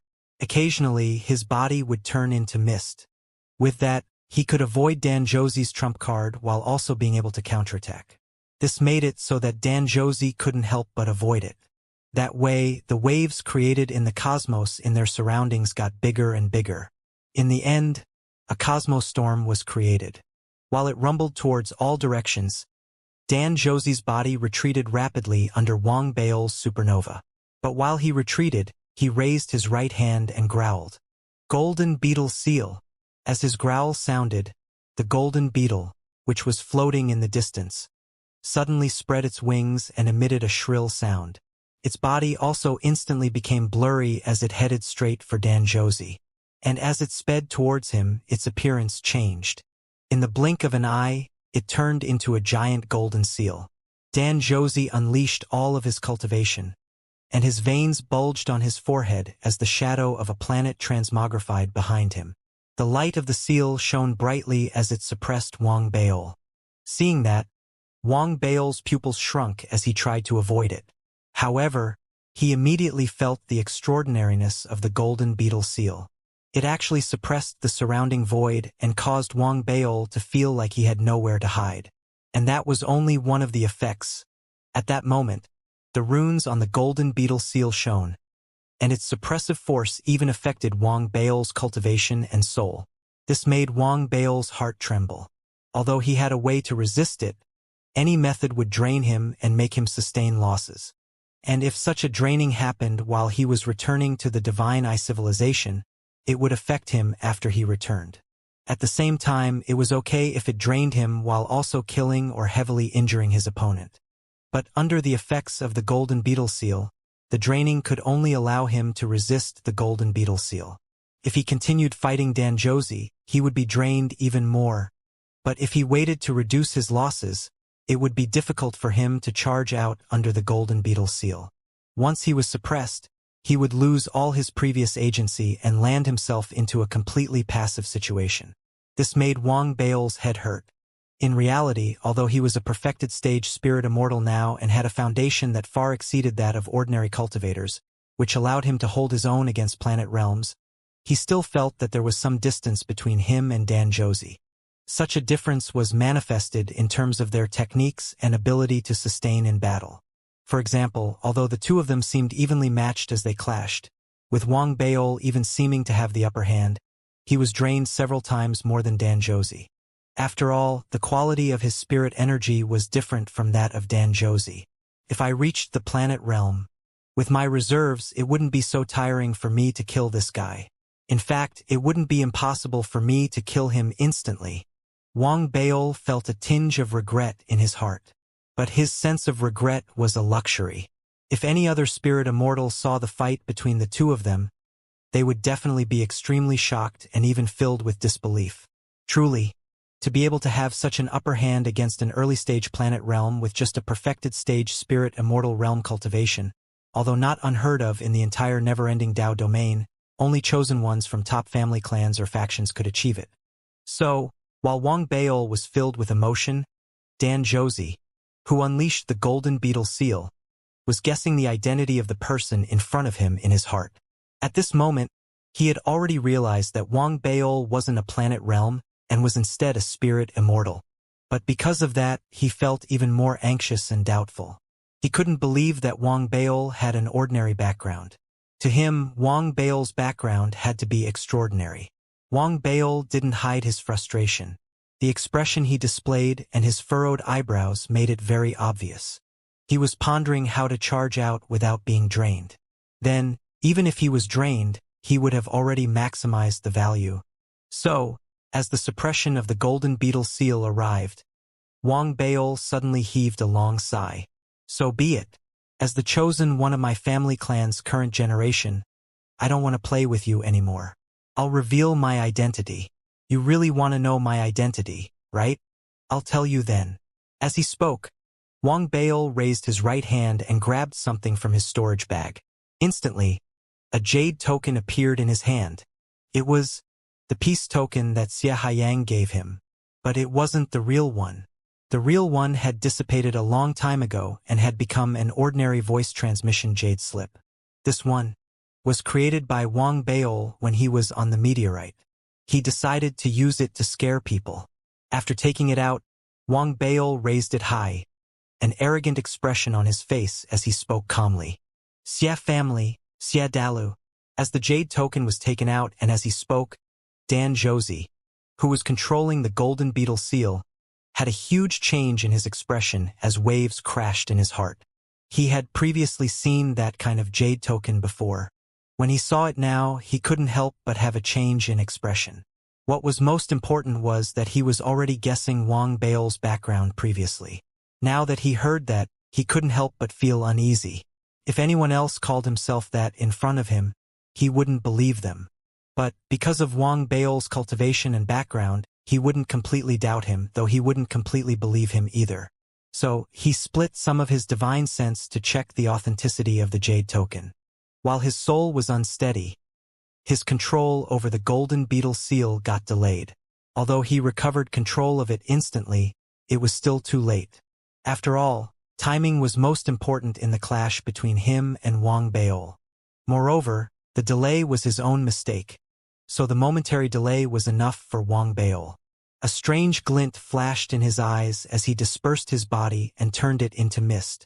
With lightning-quick speed, he charged out of the boundary of the golden beetle seal. After he appeared, as Dan Josie's expression changed again, the killing intent in Wang Bao's eyes exploded forth. Behind him, the demonic eye art transmogrified, forming a giant black eye that opened and stared at Dan Josie. Instantly, an invisible binding force descended and caused Dan Josie's body to freeze for a moment. His heart trembled, and while he secretly cursed, Wang Bao's body blurred, and 4 silhouettes flew out from his body in the next moment. The 4 silhouettes were all silhouettes formed with his essence. They were like 4 sharp blades that charged towards Dan Josie. But they didn't attack, instead, they self-destructed. This was the fastest and most destructive attacking method Wang Bao could think of. And all that was extremely violent. Just as Dan Josie's body recovered, Wang Bao's 4 avatars neared and self-destructed in unison.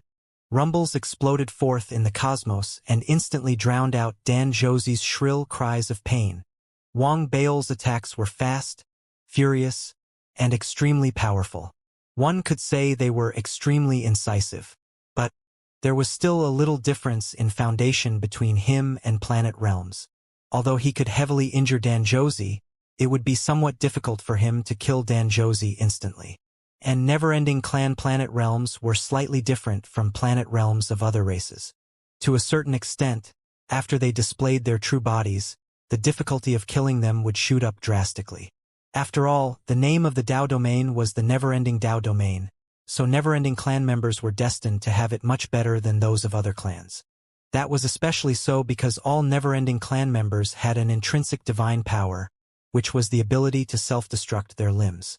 Their extra 2 heads and 4 arms had both offensive and defensive capabilities. They could self-destruct to harm foes, and they could also be used to resist life-threatening damage. In fact, it wouldn't be ridiculous to say that never-ending clan members had 3 lives. That was unless one could completely crush never-ending clan members in terms of cultivation and combat strength and kill them extremely quickly. But Wang Baol obviously couldn't do that currently. So, although Dan Josie let out shrill cries of pain, he only had to pay a huge price, sacrificing one of his heads and an arm while also using the golden beetle seal to resist. With that, he finally survived the self-destruction of Wang Baol's 4 avatars. It was just that the price he had to pay was too huge. The golden beetle seal was damaged, and his true body was also almost crippled as his cultivation started becoming unsteady. He was in an extremely bad state and only had a left hand remaining. As blood spread around his body, Dan Josie's silhouette rapidly retreated. Waves of fear and shock had already crashed onto his heart, and at this moment, he didn't have any thoughts of continuing the battle. The only thought he had in his mind was to escape no matter what. So, after charging out of the blast radius, Dan Josie used his only remaining left hand to weave hand seals without hesitation, causing the golden beetle seal to change back into the golden beetle. He stepped into it with a flicker of his body and used all his might to control it. It turned into a golden ray of light and escaped towards the cosmos in the distance. He felt extreme fear towards this weird foe, and his escape caused Xianxia, who was sealed at one corner, to turn even paler as desperation appeared in his eyes. Wang Baol was also feeling upset. Creating 4 avatars and making them self-destruct also drained him greatly. But he gritted his teeth, and the killing intent in his eyes was abnormally steady and intense. I've already experienced the consequences of being pursued after not eliminating threats from the root of the problem. Although my cultivation level wasn't high enough that time and the conditions didn't allow me to, this time, I absolutely can't allow myself to always be in the mind of and hated by someone in the future. Wang Baol was very clear that if he completely exterminated Xianxia during the Flame Patriarch's mission back then, he wouldn't have encountered this situation. Moreover, he was lucky this time. He had just achieved a breakthrough and went into this battle in peak condition. But he didn't know whether he would be so lucky the next time. As those thoughts flashed in his mind, Wang Baol raised his right hand and grabbed towards the sealed Xianxia. Instantly, he pulled Xianxia's body over, sealed him again, and threw him into his storage bag.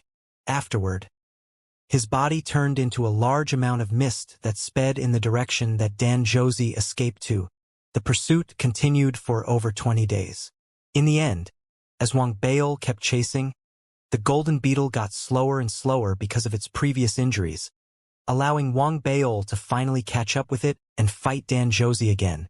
For this battle, their battle location was the cosmos of an extinct civilization. Rumbles echoed in their surroundings, and while the spread of waves didn't cause any planets to collapse, the meteorites floating in all directions broke apart. Although Dan Josie escaped, his only remaining arm was cut down by Wang Baol. As for the golden beetle, it already lacked the strength to escape.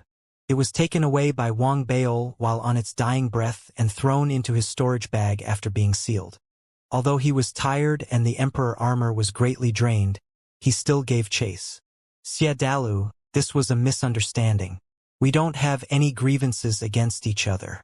Why are you giving your all just to chase me?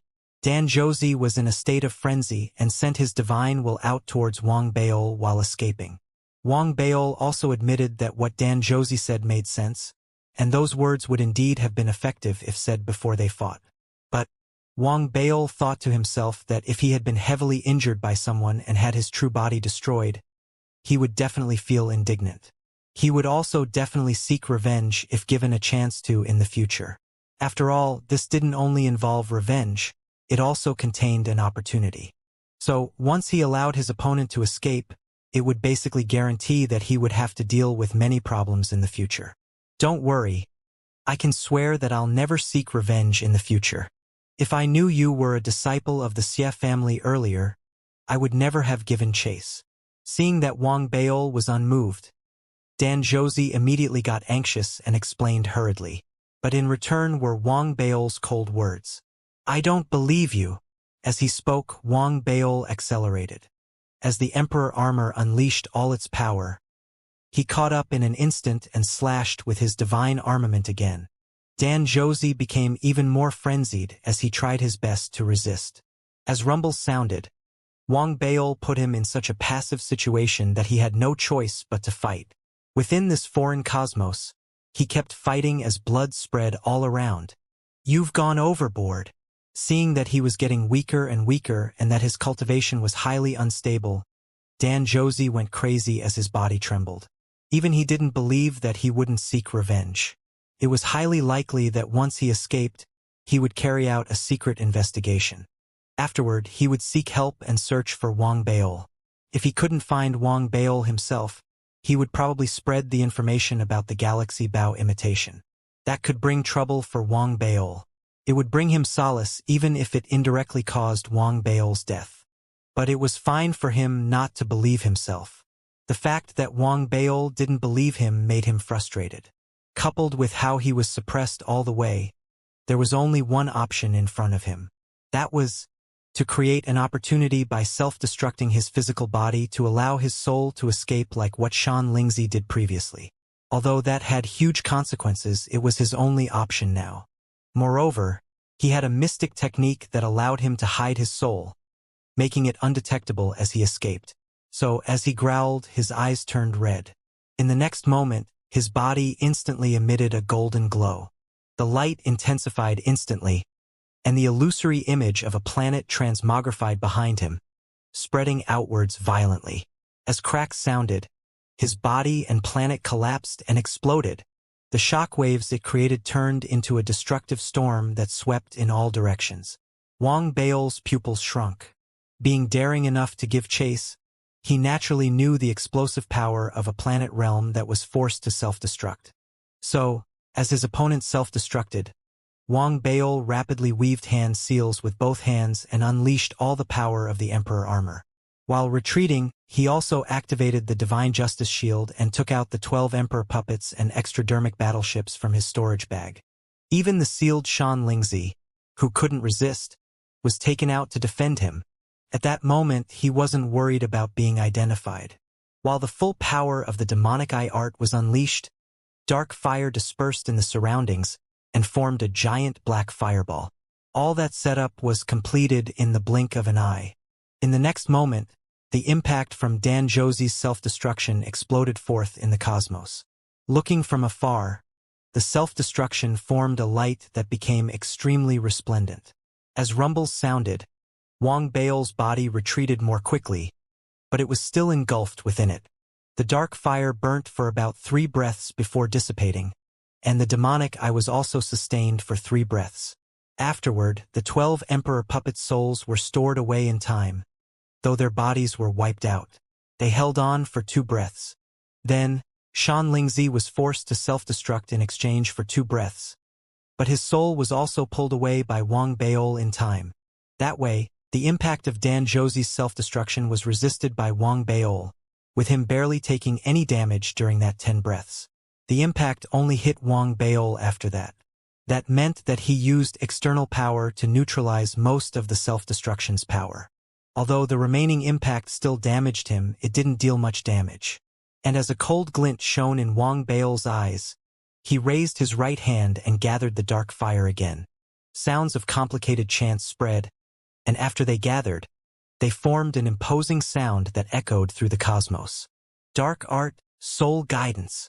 The sound turned into invisible waves that ignored the disturbances of Dan Zhouzi's self-destruction as they swept and spread towards the surroundings. Meanwhile, an illusory shadow appeared in the southeast direction as the waves engulfed it. The illusory shadow was Dan Zhouzi's soul, which was making use of the self-destruction to escape. Impossible! You're someone from the dark sect. Dan Zhouzi's expression completely changed as intense disbelief and desperation appeared in his eyes. While he let out a shrill cry, it was also difficult for him to escape as Wang Bao grabbed with his right hand. He was bound by the waves that quickly gathered from the surroundings, and no matter how he struggled, it had no effect. In the next moment, he was pulled in front of Wang Bao and grabbed by him. Killing a planet realm really does take quite a bit of effort. Wang Bao humphed and looked at Dan Zhouzi's soul in his hands. Although the soul looked illusory, it was still similar to Dan Zhouzi's appearance. At the same time, it also gave him a feeling of highly concentrated soul power. As for Dan Zhouzi's soul, which was bound by the dark art, it couldn't struggle at all. He also couldn't self-destruct his soul and even slipped into a coma slowly. It seemed that, under the dark art, all his resistance was futile. Wang Bao observed for a while. After all, this was his first time capturing a planet realm cultivator's soul. He also sensed that a pulling force seemed to exist deep within the cosmos that seemed to want to take away the soul. It was just that the pulling force wasn't very powerful and was disrupted by the dark art, so Wang Bao could still resist it. But he had a gut feeling that if he didn't attack using his dark art and destroyed the soul, the pulling force would have increased infinitely in the next moment until it sucked away the soul he destroyed. If all conditions were met, it would still be possible for Dan Zhouzi to revive several years later. But if his soul was wiped away by the dark art, that possibility would disappear. Is that the never-ending clan's heavenly Tao? Wang Bao pondered as the demonic eye behind him transmogrified again. The black eye opened, showing a cold gaze. If one looked closely, those familiar with Wang Bao would realize that the gaze of the black eye came from the same source as Wang Bao. This was the change in the demonic eye art that happened after he wiped away the divine eye civilization's first-generation patriarch. It meant that the demonic eye art had completely become his personal divine power, and there were no future threats. After sensing the demonic eye art's black eye, a strange glint flashed between Wang Bao's eyes. He was about to throw the soul in his hands towards the demonic eye behind him, to let it absorb the soul and turn it into his cultivation. But very quickly he paused. After thinking, he took out Xianxia's soul from his storage bag. When Xianxia appeared, his whole body trembled. His eyes were full of intense fear and desperation as he looked towards Wang Bao. Although he didn't see the entire battle, Dan Zhouzi's escape previously and the self-destruction of his physical body made him understand how scary the pig-headed man from before was. That was especially so considering Dan Zhouzi's soul was captured alive. This made him feel extremely bitter. Just kill me. I've accepted my fate. He felt bitter, but a resolute will spread from Xianxia's soul. He was prepared to die. In fact, after experiencing the collapse of his physical body back then, he had prepared before coming. He had some confidence that he could find a chance to revive many years later after he died. Pretty gutsy, eh? Wang Beil looked at Shan Lingzi and suddenly laughed. In front of Shan Lingzi, he threw Dan Zhouzi's soul towards the giant demonic eye behind him. Instantly, the demonic eye's pupil expanded. It was like a black hole and a giant mouth as it sucked Dan Zhouzi's soul into it. Afterward, the demonic eye swelled rapidly as though a storm was spreading within it. In fact, it was even trembling uncontrollably. Obviously, to the demonic eye, the absorption this time was unprecedentedly huge nourishment. After all, this was killing a planet realm and absorbing his soul. Rumbles exploded forth from within the demonic eye. As they sounded out consecutively, and as the demonic eye absorbed, the backlash also started. A stream of heat gushed into Wang Beil's body from the demonic eye, causing his body to tremble violently. All the losses of the Emperor armor were instantly replenished. At the same time, his cultivation also rose from its original foundation, reaching the maximum point of what he could withstand. Wang Beil understood that he could no longer continue staying at the spirit immortal realm. So, although there was still a lot of Dan Zhouzi's soul power left, it was difficult for him to continue absorbing it, as though he was a fully filled bottle. That was unless he broke through to the planet realm and exchanged for an even bigger bottle. Although that was the case, the benefits of absorbing a planet realm soul hadn't ended. The changes in the demonic eye became more obvious and, faintly, within its pupil, a double image appeared as though a second pupil was growing. Such a change was unexpected, even for Wang Beil. The Divine Eye art didn't mention this, so it was obviously a change that happened on its own after the Divine Eye art was modified by the Dark art. After all, the Dark sect only had the nascent soul demonic eye art. Everything that followed was cultivated by Wang Beil using the Divine Eye art. So now, his demonic eye art was an unprecedented path of evolution to a certain extent. While such gains made Wang Beil feel extremely comfortable, excitement also appeared in his eyes. Although killing a planet realm was difficult and drained him a lot, he gained a lot from it too. Getting rid of a future threat was just one of the benefits. Even though Dan Zhouzi's storage bag collapsed, the increase in cultivation and replenishing of the Emperor armor made Wang Beil feel that it was worth it. That was especially so considering he still had much of Dan Zhouzi's soul power stored away. At the same time, his gains also included the golden beetle. Although the beetle was on its dying breath, Wang Beil felt that he could repair and completely control it. After all, the beetle could turn into the golden beetle seal and could be considered a kind of dermic treasure to a certain extent. So, while feeling extremely satisfied, Wang Beil purposely licked his lips and displayed a look of greed as he looked towards Shan Lingzi, who was already scared out of his wits by that scene. He didn't need to threaten him at all. After seeing that Wang Beil had a way to indirectly absorb Dan Zhouzi's soul and that his body had grown, Shan Lingzi immediately felt frightened. He didn't feel that there was still a chance to revive after being absorbed like that. Although he didn't know how Wang Beil did it, the weirdness coming from Wang Beil's body still made Shan Lingzi's heart tremble. His gaze was completely filled with fear. "Fellow Taoist, let's talk things through nicely. Don't be rash." Shan Lingzi shivered as he spoke anxiously. He was scared that he would have no time to say it. But as he spoke, Wang Beil raised his right hand and grabbed him. He feigned the action of throwing him towards the demonic eye behind him and spoke calmly. "I wasn't rash. It's just that there's no use in letting you live." "There is a use," Shan Lingzi screamed in horror rapidly. "Fellow Taoist, I can recognize you as my master. Master, so long as you promise not to kill me, I can help you open the storage ring. I can tell you the origins of the 3 items inside the storage ring. I can also tell you how to use them. Please don't be rash, Master. I'm very useful." Shan Lingzi, who became completely submissive as he tried not to get absorbed, spoke extremely hurriedly. And that was exactly what Wang Beil needed. So before absorbing Dan Zhouzi just now, he purposely took out Shan Lingzi. His goal was to let him see all that. That way, he wouldn't have to interrogate Shan Lingzi.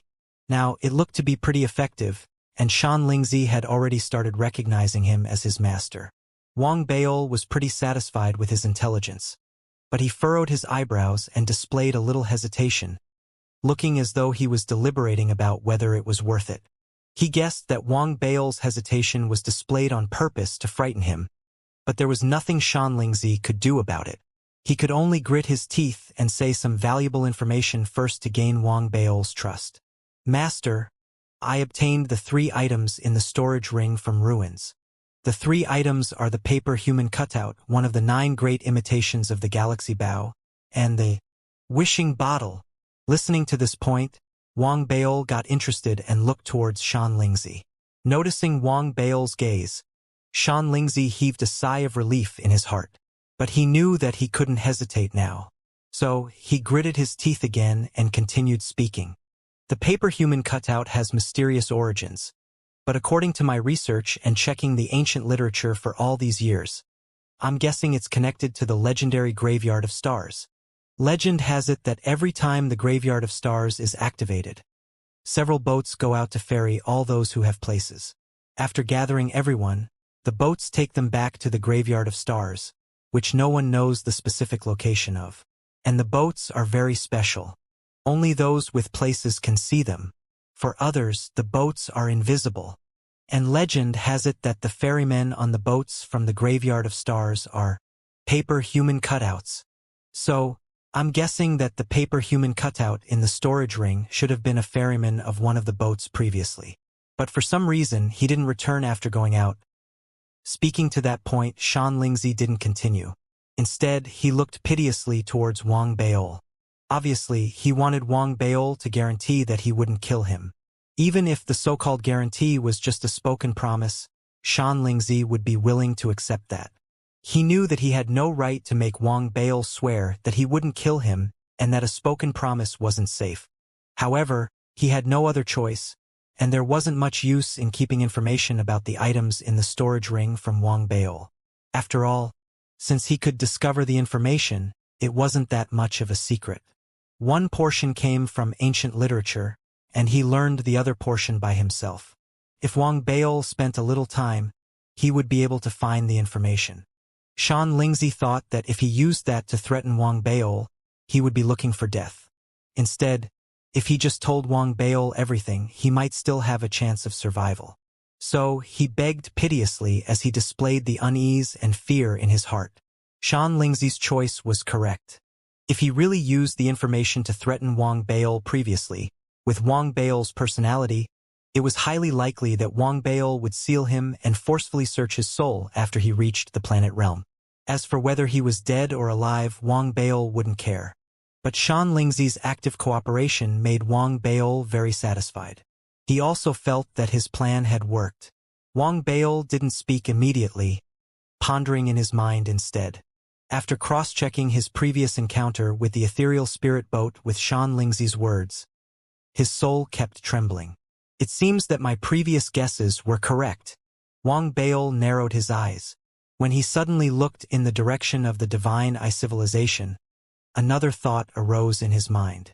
Could it be that the ethereal spirit boat's original destination was the divine I-civilization? Because the divine I-civilization's royalty has a place. Yaming previously said that the divine I-civilization's place seemed to be infused into the royal bloodline, and it was very difficult for outsiders to obtain it. They could only willingly transfer it to others at the moment the Graveyard of Stars was activated. If that's the case, maybe Yaming didn't know everything. The transfer of the divine I-civilization's place doesn't happen during the activation of the Graveyard of Stars. But the arrival of the fallen star boat? Multiple thoughts spun in Wang Bao's mind as a glimmer flashed between his eyes. Maybe I also have a place? Wang Bao thought about it and brushed away that thought. Although he seemed to possess the royal bloodline, it was tied to the demonic eye art and not truly possessed by his physical body. So, he wasn't naturally related by blood to the real royalty. Therefore, it was extremely improbable for him to have that place. But there's no harm in... Wang Bao narrowed his eyes. He thought about how the paper human cutout seemed to purposely tremble previously to guide Xianxia and Dan Josie to him. He also thought of the abnormality of the paper human cutout after he used the Tao scripture. All those signs weaved together in his mind. Although he wasn't completely clear of the truth, he wasn't too far from it. So, after pondering, he looked at Xianxia's soul. He nodded his head slightly and spoke calmly. That's enough. If you have any other information about the paper human cutout, don't hide it. Tell me immediately, and I can consider your future mercifully. Those words weren't the perfect promise Xianxia wanted, but he dared not ask for too much. So, he quickly spoke obsequiously as he told Wang Baol all he knew truthfully. Master, I dare not offend the paper human cutout. I only know this much, but I know more about the other items in the storage ring. Xianxia was a little nervous. He noticed that Wang Baol seemed to be more interested in the paper human cutout, and he was scared of activating Wang Baol's killing intent because he didn't know enough. Because of that, he spoke quickly. The power of the bow in the storage ring can be said to be heaven-shaking. Master, this bow has an extraordinary background. According to my many years of research, I can finally confirm that this bow is one of the legendary 9 great galaxy bow imitations in the never-ending Dao domain. Galaxy bow? Wang Baol focused his gaze on the bow in the storage ring. He remembered that it was embellished with 10 eternal star-like spheres and looked very astonishing while feeling very majestic. After hearing Xianxia's words, he finally knew the bow's name. Master is indeed knowledgeable. You've recognized the origins of this bow. Indeed, this bow is an imitation of the galaxy bow. In the never-ending Dao domain, there are 10-star domain absolute treasures that are extremely famous. 6 of them already have owners, but 4 of them have been missing for many years. No one knows where they are. And among them is the galaxy bow. Xianxia bootlicked without a trace as he continued speaking hurriedly. The true galaxy bow has 30,000 eternal stars embellished on it. Once pulled, it can make galaxies and laws collapse, shattering all laws. Its sheer power is simply indescribable. An artifact refinement master followed some clues and used his entire life to create 9 imitations. Every one of them is embellished with 10 eternal stars. Although they're worlds apart from the true galaxy bow, to eternal star cultivators, they are worth a fortune and are things they could only dream of possessing. Speaking to that point, Xianxia swept his gaze at Wang Baol. To increase his persuasiveness and make Wang Baol ignore the fact that he didn't know much about the paper human cutout, Xianxia gave an example. Master, I didn't dare reveal that I had the imitation of the galaxy bow previously. If not, with the bow's value, if I could have sold it safely, I could have bought 1,000 civilizations. In fact, if I contacted Star Domain Realm Mighty Figures, I could have used it to exchange for a favor from them. But I would have had to be able to withstand it and have the right to have such a favor. If not, it would have been all too easy for me to be swallowed alive. Xianxia felt a little bitter in his heart. He lost precisely because he didn't have that right.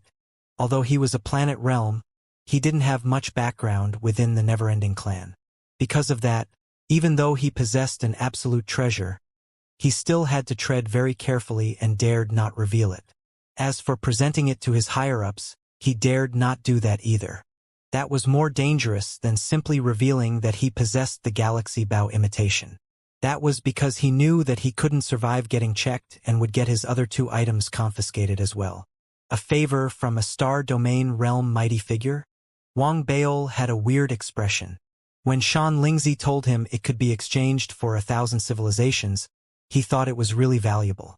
But after hearing the second half of the sentence, he suddenly thought that it wasn't that valuable. After all, his senior brother was at least a Star Domain Realm Mighty Figure. Wang Baol felt that, even if he wanted thousands of favors, it wouldn't be too difficult. If Xianxia knew all his thoughts, he would probably have spit out a mouthful of blood. Truly, the difference between them was even greater than the distance between heaven and earth. That's enough. Tell me about the bottle. Wang Baol waved his hand and asked about the mysterious little bottle. In reality, Xianxia's judgment about the 3 items in the storage ring was incorrect. What Wang Baol cared most about was neither the paper human cutout nor the galaxy bow. He only cared about the former because it was weird and connected to the graveyard of stars, which he actually cared about. As for the latter, Wang Baol felt that he had no use for it now, so it was enough to just know its value. The item he really cared about was the little bottle. His instincts told him that the mysteriousness of the bottle might far exceed that of the paper human cutout. In reality, that was indeed the case because Xianxia, who kept recounting information smoothly from the start, paused at that moment. He didn't do it on purpose, as it was simply his instinct that made him do so. But after seeing the hostility in Wang Bao's gaze, he shuddered and immediately told him everything he knew, not daring to hide anything. Master, I don't know the origins of the little bottle. I couldn't find any clues about the item from any ancient literature. I only know that this bottle seems to have existed for an extremely long time, and its use, according to my many years of research, I finally found something. This item seems to be a wishing bottle. Xianxia spoke carefully. He feared that he wasn't detailed enough and thus elaborated. The bottle can't be opened, and the words on the paper in it have become blurry. I can't see what's written on the paper. The words are unclear? Wang Bao narrowed his eyes and took a close look at Xianxia. He didn't think that Xianxia would deceive him about that, but he remembered seeing the words, "a rich person," in it previously. This made Wang Bao feel astonished in his heart, but he didn't display it at all in his expression. I can't see the words clearly, but I can confirm that this is a wishing bottle. It's just that it's only effective occasionally. Sometimes it doesn't work. However, when it's actually effective, while it grants the wish of the one who made it, unimaginable side effects descend. Speaking to that point, bitterness and fear appeared in Xianxia's eyes as though some horrifying side effects had happened to him before. Side effects? Wang Bao raised his eyebrows. You must have wished successfully before. Tell me about the side effects. Xianxia immediately went silent. After a while, he seemed to lose all his strength as he lowered his head and spoke softly. Master, I used to be a female cultivator. Female cultivator? The heck? What are you saying? Ugh. Wang Bao didn't really understand Xianxia's words at first, but when he was halfway through his sentence, Wang Bao stared wide and looked blankly at Xianxia's soul. Confusion appeared in his eyes. Female? You used to be a female? Xianxia smiled bitterly as he looked at Wang Bao and nodded. You're kidding me, right? Ah, even your soul is male. Wang Bao felt his mind turn upside down, and his first reaction was that Xianxia was too bold and actually dared to mess with him. So he stared as a killing aura rose. This made Xianxia shudder in fear as he quickly explained everything. Hear me out, master. Although I used to be a female cultivator, men enjoy a higher status than women in the never-ending clan. Therefore, I always hid my gender. After obtaining the wishing bottle back then, I researched it for many years. And the reason I could successfully become a planet realm was that I wished successfully at a crucial moment. It was just that the consequence was me turning into a male cultivator. I wished myself back into a female cultivator before, but as I made other wishes, I changed back into a male cultivator. Besides that, the wishing bottle side effects are exceedingly strange. I remember that there was once when I actually turned into a tree after a successful wish. That continued for 3 years. Xianxia had a bitter expression. Normally, there was no way he could tell this to anyone. But right now, he finally vented his frustrations in front of Wang Bao, and every word was filled with ruefulness. As Wang Bao listened to Xianxia's words, his eyes stared wider, his heart shaken. He also felt intense shock. Nonetheless, he couldn't help but be interested. Truly, if the wishing bottle was really like how Xianxia described it, it would be way too overpowered. You could even achieve a breakthrough just by wishing for it. What a treasure. Wang Bao was moved, but he also hesitated about the side effects Xianxia talked about. However, when he thought about how his cultivation could possibly increase drastically, he thought that turning into a female cultivator for a few years wasn't something he couldn't accept. Anyway, this Xianxia said that he changed back. It'll be fine so long as it isn't permanent. Wang Bao felt more excited the more he thought about it. He felt that if he really became a female, he would just go into seclusion for a few years and keep trying to wish himself back to being male. Thinking to this point, decisiveness appeared in Wang Bao's eyes as he took out the storage ring. After trying to infuse his divine will into it, He discovered that although the paper human cutout opened its eyes and exposed an ethereal glint, it didn't stop him. So Wang Bail quickly took out the little bottle. When holding it in his hands, Wang Bail couldn't help but feel a little nervous. After gritting his teeth, he instantly made a wish loudly. I want to become the strongest person in the never-ending Dao domain. The little bottle didn't react, and even Xianxia's face twitched. But after noticing Wang Bail's hostile gaze sweeping towards him, Xianxia sighed in his heart and quickly spoke. Master, I've made that wish before, but there's no use.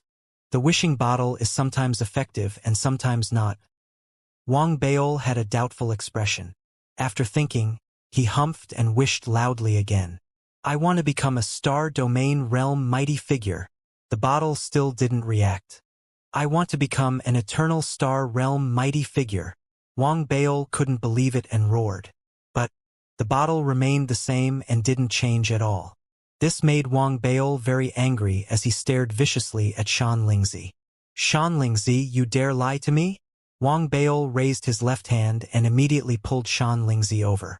His expression showed anger and frustration, and the killing intent in his eyes was intense. Xianxia was so scared that he screamed. Master, master, listen to me. This isn't my fault. The bottle is really only occasionally effective. You can't control it. Xianxia was about to cry. He really spoke the truth without hiding anything. He felt horrified at the volatility of Wang Bail's emotions and felt resentment as well. Truly, he felt that Wang Bail's wishes were obviously unattainable. If he really could succeed, he would already be the strongest person in the never-ending Dao domain, not captured alive and in the sorry state he was in right now. Seeing Xianxia's expression, Wang Bail furrowed his eyebrows, and doubt still showed in his eyes. After thinking, he held the little bottle and wished again. I want to become a planet realm. This was already Wang Bail's bottom line. Xianxia said previously that he used the little bottle to wish himself a breakthrough from the spirit immortal realm to the planet realm.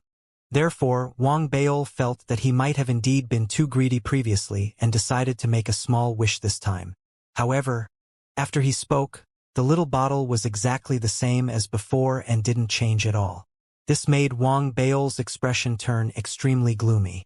He had a feeling that Xianxia must be hiding something and that saying that the bottle only worked half the time was only a lie to hoodwink him. Even though the chances of Xianxia lying were really slim, the fact that the bottle hadn't worked angered Wang Bail. Fury rose within him, and he turned around and leveled a piercing look at Xianxia. He spoke frostily. Xianxia, I should applaud you for your bravery. Who could have thought that you had the guts to lie right to my face?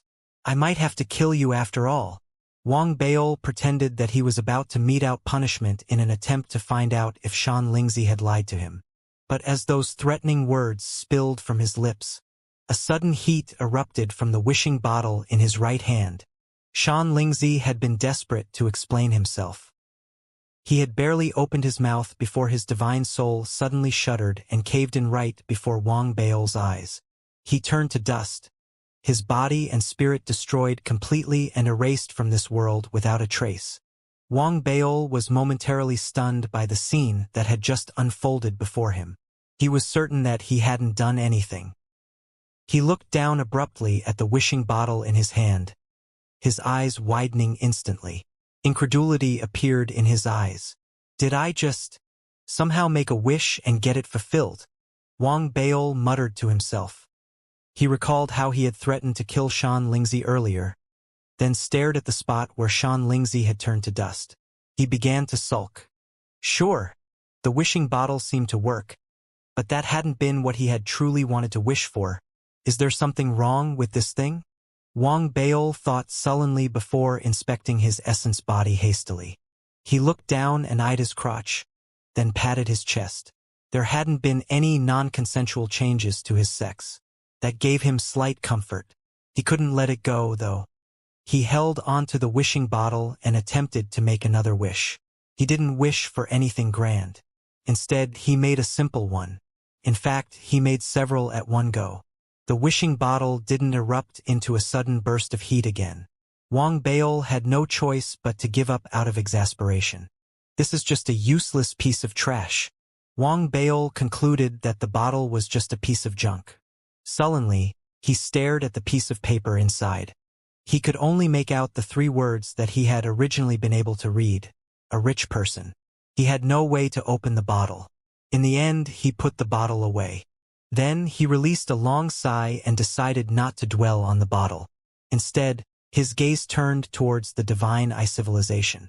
With a single bound, he sped off and headed for the divine eye civilization. A few moments after he started flying, a bolt of white lightning suddenly appeared in the distant cosmos. Its appearance was abrupt. It was as if it had come out of nowhere. It raced towards Wang Baol at lightning speed, and Wang Baol barely noticed it until it was near him. A sneak attack? Alarm flashed across Wang Baol's face as he retreated hastily. His emperor armor materialized over his form as he dodged the attack, and he snapped his head in the direction the bolt of lightning had come from. No matter how hard he inspected the area, he couldn't locate any enemy presence, which confounded him. This was the first time he had been struck by a sudden bolt of lightning that had appeared out of nowhere in the middle of space. He couldn't help but be reminded of what Xianxia had said about the consequences of using the wishing bottle. Is this the result of wishing upon the wishing bottle? Wang Baol blinked and wondered if something like this could even be deemed consequential. It seemed too weak to be of any significant consequence. He didn't pay it too much heed and continued his journey instead. However, he was soon struck by alarm again. His body shuddered, and waves of shock surged through his mind. He simply couldn't believe it. Bolts of lightning began to appear time and again. Each lightning bolt wasn't incredibly powerful on its own, but with each new appearance, the number of lightning bolts that appeared increased, soon reaching a shocking figure. He was eventually faced with a mass of lightning bolts that clustered together and filled the cosmos like a sea of lightning. It was a sea so vast it could blanket a good half of a civilization. It was impossible to count the number of lightning bolts in that sea. The bolts of lightning charged at him thunderously with the intention to wipe him out of existence. Wang Baol emitted a shrill scream at the sight of the lightning bolts as he made a desperate escape. Is there really a need to come to this? Wang Baol's scalp was prickling with numbness. He hadn't thought much about the initial bolt of lightning. Even when the number of lightning bolts had risen to a few hundred bolts, he had remained unfazed. The lightning bolts were only at the soul conduit realm after all. He could evade them easily. Even if he didn't manage to dodge them in time, it wouldn't be a big deal. It would be akin to scratching an itch he had. But the situation had evolved rapidly thereafter. The lightning bolts that had appeared in the cosmos around him had grown to an alarming number before he could set aside his initial unfazed attitude. There were simply too many of them, billions and trillions of them. The numbers were beyond what a human mind could fathom. The countless lightning bolts gathered together and formed a sea of lightning so vast that it could drown half a civilization. The power that the sea possessed was akin to the joint attack of the same number of soul conduit realm cultivators. The attack could probably blow up the divine eye civilization and cause the civilization severe, irreparable damage. Compared to the divine eye civilization, Wang Baol was but a mere human. Wang Baol was on the verge of a mental breakdown. His eyes were red, and he was being overwhelmed by sheer terror. He knew that there was no chance he would survive if a blast from the sea of lightning were to land on him. I've outlived the heavenly spirit sect's right-hand elder, survived a trip to the earth spirit civilization, and killed a planet realm cultivator. I've endured and survived numerous hardships and challenges. I'm just a few steps away from the divine eye civilization. Please don't let me die from some stupid consequences of wishing upon a bottle. Wang Baol was filled with immense regret. He knew that he shouldn't have made a wish on that bottle. He shouldn't have underestimated the consequences of wishing upon the bottle. I'll admit it. I was wrong. Wang Baol was on the verge of tears. He was giving all that he had as he ran desperately towards the divine eye civilization. He looked to be in a sorry state, but he couldn't be bothered about his appearances right now. He wished badly that he could appear at his destination with a snap of his fingers and put more distance between himself and the lightning bolts. Of course, If the lightning bolts were to continue their pursuit all the way to the Divine Eye civilization and land a powerful blast on the civilization, he might be fine with that too. The price that he would have to bear for that to happen was too great, though, and Wang Baol couldn't help but feel torn. There was no point in being distracted by such thoughts now. The most important thing now was to stay alive. But no matter how fast he ran, the lightning bolts that came after him remained in relentless pursuit. In fact, they seemed slightly more powerful than they had been a moment ago. Wang Baol shuddered fearfully at that realization. This reminded him of his childhood days of being chased down by feral dogs. Fortunately, he was extraordinarily quick on his feet. There was also a possibility that there was a presence hidden within the Sea of Lightning, and that it had no genuine intention of killing Wang Baol. If that weren't the case, the Sea of Lightning could have easily caught up with Wang Baol or surrounded him. The incredible power that it exhibited was proof of what it was truly capable of. Wang Baol had realized that, but he dared not risk his life on that possibility. He could only continue to flee sullenly. He continued to run, and the massive Sea of Lightning, which was the size of half a civilization, continued to pursue him. It was inevitable that minor civilizations in the area would notice them. These small civilizations were relatively primitive civilizations of low intelligence. They were still in the primitive stages of tribal worship. Their people trembled fearfully when they looked up into the skies and saw vast regions of the heavens lit up in sudden blinding light. Everyone fell to their knees and began to kowtow. Some other civilizations had acquired the ability to observe the cosmos around them. Through various equipment and means, they caught sight of the awe-inspiring, massive Sea of Lightning in space and were seized by shock and awe.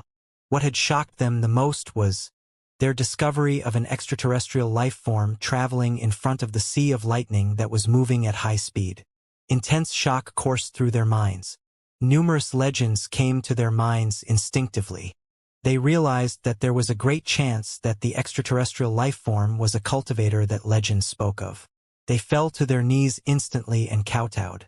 Wang Baol didn't notice them at all. He was going out of his mind. He realized that the lightning bolts pursuing him would pick up speed the moment he let his guard down and slowed down slightly. When he picked up speed instead, they would slow down slightly in turn.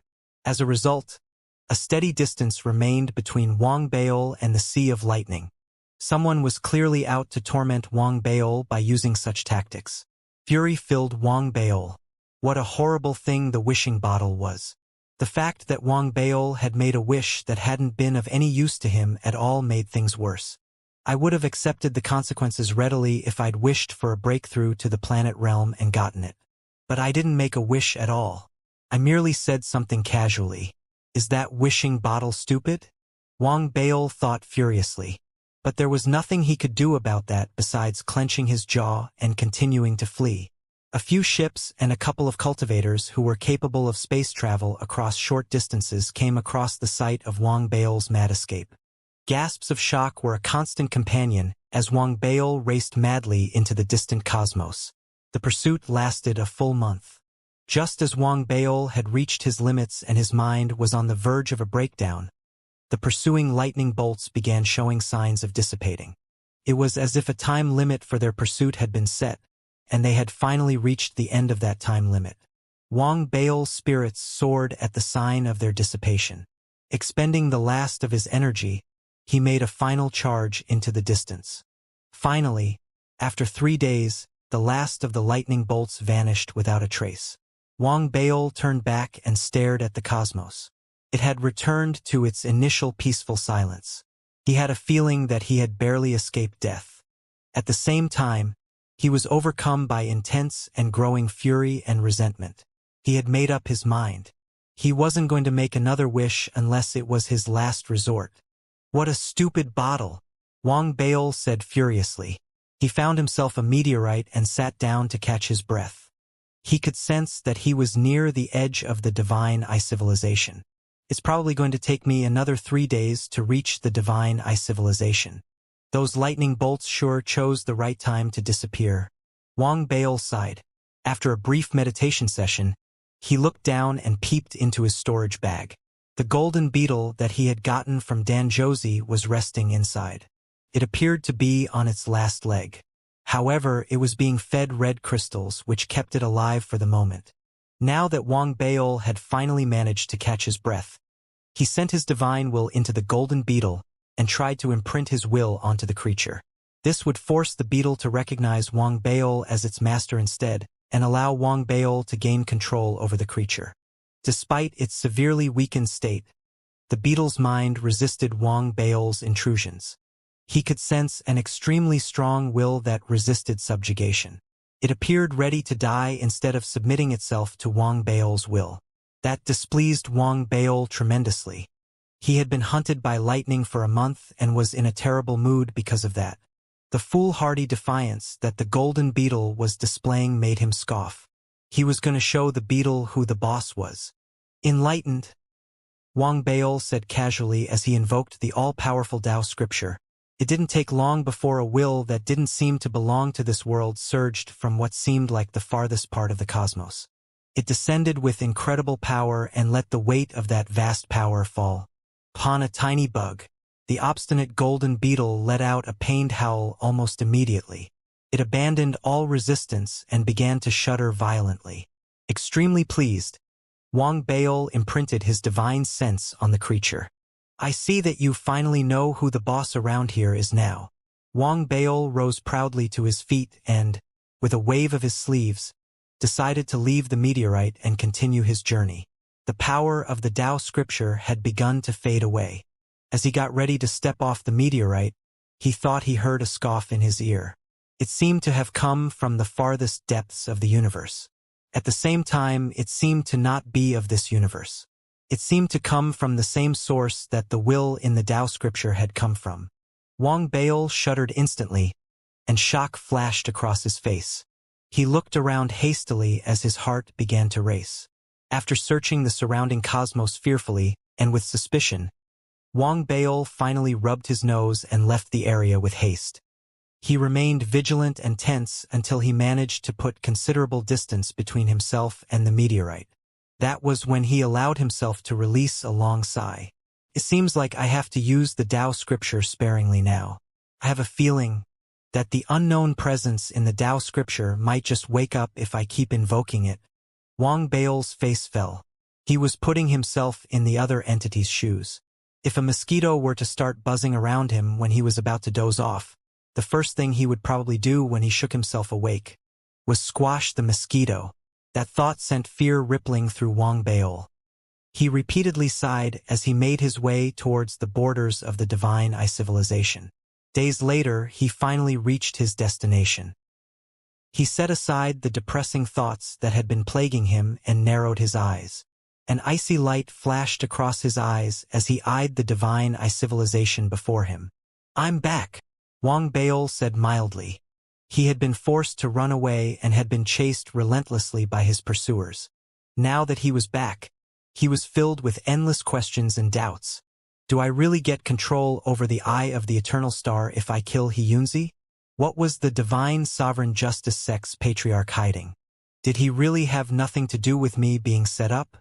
Did anything important happen in the divine civilization while I was gone? Wang Baol came to a decision as these doubts plagued his mind.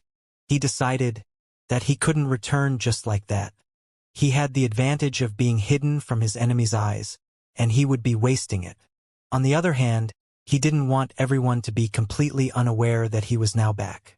That might seem to be to his advantage, but he wasn't going to be able to unveil any secrets and get to the bottom of things if no one was aware of his presence and stirring things up. That's why I have to create an avatar and place it somewhere where people can see it. Wang Baol narrowed his eyes. He wasn't sure if the Heavenly Spirit sect was aware of the Right-Hand Elder's death. A considerable distance had separated the Heavenly Spirit sect and the Right-Hand Elder when he had died. That would have affected the transmission of news of the Right-Hand Elder's death. Even if news of the Right-Hand Elder's death were to get back to the Heavenly Spirit sect, Wang Baol wasn't going to be particularly worried. That was because the Heavenly Spirit sect was still not aware that he had a breakthrough from the late-stage Spirit Immortal realm to the perfected Spirit Immortal realm. That means that it doesn't matter if the avatar that I create is only at the mid-stage Spirit Immortal realm. The Heavenly Spirit Sect and the Divine Sovereign Justice Sect's Patriarch won't suspect anything. After all, while they are aware that I possess the strength of a planet realm in battle, they also know that I'm only at the late-stage spirit immortal realm. Besides, I'm supposed to be on the run now. Even if I were to escape my pursuers and return safely, I would have had to pay a heavy price in exchange for my life. It makes perfect sense for me to return as a mid-stage spirit immortal realm cultivator. Wang Bao's eyes narrowed as he thought through his plan. He came to an immediate decision. After a quick series of hand seals, his physical form began to blur. An avatar stepped out of his body in the next moment. This avatar possessed a third of Wang Bao's essence. Even though it might appear to be at the mid-stage spirit immortal realm, its true strength definitely surpassed that of a cultivator at the same cultivation level. Even a late-stage spirit immortal realm cultivator might not be his match. Having completed a series of detailed inspections, Wang Bao's true essence body blurred instantly and transformed into mist. His aura was now completely hidden. He took control over his avatar and unleashed his full speed, charging straight into the Divine Eye civilization. While he kept his speed up after entering the civilization, he also carried out the perfunctory measures of hiding his avatar's presence. Of course, such attempts at concealment wouldn't work with a planet realm cultivator. He might escape the eyes of a planet realm cultivator if the latter was distracted, but as soon as the planet realm cultivator focused his attention and kept his divine sense on a constant vigilance over the civilization, he would immediately discover Wang Bao's presence. Wang Bao waited a moment before sneaking his true essence body into the Divine Eye civilization. His essence body took off in a different direction. His avatar was like fire now. The brighter it burned, and the better it was at drawing the attention of others, the safer his true essence form was. However, if the planet realm cultivators of the Heavenly Spirit Sect weren't on their guard and didn't sense the presence of Wang Bao's mid-stage spirit immortal realm avatar, Wang Bao's goal to keep his essence form hidden would still be accomplished. The fact was that Wang Bao wasn't sure of what state the Divine Eye civilization was currently in. He also couldn't trust the Divine Sovereign Justice Sect's Patriarch or anyone else in the Divine Eye civilization. That was why he had sent his mid-stage spirit immortal realm avatar out running around while his hidden essence body sneakily made its way towards the Eternal Star. He didn't get too close to the Eternal Star. He could sense that it was heavily guarded. Besides, the Heavenly Spirit Sect had set up camp on the Eternal Star. Wang Bao's essence body found a meteorite that was within the vicinity of the Eternal Star and hid inside. Then, he began to pour his full concentration into maneuvering his mid-stage spirit immortal realm avatar. He was going to let the intentional bait out into the open and try to get a big fish to bite the hook. If the Heavenly Spirit Sect doesn't realize that I've come back, I'll send my avatar to the Patriarch of the Divine Sovereign Justice Sect. Appearing at their doorsteps so openly might arouse suspicions, but that's all right.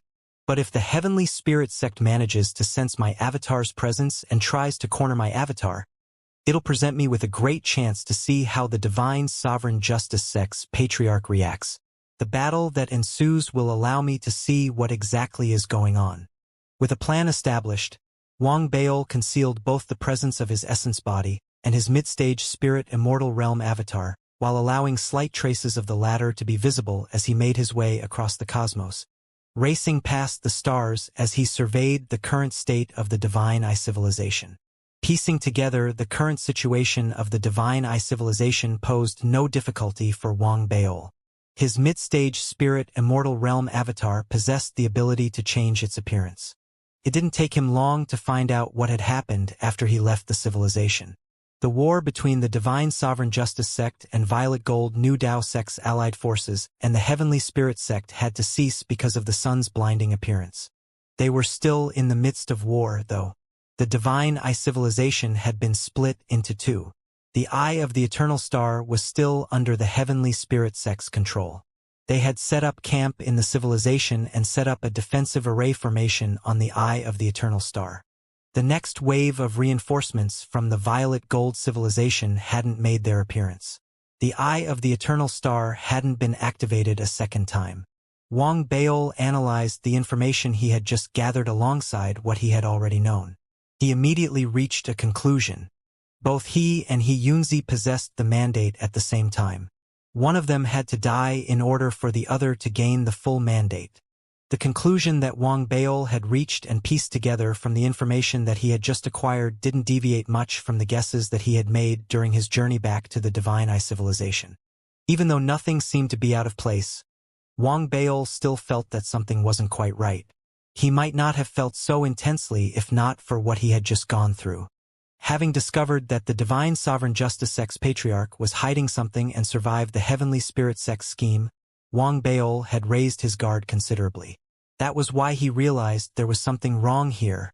It was the array formation outside the eternal star. His instincts told him that there was something wrong with the array formation. Its presence seemed unnecessary when seen in the context of the present Divine Eye civilization. Even when allied, the Divine Sovereign Justice sect and Violet Gold New Dao sect were still not as powerful as the Heavenly Spirit sect. Besides, the Heavenly Spirit sect had Xianxia, so there was no need to set up such an array formation at all. It seemed completely superfluous, no matter how one looked at it. Why would the Heavenly Spirit sect do something so superfluous then? Is the array formation meant to defend themselves against someone? Someone like me, perhaps? Wang Baol frowned. He couldn't pin down exactly what was wrong. There was no need for the Heavenly Spirit sect to set up an array formation as a defense mechanism against Wang Baol. After all, Xianxia was still alive, so control over the Eternal Star wouldn't fall into Wang Baol's hands. If he were the Heavenly Spirit sect, he wouldn't set up the array formation to keep him out. Instead, he would clear the path and wait impatiently for him to make his way to the Eternal Star instead. Is Xianxia dead? The thought popped into Wang Baol's head as he contemplated the various possibilities. That didn't seem likely, though everything would make sense if that were true. Perhaps this is yet another trap? Wang Baol could feel a headache coming on. He was missing some very important clues here. Without them, he was stuck and couldn't think his way out of the puzzle. It doesn't matter. With this mid-stage spirit immortal realm avatar of mine as bait, I'll be able to dig out what I'm looking for and uncover the truth. Wang Baol's avatar narrowed his eyes and stared into the distant eye of the Eternal Star. With a single bound, he headed for the camp where the Divine Sovereign Justice Sex Patriarch was located. He was going to reveal his presence deliberately. Wang Baol's eyes narrowed just as he was about to take flight, and he looked up suddenly. Thunder rumbled as lightning started to crackle in the cosmos above him, and a blurry array formation that seemed to look like a seal appeared in the middle of space. Waves of suppressive force descended suddenly around Wang Baol and trapped him within a seal instantly. Have I been discovered? A dark look appeared on Wang Baol's face. However, he was secretly smirking as a dozen figures materialized inside the array formation as its waves of suppressive force surged outwards. Standing at the front of the group was the sect lord of the Heavenly Spirit sect. Next to him stood an old woman with a dazed look on her face. The other cultivators were all at the perfected or late-stage spirit immortal realm.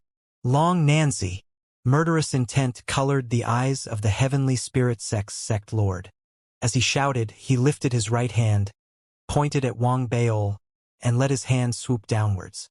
The other cultivators charged at Wang Baol instantly, ready for a fight. He doesn't seem surprised to see me. Does that mean that he already knows that the right-hand elder is dead?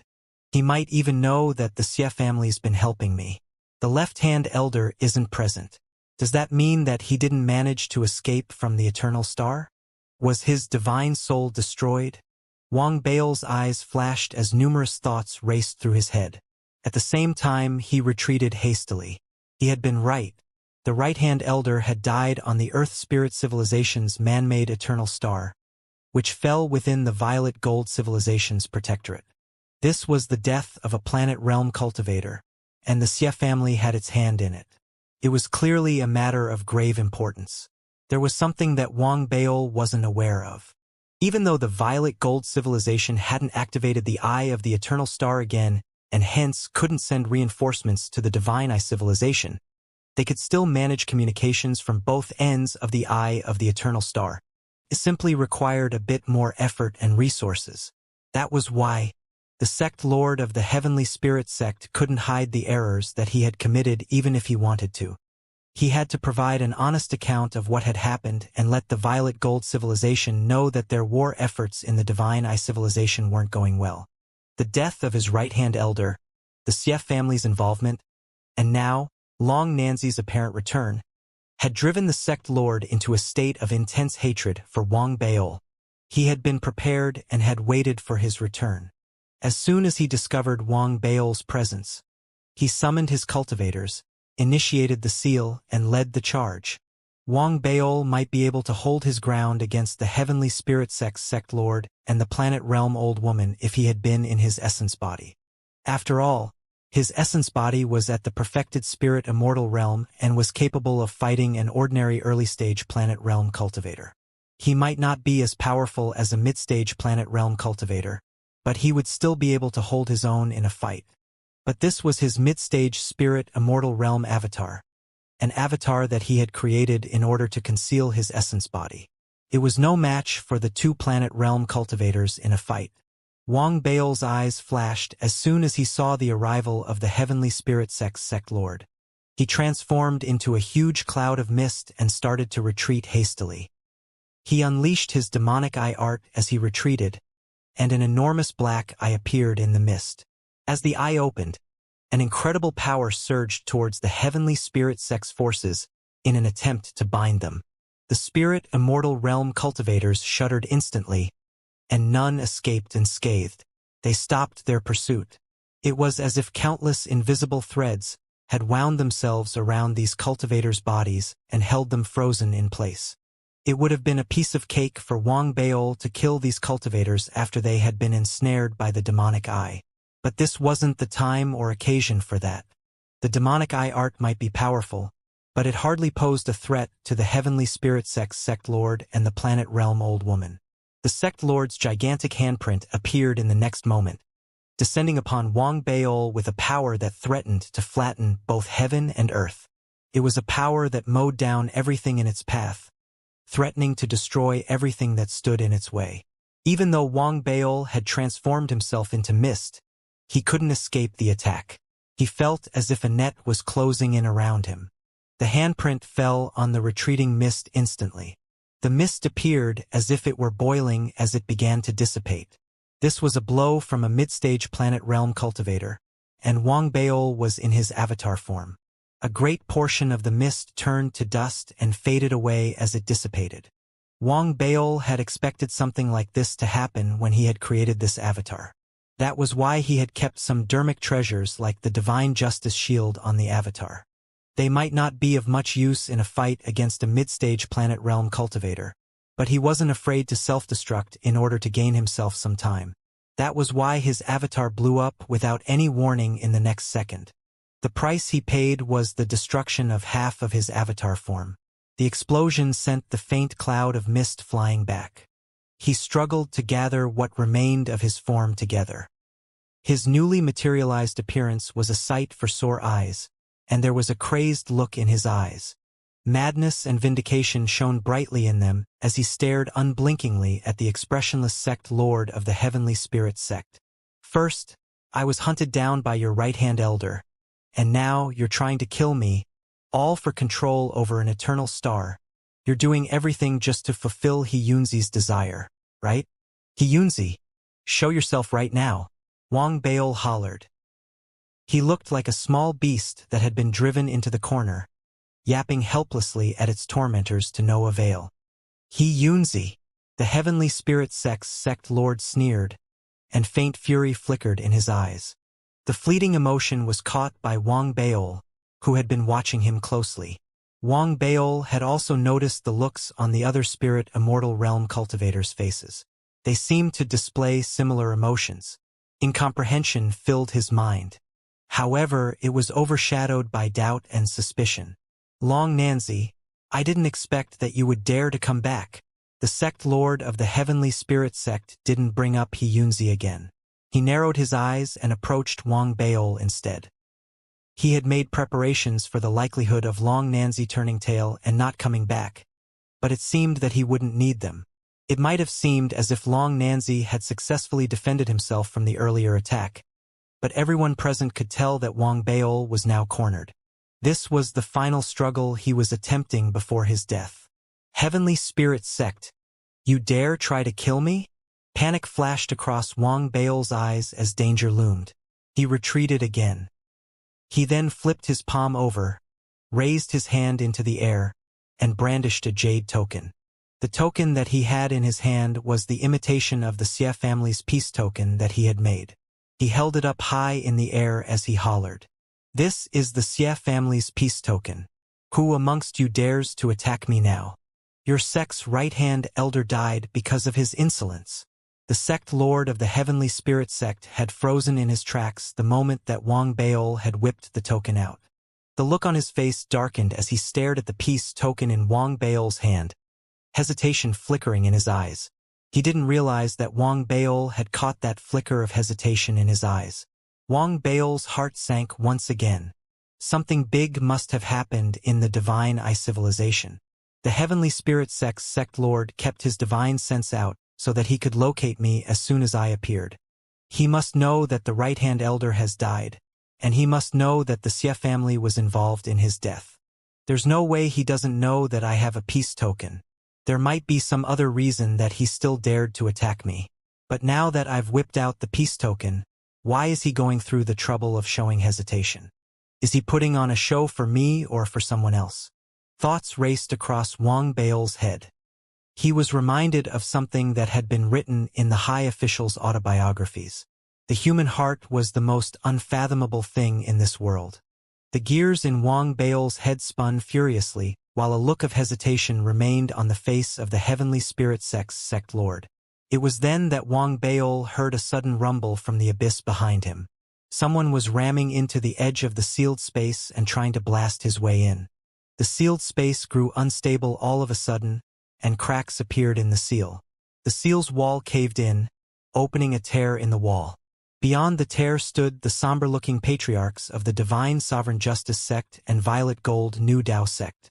Who dares hurt Long Nanzi, a member of my sect? The man who had spoken was the patriarch of the Divine Sovereign Justice Sect. His voice thundered with authority, and there was determination in his voice. It was a determination that promised to save Wang Beol regardless of the price that he had to pay. He lifted his right hand and made a grab at Wang Beol, seeming to be trying to pull Wang Beol out of the seal. Next to him, the Violet Gold New Dao Sect's patriarch unleashed his full cultivation as well, as if he were prepared to battle the Heavenly Spirit Sect if they were to try and stop the attempted rescue. The sect lord of the Heavenly Spirit Sect narrowed his eyes, then unleashed a sudden burst of speed. He seemed ready to stop the two patriarchs' attempted rescue. Everything was happening at lightning speed, and Wang Beol had no time to think at all. Fortunately, he had been watching the Divine Sovereign Justice Sect's patriarch cautiously all along. Regardless, this had been part of his plan all along. He had sent his avatar out as bait in order to find out what exactly was going on. This was his chance to do that. An imperceptible flicker appeared in his eyes. Without any hesitation, he allowed excitement and glee to appear on his face before charging towards the tear that the Divine Sovereign Justice Sect's patriarch had blasted open. Within the blink of an eye, he was snatched up by the patriarch's outreached hand. He was going to be pulled out of the seal and out of danger at any moment now. It was then that alarm flashed across Wang Beol's face. Patriarch! You! The palm that had caught Wang Beol transformed from its initial gentle hold to a tight grip. Instead of rescuing Wang Beol from the attack, it tightened its hold on Wang Beol suddenly. Wang Beol let loose a scream of pain amidst the thunderous boom reverberating across the cosmos. His severely weakened body caved in and began to disintegrate. However, his reflexes remained quick. Despite the physical disintegration that had begun to take place, Wang Beol continued to retreat. A cloud of dust struggled to gather in the distance and finally materialized into a blurry silhouette. It was obvious, though, that the materialized form was severely weakened and at its limits. A mere breeze might turn it back into dust and send the dust scattering across the cosmos. A bitter smile appeared on the weakened figure's face. He stared at the tier and at the expressionless patriarch of the divine sovereign justice sect who had stepped through it. The ones hunting you aren't from the heavenly spirit sect, the divine sovereign justice sect's patriarch said as he stepped into the sealed space and stared at Wang Baol. A dark look appeared on Wang Baol's face. He glanced at the heavenly spirit sect's sect lord. Save the slight sneer tugging at his lips, he revealed little on his face. Realization dawned upon Wang Baol as the pieces of the puzzle began to fall into place. The sect lord knew about the right-hand elder's death and his relationship with the Xie family. That was why it didn't matter that the token that he had pulled out wasn't authentic. It didn't make any difference to the sect lord. No matter what happened, the sect lord wasn't going to allow Wang Baol's death to be traced back to the heavenly spirit sect. They weren't going to be the direct cause of his death. That was how they were going to prevent themselves from being implicated in this matter. It would simply be an act, but appearances mattered very much in this case. As for the divine sovereign justice sect's patriarch, regardless of his reasons, he appeared to have agreed to kill him. At the end of the day, the world would hear the story of him dying at the hands of the divine sovereign justice sect's patriarch.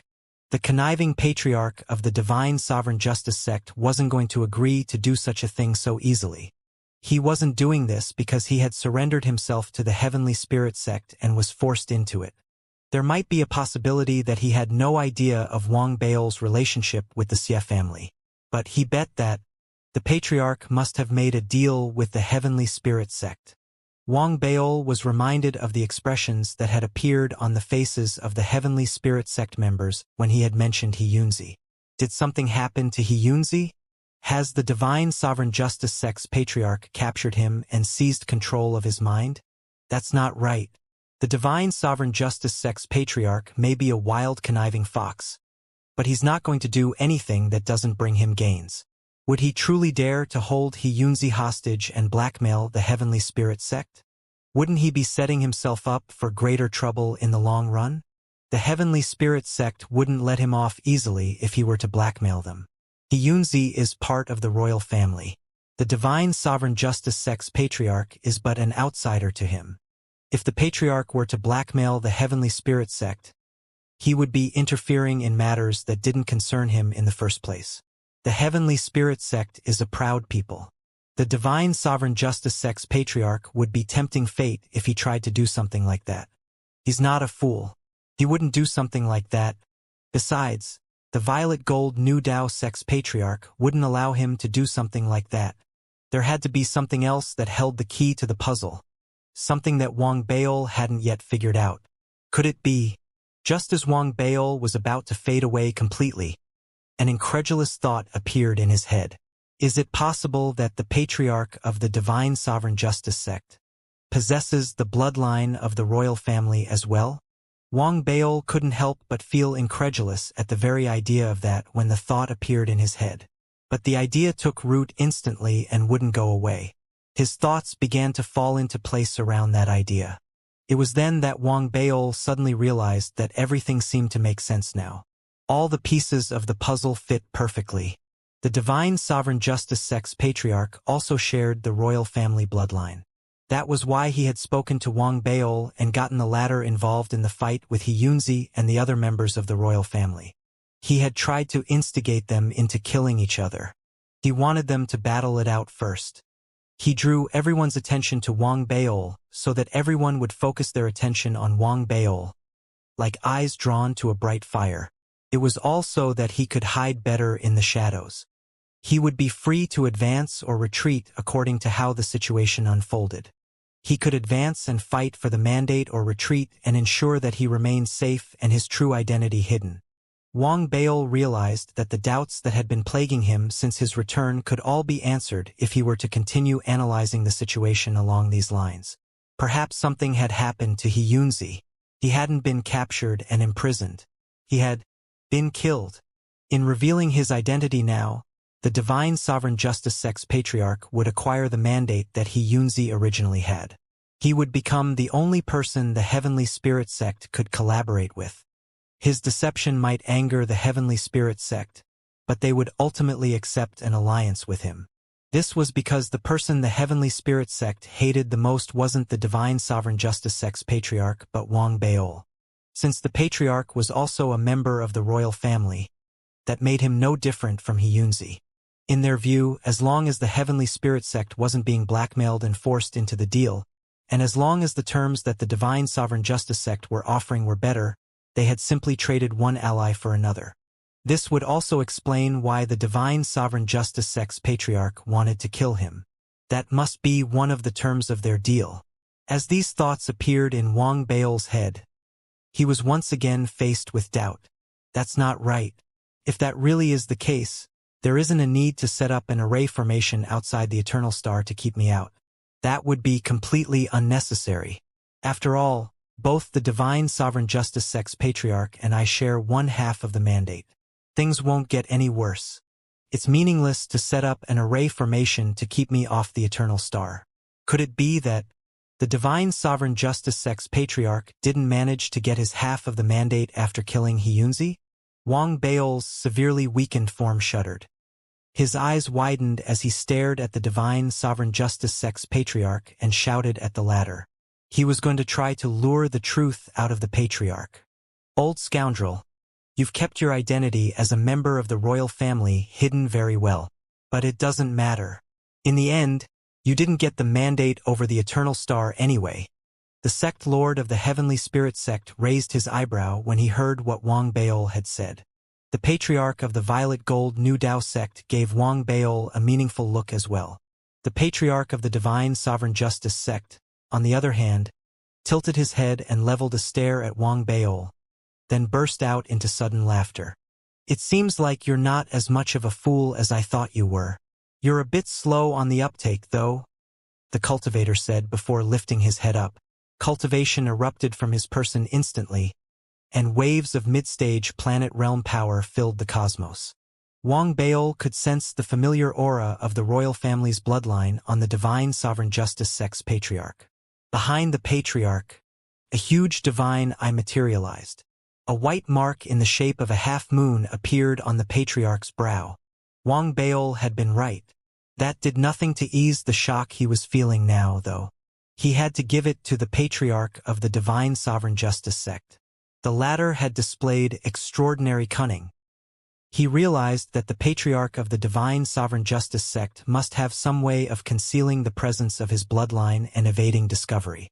He also realized that this must be the biggest and most important secret that the patriarch was hiding.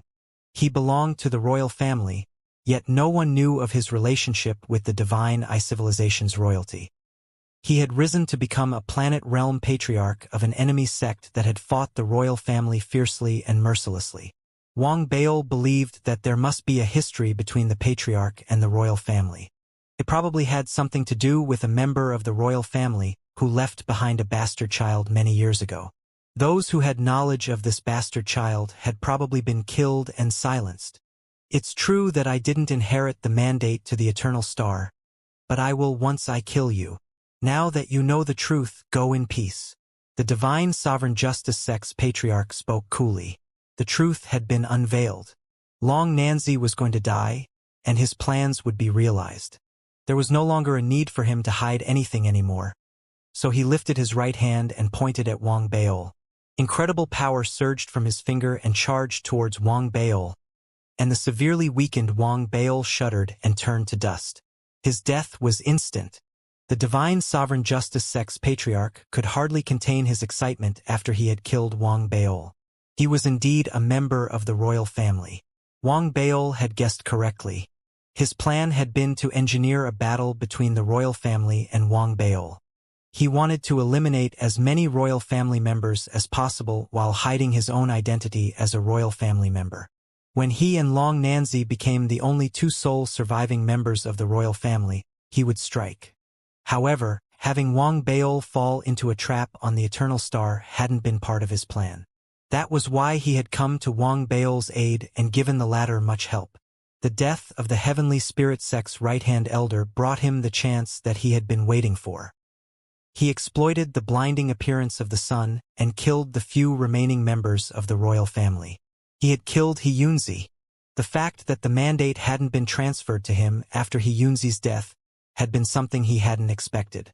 He had paid a heavy price to kill Xianxia. The layers of protection surrounding Xianxia meant that he couldn't guarantee his safe return even if he were to successfully kill the man. But the events that had unfolded, from the heavenly spirit sect's outrage to his admission of his true identity as part of the royal family, had been exactly as he had planned. That was because even though the mandate hadn't yet been transferred to him, the mark had been. It appeared between his brows as a white mark. Whatever Xianxia could give the heavenly spirit sect, he could give as well. After all, what they wanted was simply the mark of the graveyard of stars. In addition, what Xianxia couldn't give them, he, the patriarch of the divine sovereign justice sect, could. That was why he and the heavenly spirit sect had formed their new alliance. In addition, he had arrived at a conclusion on why the Eternal Star's mandate hadn't been conferred upon him after some thought. The royal family's bloodline was through actual blood relations as well as the inheritance of the divine eye art. The mark itself rested in the blood and flesh. That was why only one who shared blood relations with the royal family could inherit the mark. The mandate to the Eternal Star differed in that aspect, though. The Eternal Star was an external body. One might even see it as an enormous dermic artifact. The transfer of mandate over the Eternal Star, therefore, depended on whether one had inherited the divine eye art. Even though he wasn't as deserving as Wang Baol when it came to inheriting the mandate, he had a simple solution to that. It was to kill Long Nanzi. As Long Nanzi was dead, he would become the only person left who could inherit the mandate. With that thought in mind, the divine sovereign justice sect's patriarch began to sense the aura exuding from the divine eye behind him. Next to him was the sect lord of the heavenly spirit sect. He glanced at the patriarch and spoke coolly. Long Nanzi is dead. Fellow Taoist, patriarch of the divine sovereign justice sect, congratulations on obtaining complete control over the eye of the Eternal Star. Please activate the Eternal Star so that the second batch of cultivators from the Violet Gold civilization can teleport here. The Tao disciple of our civilization will be arriving with this second batch of cultivators. He has been chosen to receive the mark. The boat to the graveyard of stars is due to arrive soon. The divine sovereign justice sect's patriarch began to frown upon hearing what the sect lord of the heavenly spirit sect had said, and doubt and confusion appeared in his eyes. I don't yet sense the mandate being conferred on me. Patriarch of the divine sovereign justice sect. The look in the eyes of the heavenly spirit sect's sect lord turned cold instantly. You wiped out the rest of the divine eye civilization's royal family. You are the sole descendant and owner of the royal bloodline. Long Nanzi is dead, and you have the mark. How could you not have the mandate over the Eternal Star? The words of the heavenly spirit sect's sect lord radiated with displeasure. The divine sovereign justice sect's patriarch was a smart man, and he could hear the unhappiness in those words clearly. The frown on his brow deepened, and the doubt in his eyes intensified. He eyed the heavenly spirit sect's sect lord. Then, he tried to offer an explanation while secretly scoffing at the other man's lack of intellect. Fellow Taoist, I have made an oath. I've even offered the fallen star mark in exchange for an alliance with you. Why would I care for control over this eternal star? But I truly don't possess control over it now. This only means one thing. A dark look suddenly descended upon the cultivator's face. The divine sovereign justice sect's patriarch snapped his head up abruptly and stared at the spot where Wang Baol had perished with a stormy expression on his face. Long Nanzi isn't dead. The sect lord of the heavenly spirit sect didn't hesitate at all when he heard the words of the other cultivator. But before he could speak, alarm flashed across his face. He looked up suddenly and stared in the direction of the eternal star.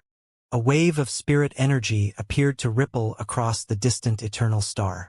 The array formation on the eternal star had been breached. Oh no! As alarm flashed across everyone's faces, Wang Baol's essence body smashed into the array formation outside the eternal star like a shooting star. While his avatar had been distracting his enemies, his essence body had left the meteorite that it had been hiding on secretly and headed swiftly for the eternal star. His essence body had been within the eternal star's vicinity when his avatar had died. There was no need for him to conceal his essence body then. He had unleashed his full speed and rammed straight into the array formation before his enemies finally sensed that something was wrong. No planet realm cultivator stood guard outside the eternal star currently. Only a few spirit immortal realm cultivators were left behind. They hadn't sensed Wang Bao's arrival and couldn't stop him. The only obstacle in Wang Bao's path was the array formation. But with enough time, Wang Bao was confident that he could blast it wide open and enter the eternal star. He already knew that the divine sovereign justice sex patriarch hadn't acquired the mandate over the eternal star when he had killed Xianxia. That meant there was a great chance that Wang Bao currently had the full mandate and complete control over the eternal star. There was no other reason for the array formation outside the eye of the eternal star, and no other reason that explained why the heavenly spirit sect and the divine sovereign justice sect had spent so much effort to hunt him down. If he were right, the eternal star would be the safest place for him in the divine eye civilization. He would be invincible there. The mantis stalks the cicada, unaware of the oriole behind. No matter how conniving and devious the divine sovereign justice sex patriarch is, I still managed to see through his scheme this time. I've got the upper hand now. Wang Bao's eyes flashed. He was like a shooting star, rumbling in the cosmos as he charged into the army of heavenly spirit sect cultivators standing outside the eternal star. He left death and destruction in his wake, as there was no one who could hold him back. They could only watch as Wang Bao advanced like a god of war, his emperor armor enveloping his person, his divine armament glimmering on his arm, and his demonic eye art unleashing waves of destructive power as he charged straight into the array formation. The cosmos shuddered, and waves of spirit energy appeared to ripple across the eternal star, stirring greater waves of heat. The array formation outside the eternal star flared up instantly. It looked like a translucent shield encircling the eternal star, and now distortions had appeared on the surface of this shield. The cause of the distortions was Wang Bao. The spot that he had repeatedly rammed into had sunken inward, and a blinding light erupted from the sunken spot. It seemed to be resisting Wang Bao's attacks, but Wang Bao had unleashed his full cultivation in his charges. The shield wasn't going to hold for much longer. This was because Wang Bao was currently displaying power as strong as a planet realm cultivator. An early-stage planet realm cultivator who was slightly weaker than the average early-stage planet realm cultivator might not be his match at this moment. The heavenly spirit sex sect lord and the divine sovereign justice sex patriarch had finally recovered from their shock. Amidst their alarm, they unleashed their divine power and raced towards the eternal star. They spared no effort, expending their cultivation as they crossed the vast distance swiftly, appearing outside the eternal star within moments. They were welcomed by the sight of Wang Bao ramming himself into the array formation with everything he had. They charged forward with the intention of stopping him, but they were too late. Before anyone could attack, waves of intense spirit energy surged from the array formation, which then collapsed right before their eyes. Wang Bao stood before the sunken spot that had caused the array formation's complete collapse. As the array formation disintegrated, he turned around and gave his enemies a meaningful look, a scornful smile tugging at his lips. A dark look fell across the face of the heavenly spirit sex sect lord as he stared at that smile. A similar stormy look descended on the face of the divine sovereign justice sex patriarch. They watched as the array formation shattered and its fragments fell away to reveal a thundering, scorching eternal star behind Wang Bao. This thunderous roar appeared to be cheers. It had been waiting for Wang Bao. Wang Bao could sense a strong connection between his demonic eye art and the eternal star falling into place. He could sense his power growing as he stood on the eternal star. He raised his right hand and twitched his finger at the divine sovereign justice sex patriarch. "Scoundrel, do you dare meet me in battle on the eternal star?" The look on the face of the divine sovereign justice sex patriarch darkened when he heard Wang Bao's challenge. He had to admit honestly to himself that things had been going too smoothly. He had managed to string Long Nanzi along successfully for the past couple of times. That had led to his lowering his guard. As a result, He had walked right into Long Nanzi's trap at such a critical moment. Even though all wasn't yet lost, his opponent now had the upper hand. He recalled what had just happened. Despite his strong urge to kill the other man right now, he couldn't help but shudder slightly at the deviousness that Wang Baol had displayed. He knew very well how some things might seem simple in hindsight, seeming as if everyone should have been able to guess how things would have turned out.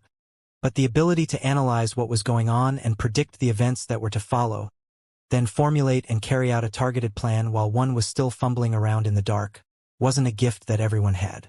Like Long Nanzi, for example, he was clearly harboring suspicions for quite some time. Then, he struck the lottery and managed to advance his cultivation while he was away. As a result, we didn't notice at all when he created a separate avatar of himself. The divine sovereign justice sex patriarch fell into deep silence, ignoring Wang Baol's provocations. He realized who had caused the Eye of the Eternal Star's eruption earlier. There was no way that he was going to charge into battle right now. He was a member of the royal family, after all. His understanding of the Eye of the Eternal Star surpassed that of an ordinary cultivator. He was well aware that Long Nanzi, who had obtained complete control over the Eye of the Eternal Star and had his strength boosted due to his proximity to the Eternal Star, would no longer feel threatened by any planet realm cultivator. Only an Eternal Star realm cultivator would pose a threat to him now. In fact, it would still take an Eternal Star realm cultivator a decent bit of time before he could kill Wang Baol if they were to battle it out on the Eye of the Eternal Star. There was also a distinct possibility that the Eternal Star realm cultivator might fail to kill Wang Baol. He might only succeed in cornering Wang Baol and forcing the latter to escape and teleport away. Simply put, as long as Long Nanzi remained on the Eternal Star and didn't take a step off the Eternal Star, he would remain, to a certain degree, invincible. Of course, his supposed invincibility depended on a very important premise, which was that Wang Baol remained inside the Eye of the Eternal Star. As soon as he stepped out of the Eye of the Eternal Star, the boost to his power would decrease sharply. At that juncture, he could still be slain if a few planet realm cultivators joined forces and attacked him. With that thought in mind, the divine sovereign justice sex patriarch decided to ignore Wang Baol. Instead, he turned towards the sect lord of the heavenly spirit sect. Wang Baol watched as they nodded at each other after a series of voice transmissions. He didn't know the contents of their conversation, but the tension on their faces had eased away. They then turned and left. Wang Baol narrowed his eyes. He retreated as well, vanishing from everyone's sight and returning to the Eternal Star. The Eternal Star was a destructive force of nature, an awesome hurricane of light and heat to others. But to Wang Baol, who held control over it, it posed no danger or obstacle. What should have been dangerous waves of heat parted for him wherever he went. After he had been granted full mandate, Wang Baol could sense the ability of teleportation tingling inside him. As long as he wanted to, he could call upon the Eye of the Eternal Star and teleport himself anywhere in the Divine Eye civilization, then teleport himself back to the Eternal Star. The thought of that sent Wang Baol's eyes flashing. He didn't attempt anything rash, though. He decided that he was going to take some time to get comfortable with his new mandate. After he had familiarized himself with the Eye of the Eternal Star, he would decide his next course of action. At that thought, Wang Baol picked up speed and began racing across the Eternal Star. He could feel a resonance with the Eternal Star. It was a feeling that he was familiar with. He was a dermic armament cultivator, and this was the feeling that a cultivator had when he established a connection with his dermic armament, the waves of resonance that he felt from such a connection.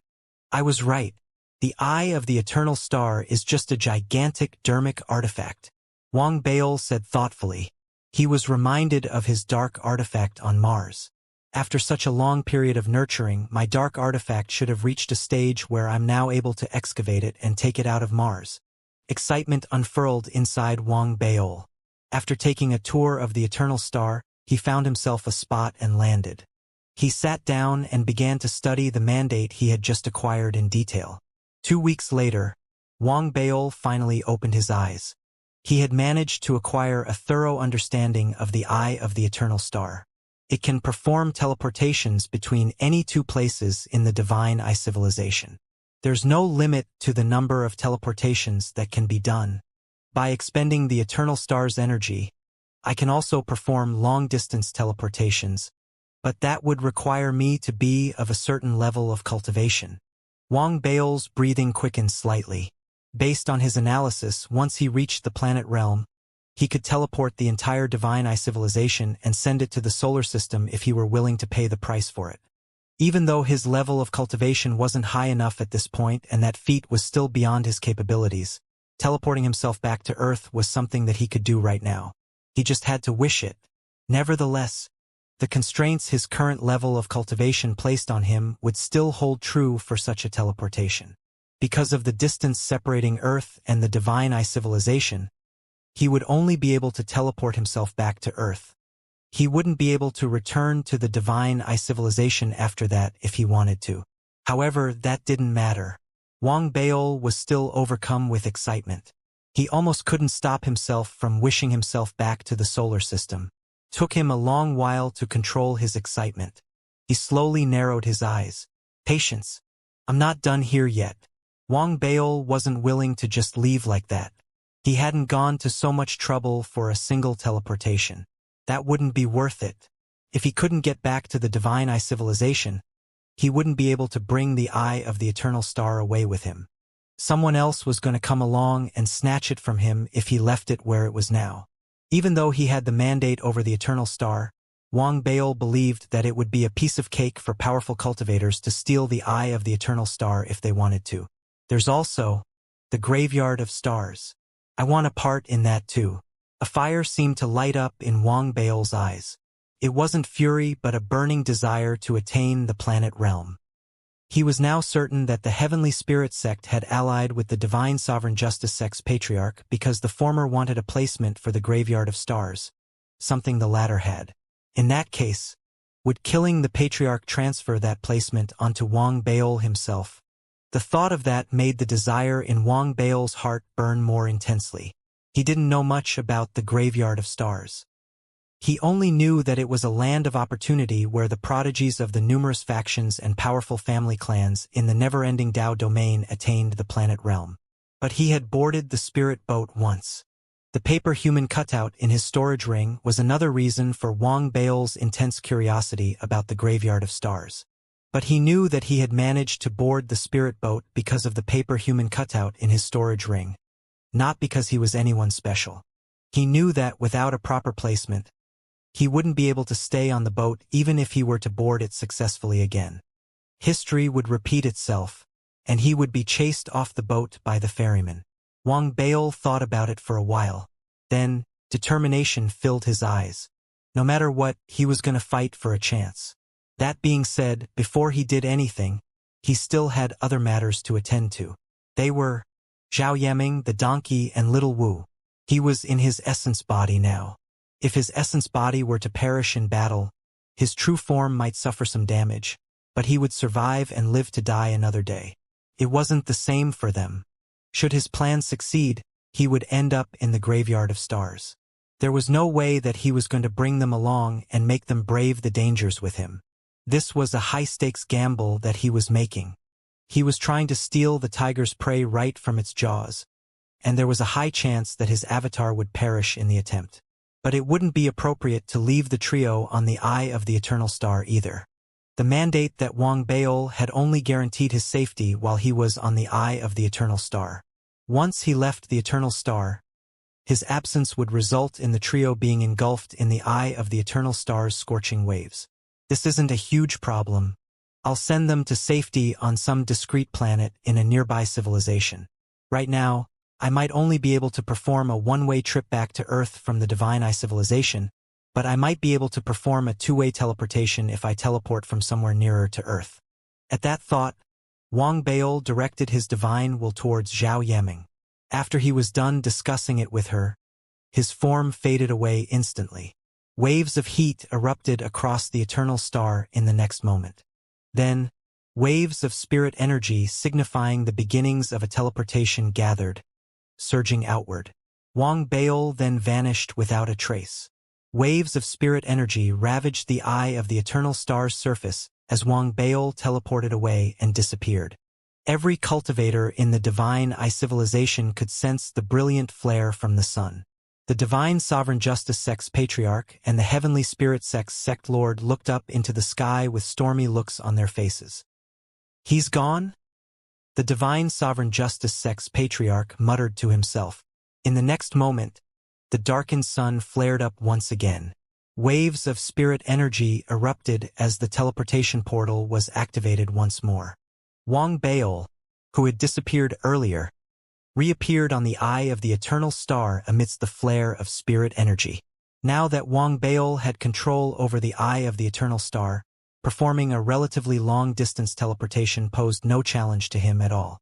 As long as the distance that he wanted to cross wasn't incredibly far, he would still be able to teleport to his destination and back with his current level of cultivation.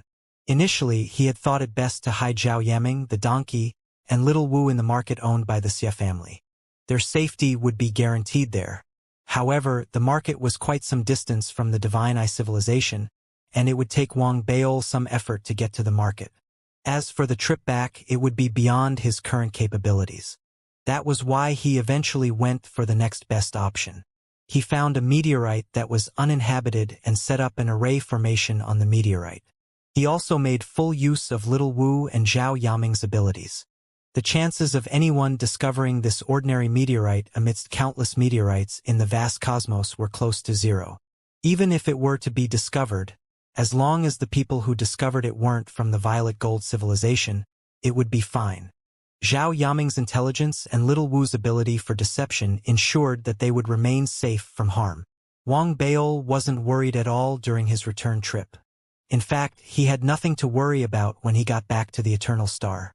The only thing that concerned him the most centered around his one greatest desire, the graveyard of stars. Wang Baol gazed at the divine Eye main star as he sat on the civilization's eternal star. That was where his true form was slumbering, where his final trump card rested. "I'm not going to touch that if I don't have to." Wang Baol narrowed his eyes. His true form might be more powerful than his essence body, but it had its own set of disadvantages and weaknesses too. Any injury or death that occurred while he was in that form was permanent and real. That was unlike the essence body that he was in now. He was safer in his essence body and could move around more easily. Besides, the never-ending clan was still out there looking for him. That was another reason for his hesitation. That was why Wang Baol was extraordinarily cautious when it came to awakening his true form. He pulled his gaze away from the main planet and turned his eyes towards the heavenly spirit sex camp outside the Eternal Star. His gaze finally landed on the Divine Sovereign Justice sect and Violet Gold New Dao sex camp. He had to find an opportunity to kill the Divine Sovereign Justice sex patriarch. That was the quickest and most straightforward solution, though not the simplest. The patriarch was at the mid-stage planet realm, so even if he were to attempt a battle with the patriarch, his chances of winning the fight were close to zero. There was no way he could kill the patriarch easily or quickly. Should the battle drag on, he would eventually find himself trapped between the heavenly spirit sex sect lord and the Violet Gold New Dao sex patriarch. They might even find some way of preventing him from teleporting away. If that happened, his attempt at killing the Divine Sovereign Justice sex patriarch would turn into something else. It would be akin to wrapping himself up like a present and turning up at his enemy's doorstep. What a headache! Wang Baol rubbed his forehead and decided not to think about the matter for the moment. He shut his eyes and began to meditate. He trained as he meditated so that he might strengthen and stabilize his cultivation at the perfected spirit immortal realm. 7 days passed. Wang Baol kept an eye on the eye of the Eternal Star and the Divine Sovereign Justice sect as he directed the rest of his energy on his cultivation. Dividing his attention this way meant that he wouldn't be able to obtain optimal results from his training, but fortunately, the results he ended up with were satisfactory. In addition, with the aid of the eye of the Eternal Star, Wang Baol also managed to catch the Divine Sovereign Justice sect's patriarch, leaving camp 3 times within those 7 days. Wang Baol had gotten a boost to his cultivation from the eye of the Eternal Star, and yet, he hadn't sensed other planet realm cultivators approaching the patriarch during those 3 trips. The other planet realm cultivators had been located a considerable distance away from the patriarch then.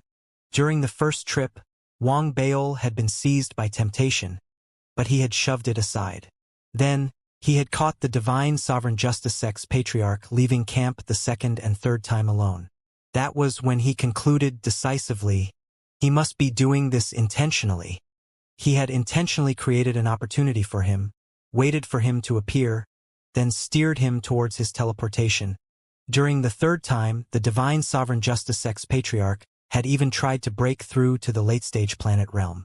The greatest fear a cultivator had was being interrupted during their attempted breakthroughs to the next stage of cultivation.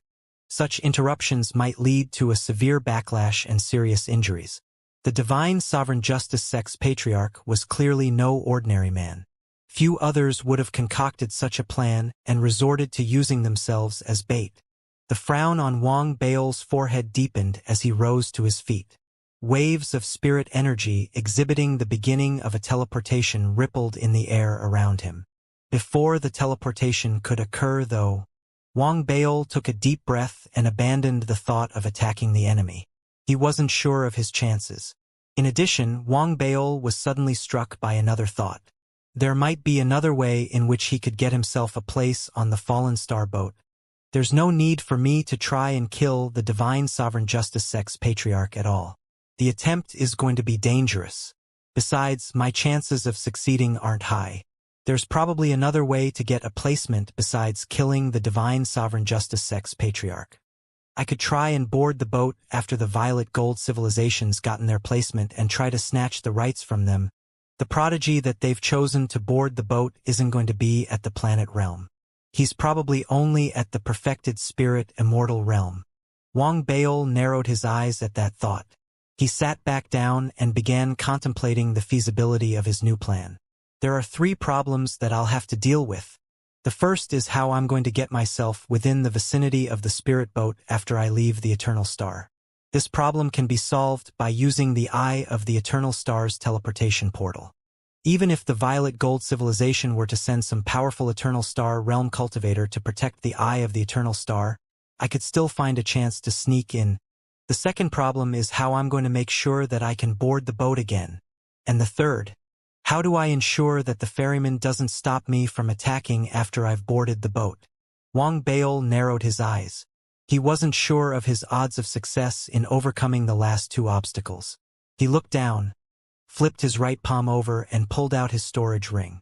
After a moment of hesitation, he sent a wisp of divine will into the ring. Senior, thank you for your help. I was able to gain a breakthrough in cultivation because of your aid. Thank you also for awakening from your rest repeatedly and drawing the Fallen Star boat out. I believe that you did that for one reason only. Wang Baol directed his divine will carefully. He fell into a moment of contemplation after hearing no reply from within the storage ring. Then, he decided to share his plan openly. This is the situation that I'm stuck with now. Your humble junior is unable to get a placement for the Graveyard of Stars. I'll have to find a way to get onto the boat and fight for my placement.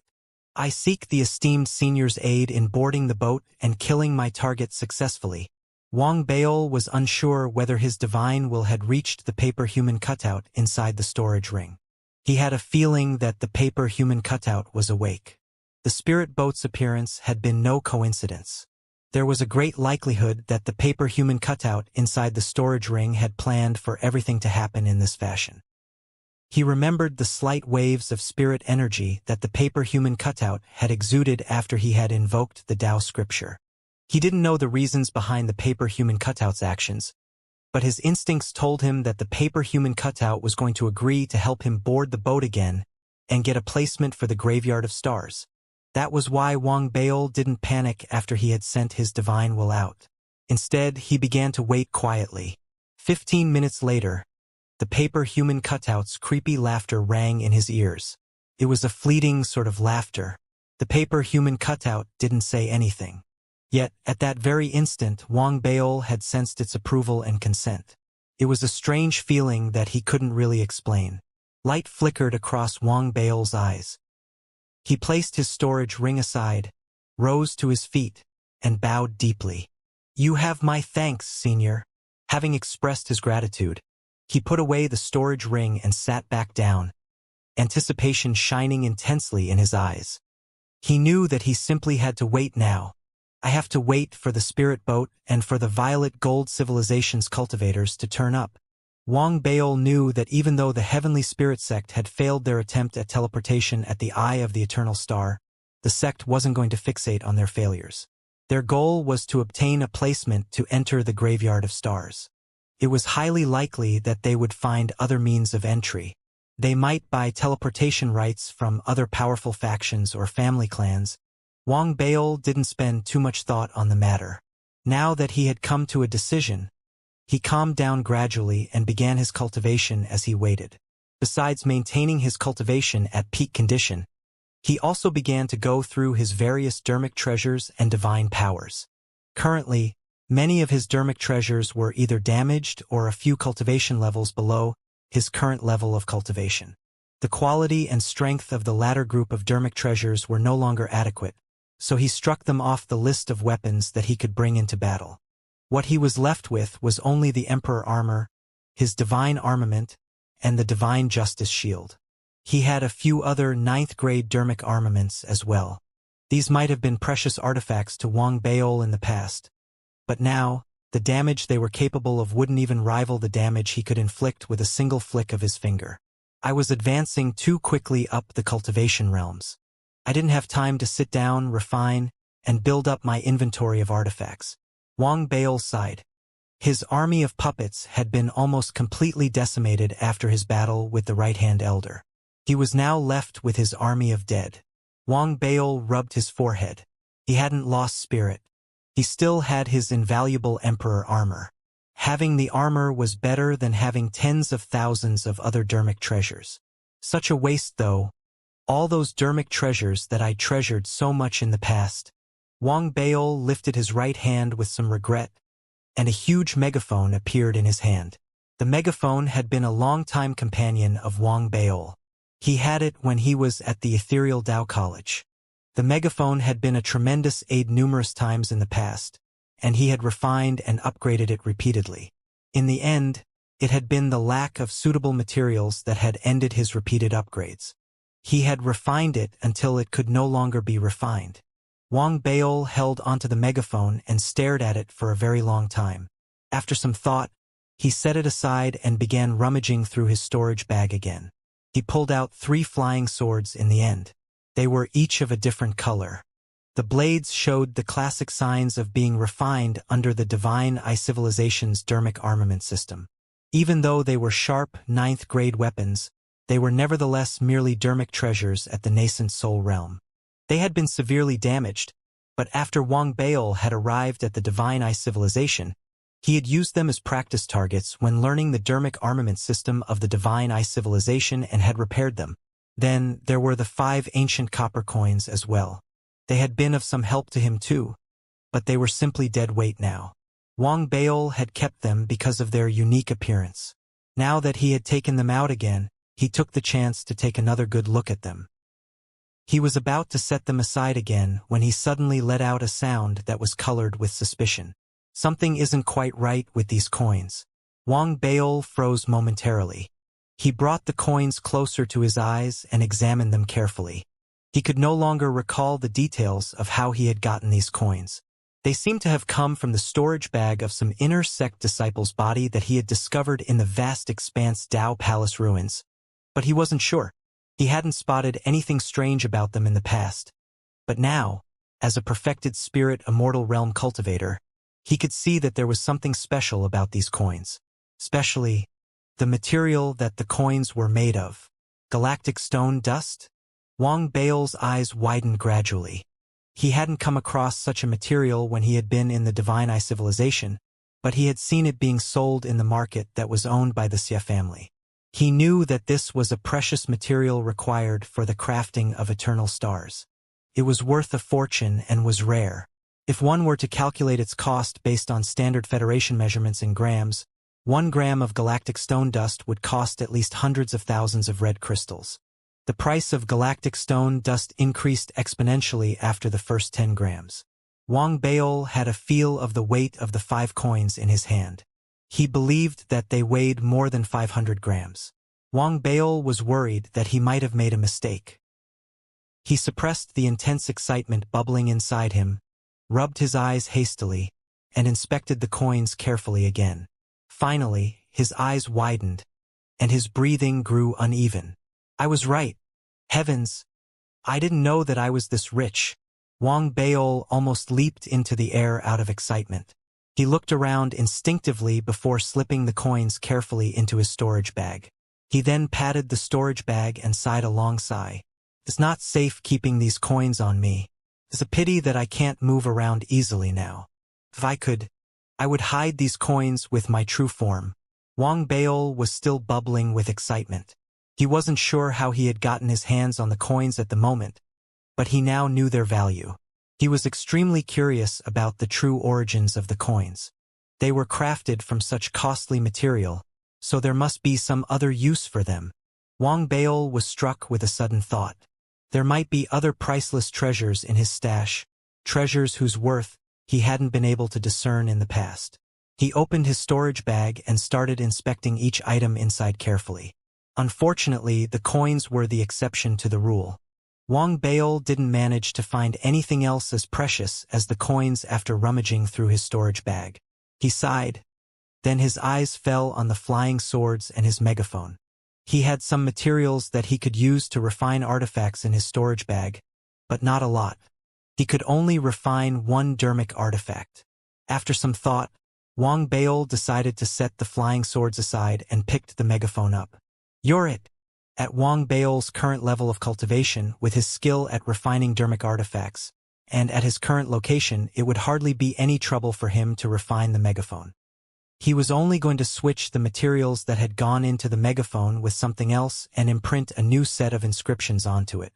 Because of Wang Baol's eternal star fire, the megaphone gained the unexpected elemental ability of fire. In order to strengthen this ability to its fullest, Wang Baol swallowed the megaphone and housed it in the eternal star fire that was burning inside him. The eternal star fire inside his body had been a product of Little Wu's cultivation technique. This was the most powerful aid that Wang Baol currently had when it came to refining artifacts. He nourished the megaphone with his eternal star fire carefully. Then Wang Baol took another look at his storage bag. The storage ring rested inside, and another incredible treasure was lying inside the storage ring. It was the galaxy bow. I can't seem to work this bow, though. What a pity. Wang Baol shook his head with regret. After the lightning chase had ended, he had tried the bow on his journey back. No matter how hard he had pulled, the bowstring just wouldn't budge. Based on Wang Baol's assessment, he would have to at least be at the planet realm before he could work the bow. I still have my intrinsic scabbard and the mosquitoes inside it, not to mention the scabbard's hex-like strands. However, the scabbard is kept with my true form. Wang Baol shook his head. He decided not to think about his dermic treasures and instead started considering the divine powers he possessed. First, there's the demonic eye art. It has the power to bind my enemies and pose a threat to a planet realm cultivator. If I were to stage a sneak attack successfully, I could slay a planet realm cultivator with the demonic eye art. It can also absorb the spirit energy of my enemies. The more enemies I cut down, the more powerful I become. After some deliberation, Wang Baol decided that the demonic eye art would be his primary divine power in battle. Next is the supernova. It's not as powerful as the other divine powers and is little more than brute force. It's not as energy efficient and therefore expends more cultivation. But in the event where there are no other better moves to make, the supernova would be a formidable attack with incredible damage if I were to expend all the cultivation that I have. Then comes the dark art. I should avoid using that. As for the Tao scripture, I should avoid using that as well. Wang Baol thought of what had happened the last time he had recited the Tao scripture and shuddered faintly. I just have a few other divine powers and spells, like the ethereal Tao College's Cloud Finger as well as the Flash Arc and the electromagnetic pulse from the lightning domain. He was lost in memory for a moment. Then he raised his right hand. A lightning arc appeared under one of his fingernails and began wriggling under his nails. It had started as a core formation realm level spell, slowly advanced to the soul conduit realm, and finally reached the spirit immortal realm. At that juncture, the lightning arc had taken on a different color. It was now a crimson color. The increase in the lightning arc strength and the change in its color were all the result of Wang Bail refining and upgrading the cultivation technique. With his current level of cultivation, upgrading such simple spells barely took a moment and hardly posed a challenge to him. It seems powerful enough. Wang Bail had a feel of the damage the lightning arc was capable of. He raised his right hand and snapped his fingers. Countless crimson lightning bolts appeared instantly in the waves of heat that rose around him. They gathered and formed a sphere of lightning in his palm. He could sense the power it held. Should it explode, its blast would extend 100 feet into the distance. The sphere of lightning would transform into an electromagnetic storm. The damage unleashed might not rival the sea of lightning that the wishing bottle had brought upon him as a consequence of his accidental wish, but it would suffice if he wanted to slay a perfected spirit immortal realm cultivator. If I can't kill him in one blow, I'll get him with the next. If 2 blows don't work, I'll just hit him with 10, Wang Bail muttered. He waved his hand and sent the sphere of lightning away. Mist appeared over his fingers next. It gathered swiftly and transformed into the shape of a finger. An incredible wave of power that far surpassed that of the electromagnetic storm exuded from the finger. It seemed as if someone had just released a seal that had been placed over the finger, and waves of intense power surged from it. Wang Bail jerked when he sensed the aura, and doubt and shock flickered in his eyes after he examined the aura carefully. The cloud finger might be a divine power that the Ethereal Tao College is renowned for, but it's actually not that powerful.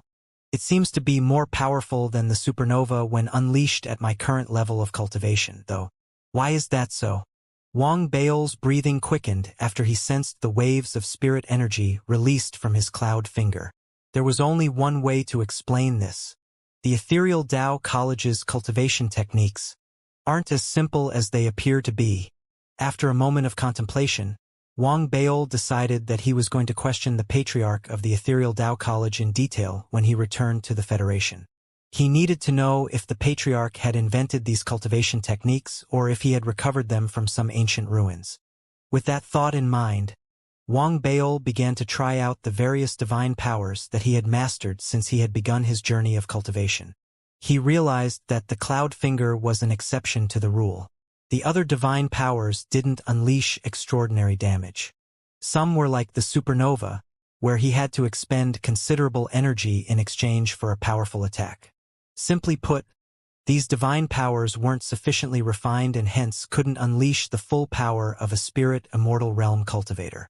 For every 10% of cultivation he expended, he would only be able to inflict 12% damage on his enemy. In comparison, he would be able to inflict 18% to 19% damage with the cloud finger. It's a pity that the divine powers other than the demonic eye art that I got in the dark dream have excessively powerful dark art auras. I'll also need to be at the planet realm before I can attempt to master them. Wang Bail shook his head. His eyes flashed a short moment later.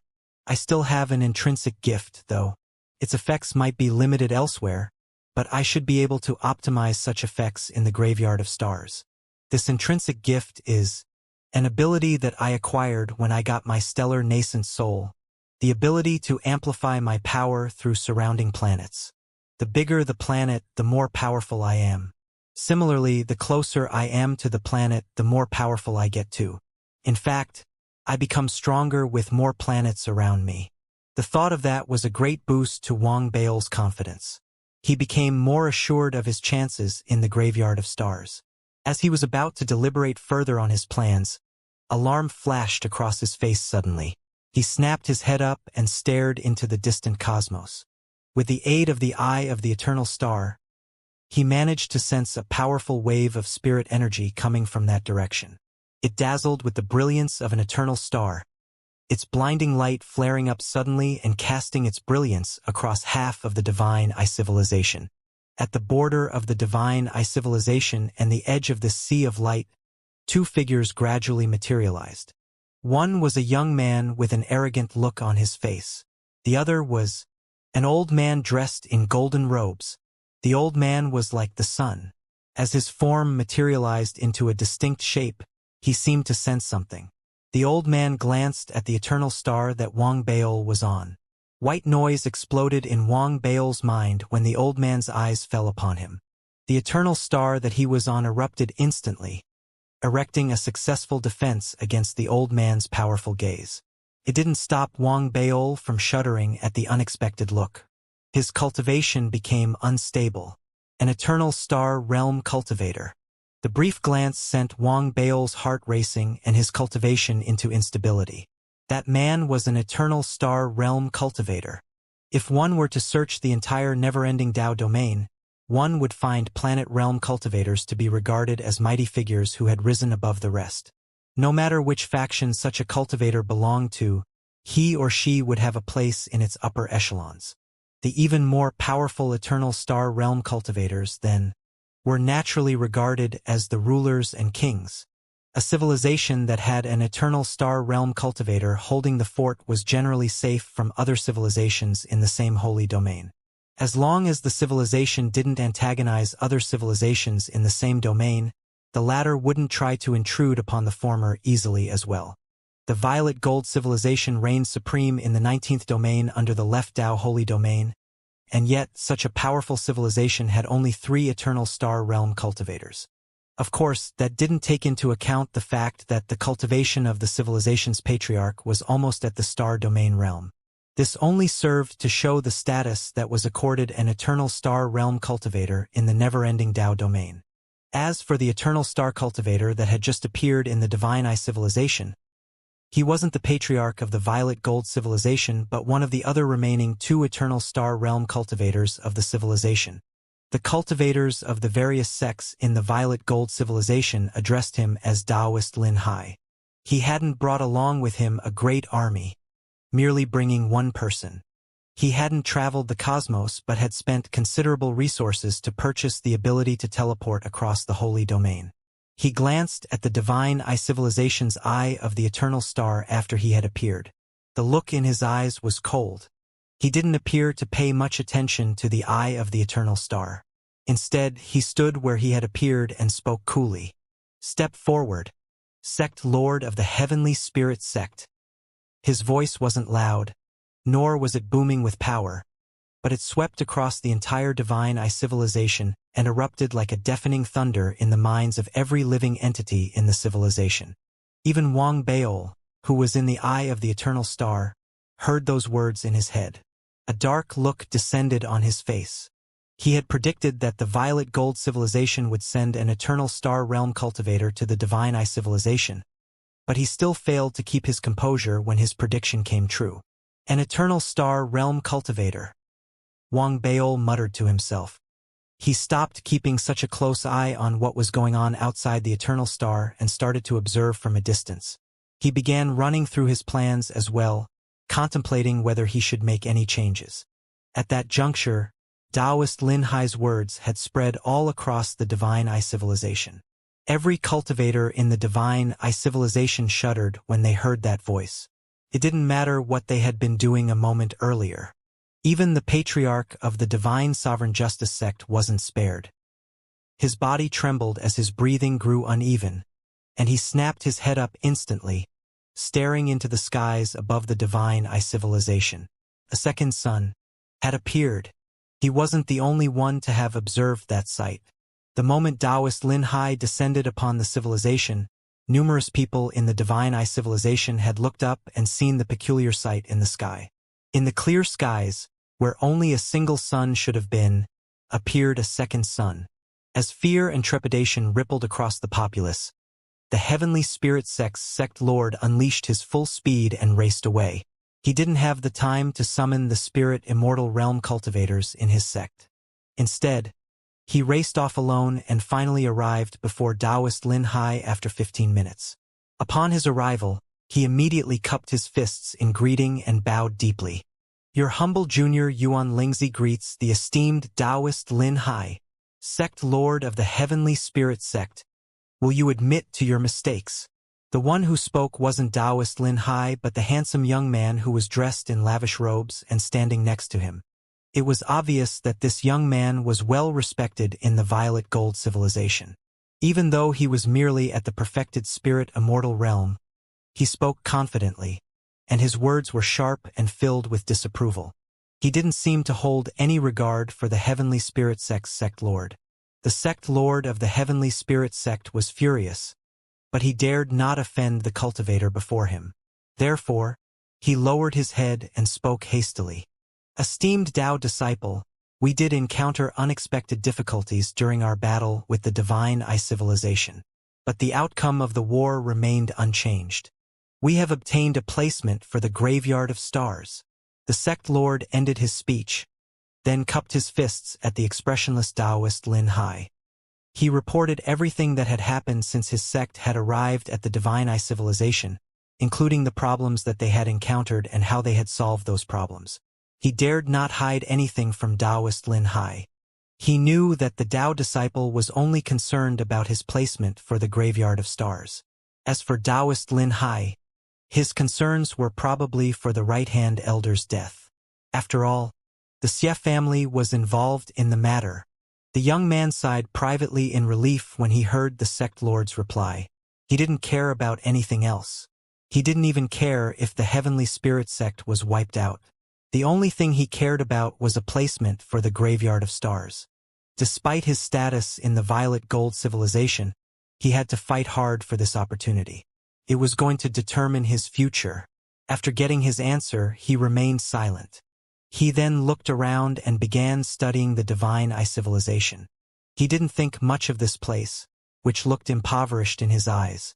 If not for the fact that the fallen star mark could only be transferred in the divine I civilization, he believed that he would never have stepped foot in this civilization. As he scoffed privately in disdain, the sect lord of the Heavenly Spirit Sect gave Taoist Lin Hai a full account of what had taken place in the civilization. The latter listened to the full account and then nodded slightly. There was an unfathomable look in his eyes when he turned away and gazed at the eye of the eternal star. Does he have any friends or family here? If he doesn't, we can simply kill him. When this entire fiasco is over, I'll refine the eye of the eternal star and crush him. Long Nanzi doesn't seem to have family in the divine I civilization. He has a few friends, but most of them belong to the divine sovereign justice sect. There's one thing, though. If we kill this man, the Xia family, the sect lord of the Heavenly Spirit Sect turned towards Taoist Lin Hai after a moment of hesitation. This was a question he had to ask. It was what a subordinate was meant to do. He had to give his superior a chance to show their wisdom. The Xia family's particular about following the rules. They can't do anything to us if we are careful and don't reveal any weaknesses. That right-hand elder of yours was a fool. He deserved to die.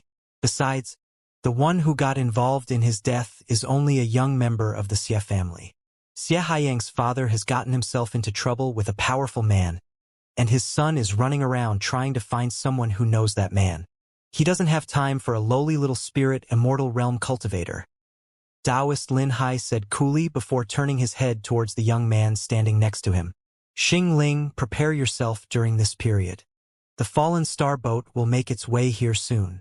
The young man, Xing Ling, answered immediately in the affirmative and with great deference. The sect lord of the Heavenly Spirit Sect led Taoist Lin Hai to his sect's camp.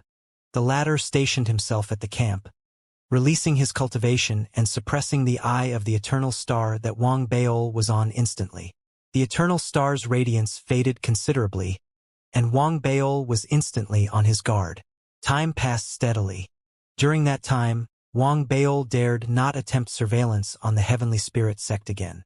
Regardless, he did catch the Divine Sovereign Justice Sect's patriarch entering the camp, though he didn't see the latter leave. He must have been summoned by the Eternal Star Realm Cultivator and had remained in the Heavenly Spirit Sect's camp after that.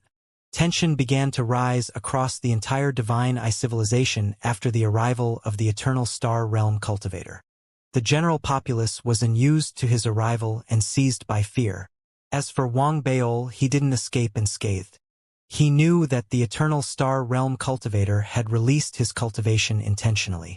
His aim was to intimidate, wanting Wang Baol to think twice before acting. He doesn't know what I have as my trump card, though. Wang Baol narrowed his eyes as he eyed the heavenly spirit sect's camp, which was stationed in the distance. He was feeling considerable stress at the moment, but after some analysis, he concluded that his plan was a feasible one. I don't believe that he can board the boat as well. As long as he can't board the board and I can, he can't do anything to me even if I kill the prodigy of his civilization and steal the seal right before his eyes. Wang Baol narrowed his eyes. This was a risky venture, but nothing could be gained in this life without taking on some risk. My true form is in the coffin, and this old man shouldn't be able to find it.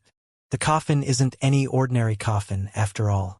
This means that even if I lose the fight, I'll only be short an avatar. Determination appeared in Wang Baol's eyes after a moment of contemplation. He had made up his mind. He was going to go ahead with his plan and snatch the tiger's prey straight from its maw.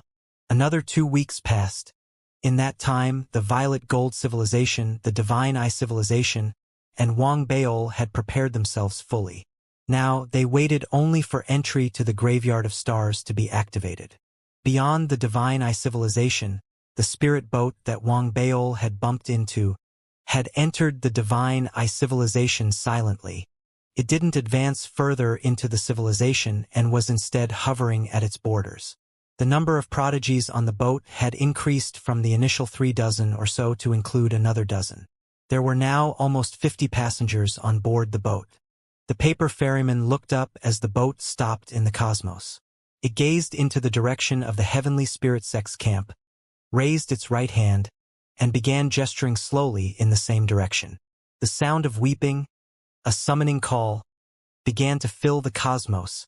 There were no words, only the sound of weeping in the summoning reverberating across the cosmos. In fact, not everyone could hear this call. The Divine Sovereign Justice Sect's patriarch, who possessed the royal family bloodline, could, and Taoist Lin Hai could. The Heavenly Spirit Sect's sect lord and everyone else didn't sense the call at all. Wang Baol had boarded the boat before. That might be why he was now the 3rd person in the Divine Eye Civilization to hear the summoning.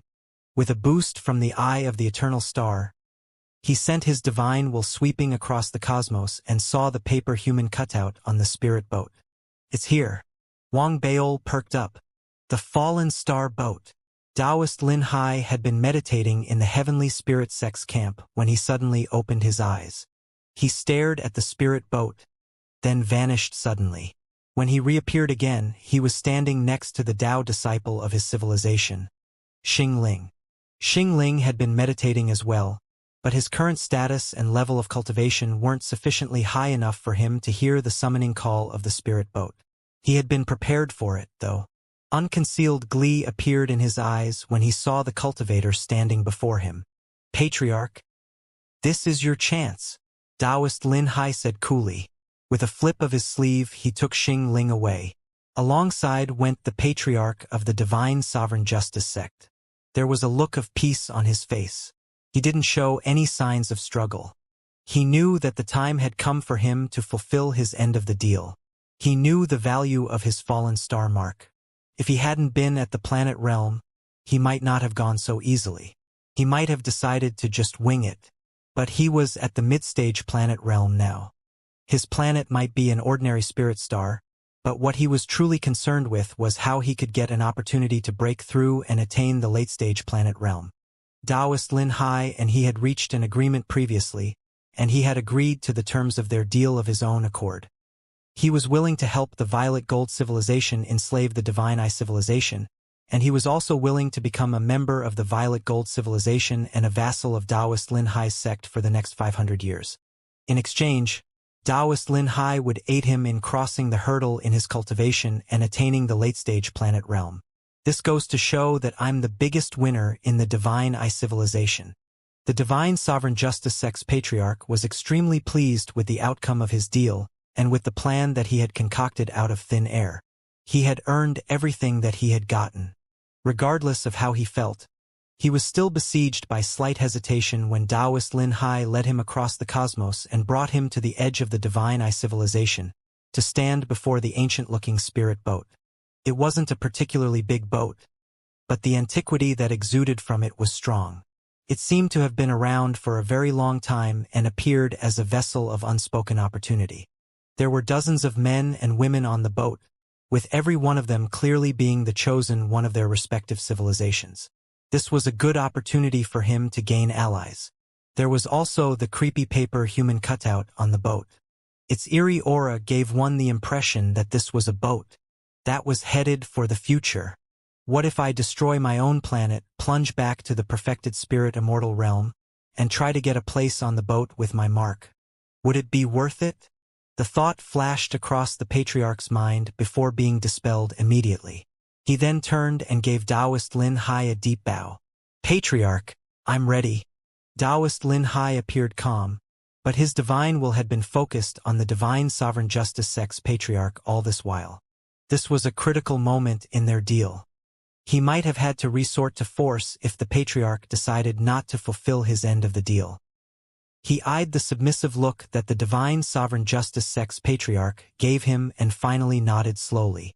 The violet gold civilization's Tao disciple, Xingling, stood next to them. However, what he saw was a mere abyss. He couldn't see the spirit boat. Nevertheless, that didn't stop the excitement inside him from growing. He turned towards the divine sovereign justice sex patriarch immediately when he heard what the latter had said.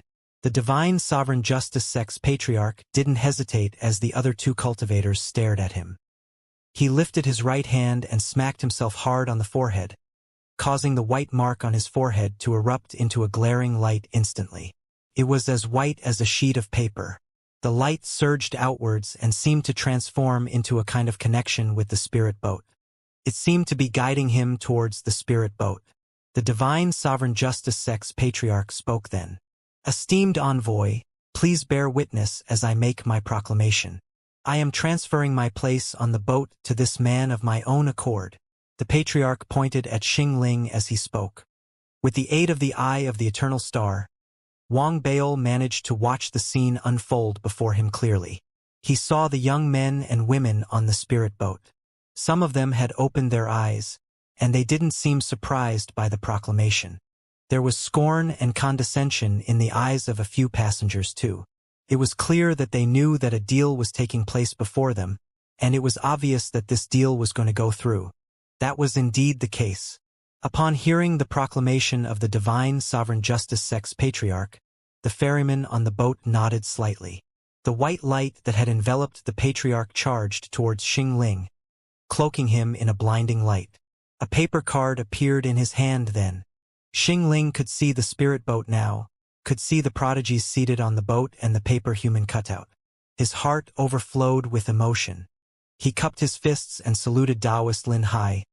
Then, in a single bound, he followed the pull of the mark and raced towards the boat, landing on the boat in the next moment. Standing on the boat, he couldn't control himself as he burst into laughter. The other passengers didn't seem to approve of his laughter. No one commented on it, though. The spirit boat began to take off. As the paper human cutouts or glided through space, the boat started drifting off into the cosmos that lay beyond the divine eye civilization, fading away silently as it glided away slowly. The divine sovereign justice sex patriarch watched as the boat departed. He couldn't explain the slight sense of loss that he was feeling. He stayed resolute to the choice that he had made, though casting the feelings of loss aside quickly. He knew that was the only choice he could have made. His fate was bound with the fate of Taoist Lin Hai. Patriarch, I. At that thought, the patriarch of the divine sovereign justice sect cupped his fists and tried to vouch for his loyalty. But, before he could continue speaking, something flickered in Taoist Lin Hai's eyes. How dare you! Waves of brilliant light erupted from Taoist Lin Hai as he shouted, and eternal star realm power surged out instantly. The cultivator was akin to the sun, his power a suppressive weight bearing heavily down on everything in sight. He lifted his right hand and made a grab at something above the faraway spirit boat. Die! His voice thundered as an enormous fiery hand that burned as brilliantly as the sun descended from above. Awesome power exuded from the palm and fell upon the cosmos, casting a shadow over the vast expanse of space. It descended with a weight that seemed capable of crushing stars and planets. As his cultivation swept across the cosmos, an indistinct, blurry form materialized above the spirit boat that had drifted off into the distance. It was Wang Baol. He hadn't planned on boarding the boat while in the presence of the eternal star. He had planned to go after the boat after it had left. But as he watched the boat drift off into the distance, the paper human cutout in his storage ring spoke for the first time. "You won't get another chance if you don't go for it now." Wang Baol didn't hesitate. He activated the eye of the eternal star and teleported himself away, appearing above the spirit boat just as it was about to disappear. Upon his reappearance, he immediately sensed an incredible heat around him and the burning hand reaching out for him. There was nowhere for him to hide and nothing that he could do to evade the attack. His cultivation had been suppressed completely, and he had lost all ability to defend himself. As death approached, Wang Baol steeled himself and decided to make a final gamble. He bet that the paper human cutout in his storage ring would come to his aid. At that very critical moment, the paper human cutout in his storage ring suddenly let loose a burst of creepy laughter. It was a laughter that only Wang Baol could hear inside his head. As it echoed inside Wang Baol's mind, someone else struck. It wasn't the paper human cutout inside his storage ring, but the paper human cutout on the spirit boat that was fading away steadily. The ferryman lifted its head suddenly and jerked the paper oar in its right hand up slightly. A huge white wave appeared out of nowhere and fell over Wang Baol instantly. It formed a protective barrier before him as it collided with the burning hand. A thunderous boom rumbled in the cosmos, and the burning hand disintegrated. Fury and incredulity rose within Taoist Lin Hai as he watched the white wave that the paper human cutout had summoned sweep Wang Baol away and take him safely onto the boat. "Impossible! Long Nanzi! What's going on?" "You!" The first exclamation came from Taoist Lin Hai. The shock he was currently experiencing was indescribable. Never in his wildest dreams would he have imagined that the fallen star envoy would lend its aid. This was something that was completely out of this world. He had never heard of something like that happening before. The second exclamation came from the patriarch of the Divine Sovereign Justice sect. He was completely dumbfounded by Wang Baol's boldness and insanity. The third wave of exclamation came from the other chosen ones on the boat. Not all of them had exclaimed in shock. Only the dozen newer arrivals had voiced their surprise. What was unfolding before them had stunned them. At the same time, they were also aware of the strange expressions of the other passengers on the boat. Those looks appeared tinged with exasperation and resentment. What was completely absent was shock. The fourth exclamation came from another passenger who was currently on the boat as well. It was Xing Ling. The excitement that he had experienced earlier died as he watched Wang Baol step onto the boat and, without any hesitation, charge at him. The Emperor armor materialized instantly, and the glare of the divine armament blinded him as the blade slashed mercilessly at him. From the moment Wang Baol appeared, and the star almighty Taoist Lin Hai stepped in to stop him, to the moment when the paper figurine on the boat waved the paper oars, to the moment when Wang Baol stepped onto the boat along with the white waves that were stirred up. He charged straight towards the prodigy of the purple gold civilization, Xing Ling. Everything happened in an instant. All the changes happened so quickly that it caught people off guard. It was as if they had practiced it countless times. Lightning flashed and thunder rumbled. Amidst the exclamations of the other prodigies on the boat, as well as the roars of the patriarch of Lin Hai outside the boat, Wang Baol was like a bolt of lightning. The Emperor's armor materialized, and the divine armament drew a bright arc across the starry sky as it neared the purple gold prodigy. If it had been any other perfected spirit immortal, they wouldn't have been able to react in such a sudden turn of events, much less counterattack or dodge. They would have been caught off guard and killed instantly by Wang Baol's slash. However, Xing Ling was the only candidate for the Tao child of the purple gold civilization. The purple gold civilization was nothing in the eyes of the powerful factions, but it was still the overlord of the 19th region. It possessed a wealth of resources that far surpassed the Divine Eye or the Federation. It had conquered other civilizations frequently. With its astonishing resources and battle experience, even though the situation was dangerous and swift, Xingling still displayed his extraordinary abilities. After a moment of shock, he didn't dodge. Instead, he instinctively ignited his cultivation. It wasn't just his cultivation that was ignited. There was also the fire of life that erupted at that instant, as if it had been overdrawn. As he stood up, he turned into a ball of flames that surged into the sky. With a low roar, the fire formed a gigantic crimson tiger that pounced towards Wang Baol. Wang Baol's pupils constricted. This was the first time he had fought against a prodigy from a major faction, and he immediately felt that it was difficult to deal with. There was no doubt that the prodigies from major factions were clearly much stronger than other cultivators in battle. It wasn't just in terms of combat strength. There was also a difference in their battle awareness. However, Wang Baol's original plan wasn't to destroy his opponent in both body and soul. Now that his opponent was in such a state, Wang Baol couldn't guarantee the final outcome. He couldn't guarantee that he would spare his opponent's life. His reaction may be quick, but he doesn't know what's good for him. He's caught himself in a trap. As this thought flashed through Wang Baol's mind, the two figures on the ship collided with each other. A loud boom reverberated in the air, spreading in all directions. If one looked from afar, one could clearly see that Wang Baol's divine armament had landed on the Crimson Tiger's head and cut it in half. The Crimson Tiger, which had been cut in half, had no energy left to continue. It exploded on its own at that moment, forming a force of impact. It didn't push Wang Baol backward, but pushed behind the Crimson Tiger. Xingling, who was in the midst of the flames, retreated abruptly. It was clear that she was trying to widen the distance between them, trying to break away from her previous passivity. A battle with similar cultivation and similar combat strength was in fact a battle for the initiative. Once the opponent grasped the initiative and rhythm, they would lose the initiative, and this passivity would quickly turn into a loss. In fact, they would be defeated in an instant.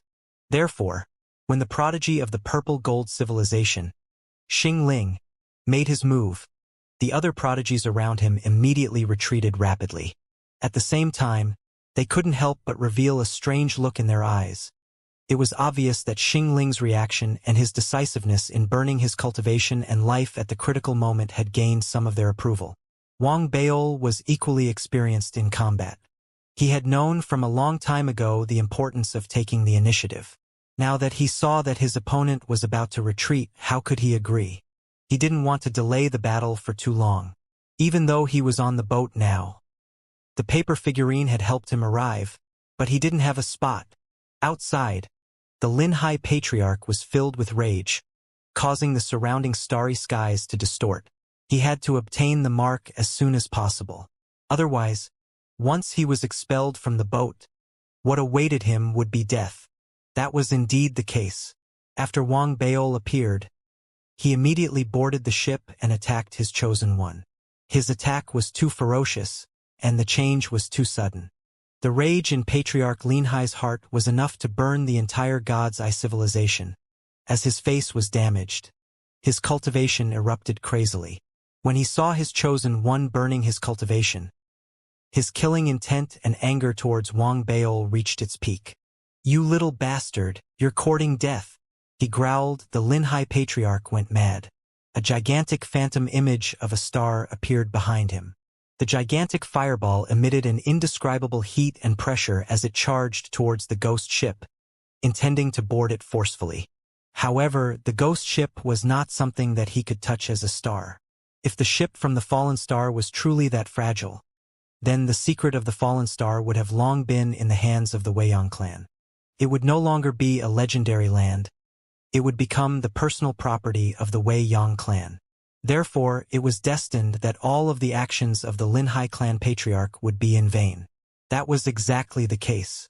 Even though the Linhai clan patriarch had gathered the power of his own star, the ghost ship before him seemed to be transparent. It was as if it didn't exist in the same space as him. No matter how he attacked, all his divine abilities would only penetrate through it, making it difficult for him to harm it at all.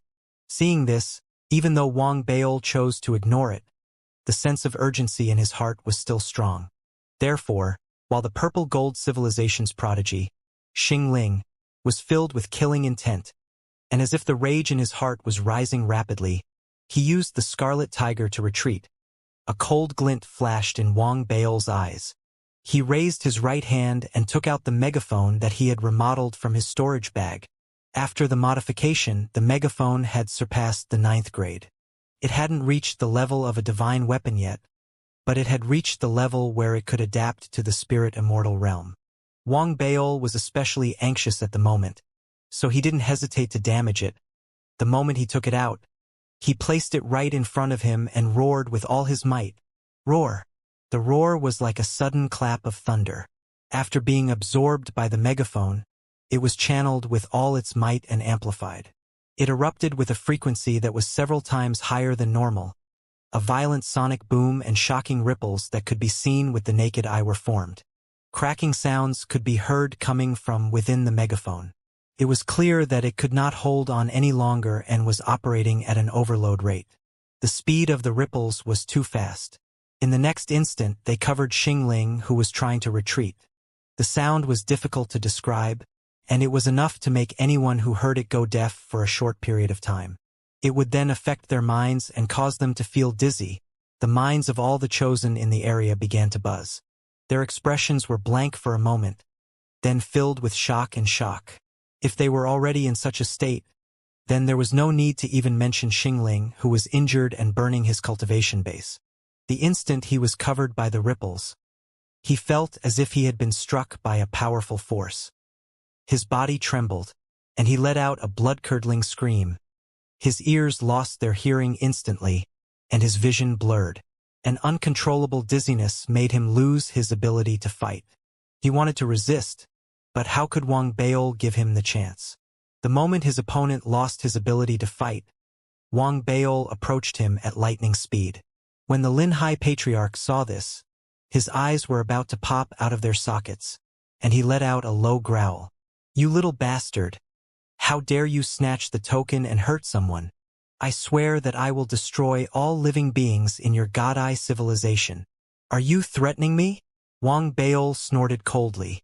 He didn't slow down at all. He reached out with his right hand and grabbed the card in Xingling's hand. As for Xingling, Wang Baol naturally wouldn't kill him directly. Instead, he raised his right hand and formed a seal. He slapped Xingling's forehead and threw him into his storage bag. Then he looked outside the ship, his eyes bloodshot. The killing intent seemed to have reached its peak. It was the Linhai Patriarch. "When I return, when all is well, it will be time to release the chosen one of your race." With that, he ignored the unsightly and indescribable Linhai Patriarch. Instead, he raised the card high up in the air and shouted at the paper figurine who was rowing the boat. Everyone was flabbergasted. "Thank you, Senior. Now I have a spot." The paper figurine looked at Wang Baol and nodded. It began to paddle the paper oars in its hands. Immediately, the boat jolted and set sail again, slowly sailing into the distance. All the elites on the boat had complicated looks in their eyes. They looked at Wang Baol, who stood there as if he was suppressing them with his radiance, and fell silent. In this battle, not only did Wang Baol obtain a spot, he also obtained their recognition of his strength. "Little bastard!" As he watched the ghost ship gradually disappear into the distance, Taoist Linhai couldn't help but admit that he had made a mistake this time. Even though he was filled with indescribable anger and frustration, he had underestimated Long Nanzi. He didn't rush into the Divine Eye Star and kill him as soon as he arrived. However, he felt depressed because of the Xie family. He really could not rush into the star so decisively. In the end, he had never expected that the other party would be so bold. Most importantly, the paper figurine of the ghost ship had chosen to help the other party. This matter had exceeded his judgment and imagination. According to his knowledge, this had never happened before. As for the threat and counter-threat, they left him in a dilemma. If the other party had killed the chosen of his own civilization, then it would have been fine, but they could have done it together. However, the other party wasn't stupid. They didn't kill him, but captured him alive. He didn't dare to make a decision so easily. He could only squint his eyes and suppress his killing intent, trying to figure out how to deal with the situation. As his expression grew uglier and uglier, and his anger seemed to erupt uncontrollably, cold sweat trickled down his forehead as he watched everything unfold. His face was pale as he stared at the gradually disappearing ship. Wang Baol, who was standing there, felt waves of emotions surge in his heart. He had to admit that he had underestimated Long Nanzi's courage after all. It was at that moment that he thought of Long Nanzi's past battle achievements. Perhaps it was because Wang Baol hadn't revealed his viciousness after stepping into the spirit immortal realm that he had neglected the other party's past. When he was in the spirit realm, he had suffered a loss at the hands of the new Dao Sect's Ink Dragon army. He had killed the general's disciple, escaped, and returned to cripple the Ink Dragon army. That had earned him the nickname of a madman. Madman. A madman was someone who didn't care about his own life and death. He only wanted to be straightforward. Even if he had to suffer 1,000 losses, he would still destroy 800 of them. A madman was someone who dared snatch food from the jaws of a tiger in front of a mighty figure from a star. Yet, he had succeeded. As he watched Wang Baol leave on the ship, his mind replayed his battle record and madness. He suddenly felt a strong sense of regret. He regretted that he shouldn't have provoked Long Nanzi. As he felt regret and the Dao master of Linhai struggled, the shadow of the spirit cruiser became increasingly blurry. It disappeared completely from their eyes. It sped through the starry sky at an indescribable speed, as if it was traveling through the void. Standing on the boat and looking outside, Wang Baol watched as the starry sky seemed to have turned into a river, continued to streak past his eyes. This scene made Wang Baol very clear that the speed of the boat had reached a shocking level. At the same time, he heaved a sigh of relief. After all, the paper figurine that was rowing the boat had also nodded. Now that the boat was moving, it didn't chase him off the boat. This meant that his plan had been a perfect success. Obtaining the card meant that he had a ticket. He had the right to head to the fallen star. With that thought, Wang Baol relaxed completely. He withdrew his gaze from the starry sky and looked at the nearly 50 prodigies around him. There were men and women among them. They sat at a distance away from each other. It was obvious that they all had their own identities and didn't want to get close to others. Other than the few who had quarreled with Wang Baol, who had looked at him with a dark expression. The others had different expressions on their faces. Some were surprised, some were curious, and some weren't interested in him at all. "Hi, we meet again." Wang Baol felt that it was necessary for him to build a good relationship with everyone. He blinked and greeted everyone. However, most of them ignored him. Occasionally, they would snort coldly.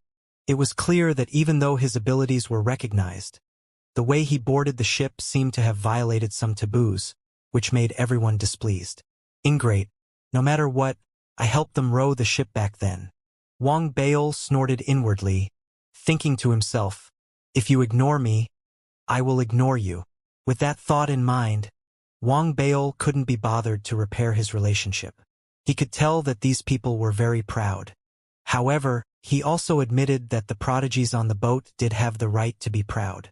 None of them were inferior to the prodigies of the purple gold civilization. There were even a few who were stronger than him. Even though they were all at the perfected spirit immortal realm, the difference in their foundations and talents meant that there was a huge gap between them at this level. There was also a huge gap between them. There was one person in particular that caught Wang Baol's attention. It was a woman. She wore a mask on her face, so he couldn't see her face clearly. He could only see that the face carved on the mask was an extremely beautiful and cold face.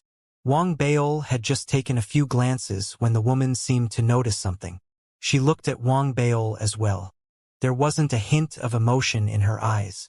Her gaze, which was as if she was looking at a dead person, didn't seem to have much effect on Wang Baol. His expression remained the same. Instead, he smiled at her. A glint flashed in the woman's eyes, and she ignored Wang Baol. Wang Baol raised an eyebrow.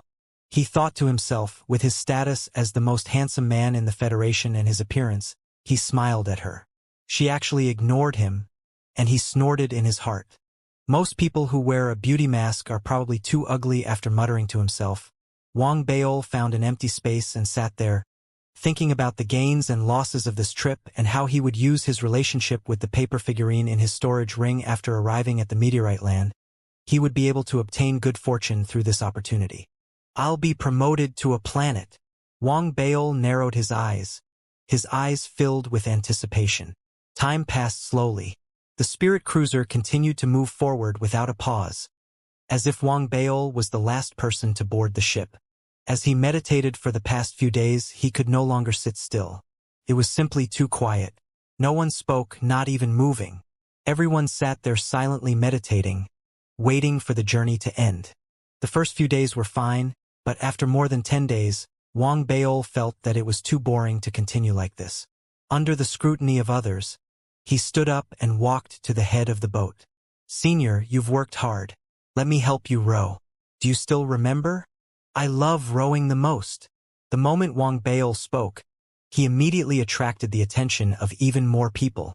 Those elites who had seen him row before had ugly expressions on their faces. Those who had not seen him before were astonished. As they watched, Wang Baol stood there and waited for a long while. When he saw that the paper figurine was ignoring him, Wang Baol sighed. Although it was a little awkward for everyone to look at him like that, his skin was thick, it was even more exaggerated than his combat strength. He coughed, cupped his fists, and bowed deeply at the paper figurine. "Thank you for your understanding, Senior. I know that Junior is going to seek opportunities next, so I don't want to tire myself out. Thank you again, Senior." As he said that, Wang Baol turned around and returned to the place where he had been meditating previously. Amidst the strange expressions of the others, he sat upright and upright. He didn't pay attention to the gazes of the people around him. Wang Baol, who was sitting there, fell silent for a moment before he couldn't help but look around again. Is this the number of people in the Fallen Star land this time? He had secretly observed everyone. He had made a mental comparison over the past few days.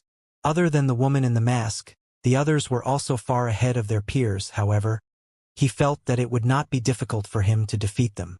At the same time, not only had he observed all the chosen on the boat, he had also paid attention to the decoration and structure of the boat several times. The thing that caught his attention the most was the altar placed at the rear of the boat. This altar seemed to be made of wood, and there was nothing special about it. There was an incense that seemed to burn forever on it, and there was also a plate of red fruits. There were 7 of them.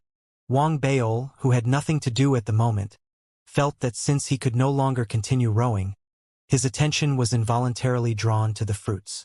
These fruits should be edible. They seemed to taste pretty good.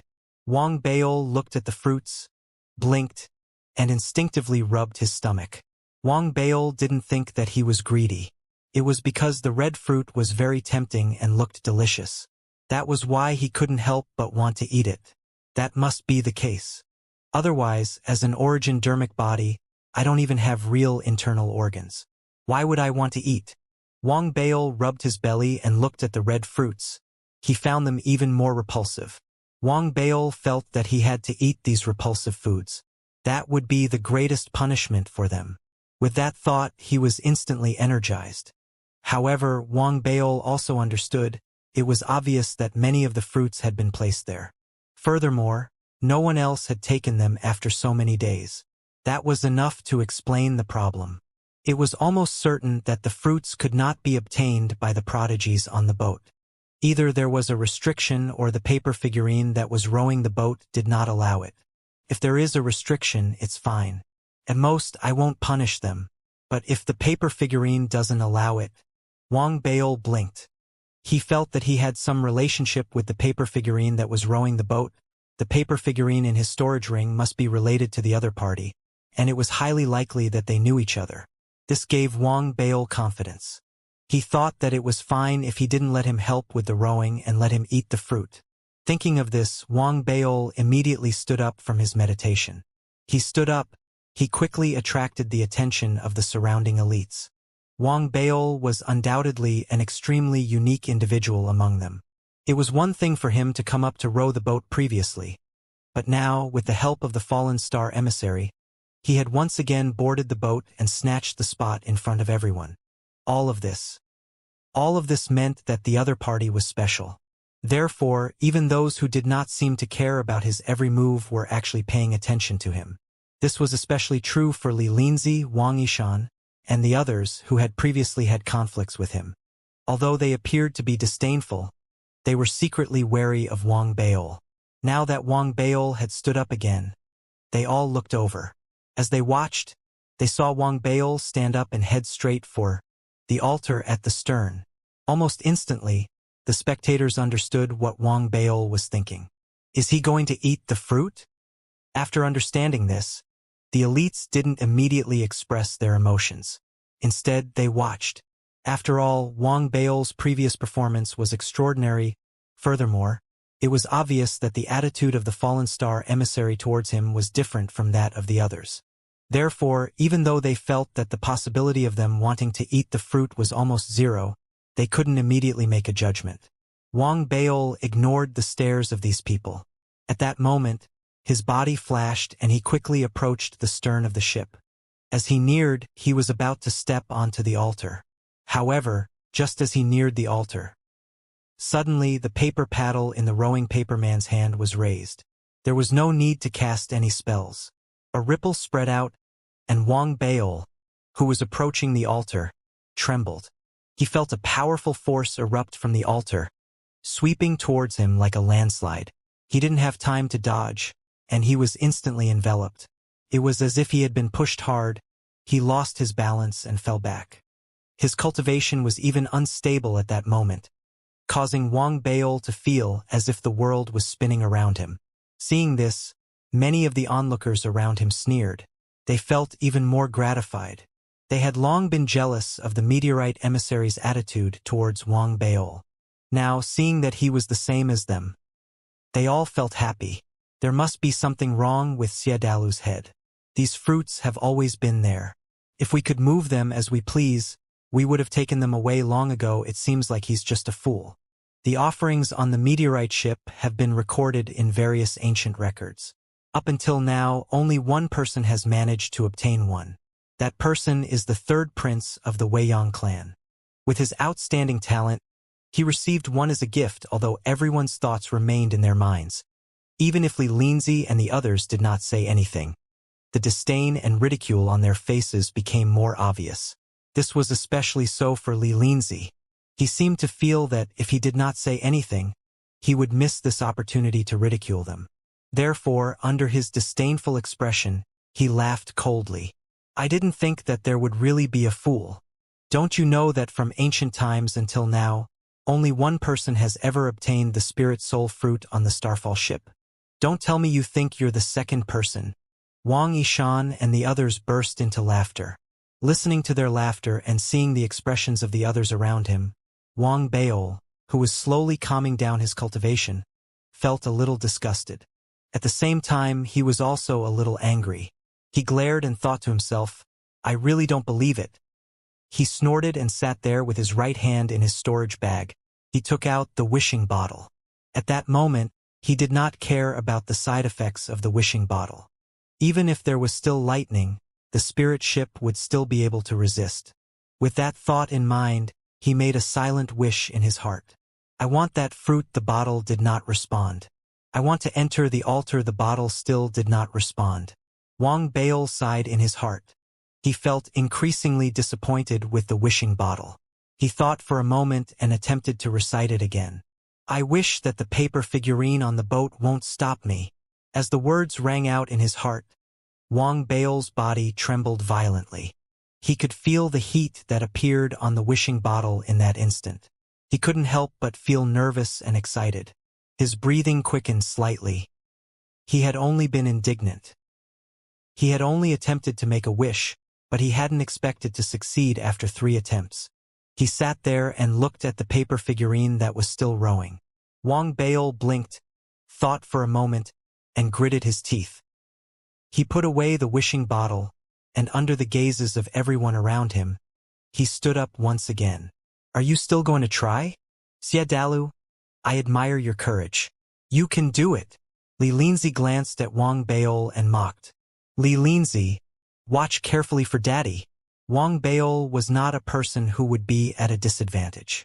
Hearing Li Linzi's repeated mockery, He looked over coldly, and a cold glint flashed in his eyes. This cold glint made Xianxia squint his eyes. His companions beside him also had a glint in their eyes, and there was a hint of hostility. It was obvious that if Wang Baol really attacked them here, they would not sit idly by. Wang Baol glared coldly at Xianxia and the others. He snorted coldly and walked towards the altar. This time, his speed was the same as before. He approached in an instant and was about to step onto the altar. He had been here the last time. He had been chased away by the paper figurine. Seeing this, Xianxia and the others sneered. The other prodigies also looked at him calmly. Their expressions were more or less filled with disdain. It was clear that everyone believed that it was impossible to eat the offering fruit. It was already impossible. However, just as everyone's expressions appeared on their faces, Wang Baol leaped and landed beside the altar. The paper figurine did not stop him again. It continued to row the boat, as if it did not notice Wang Baol's actions. This made everyone's eyes widen. As their minds buzzed, even the masked woman opened her eyes. She could not hide the shock in her eyes. The shock that filled everyone's hearts was like a raging storm, causing everyone to freeze in shock. They watched helplessly as Wang Baol reached the altar and picked up a fruit from it. He placed it to his mouth and took a bite, and ate half of it. Wang Baol was elated. He felt that his wish bottle was still very useful. His dream came true, and the paper figurine didn't stop him. After he ate the fruit, its fragrance filled his mouth and instantly turned into jade nectar. It spread throughout his entire body, and what followed was a pleasant and refreshing feeling. Wang Baol quickly ate a few more mouthfuls and swallowed the fruit he had picked up, along with its skin and core. He even burped. Only then did he look at the prodigies whose eyeballs were about to fall out of their sockets. The taste isn't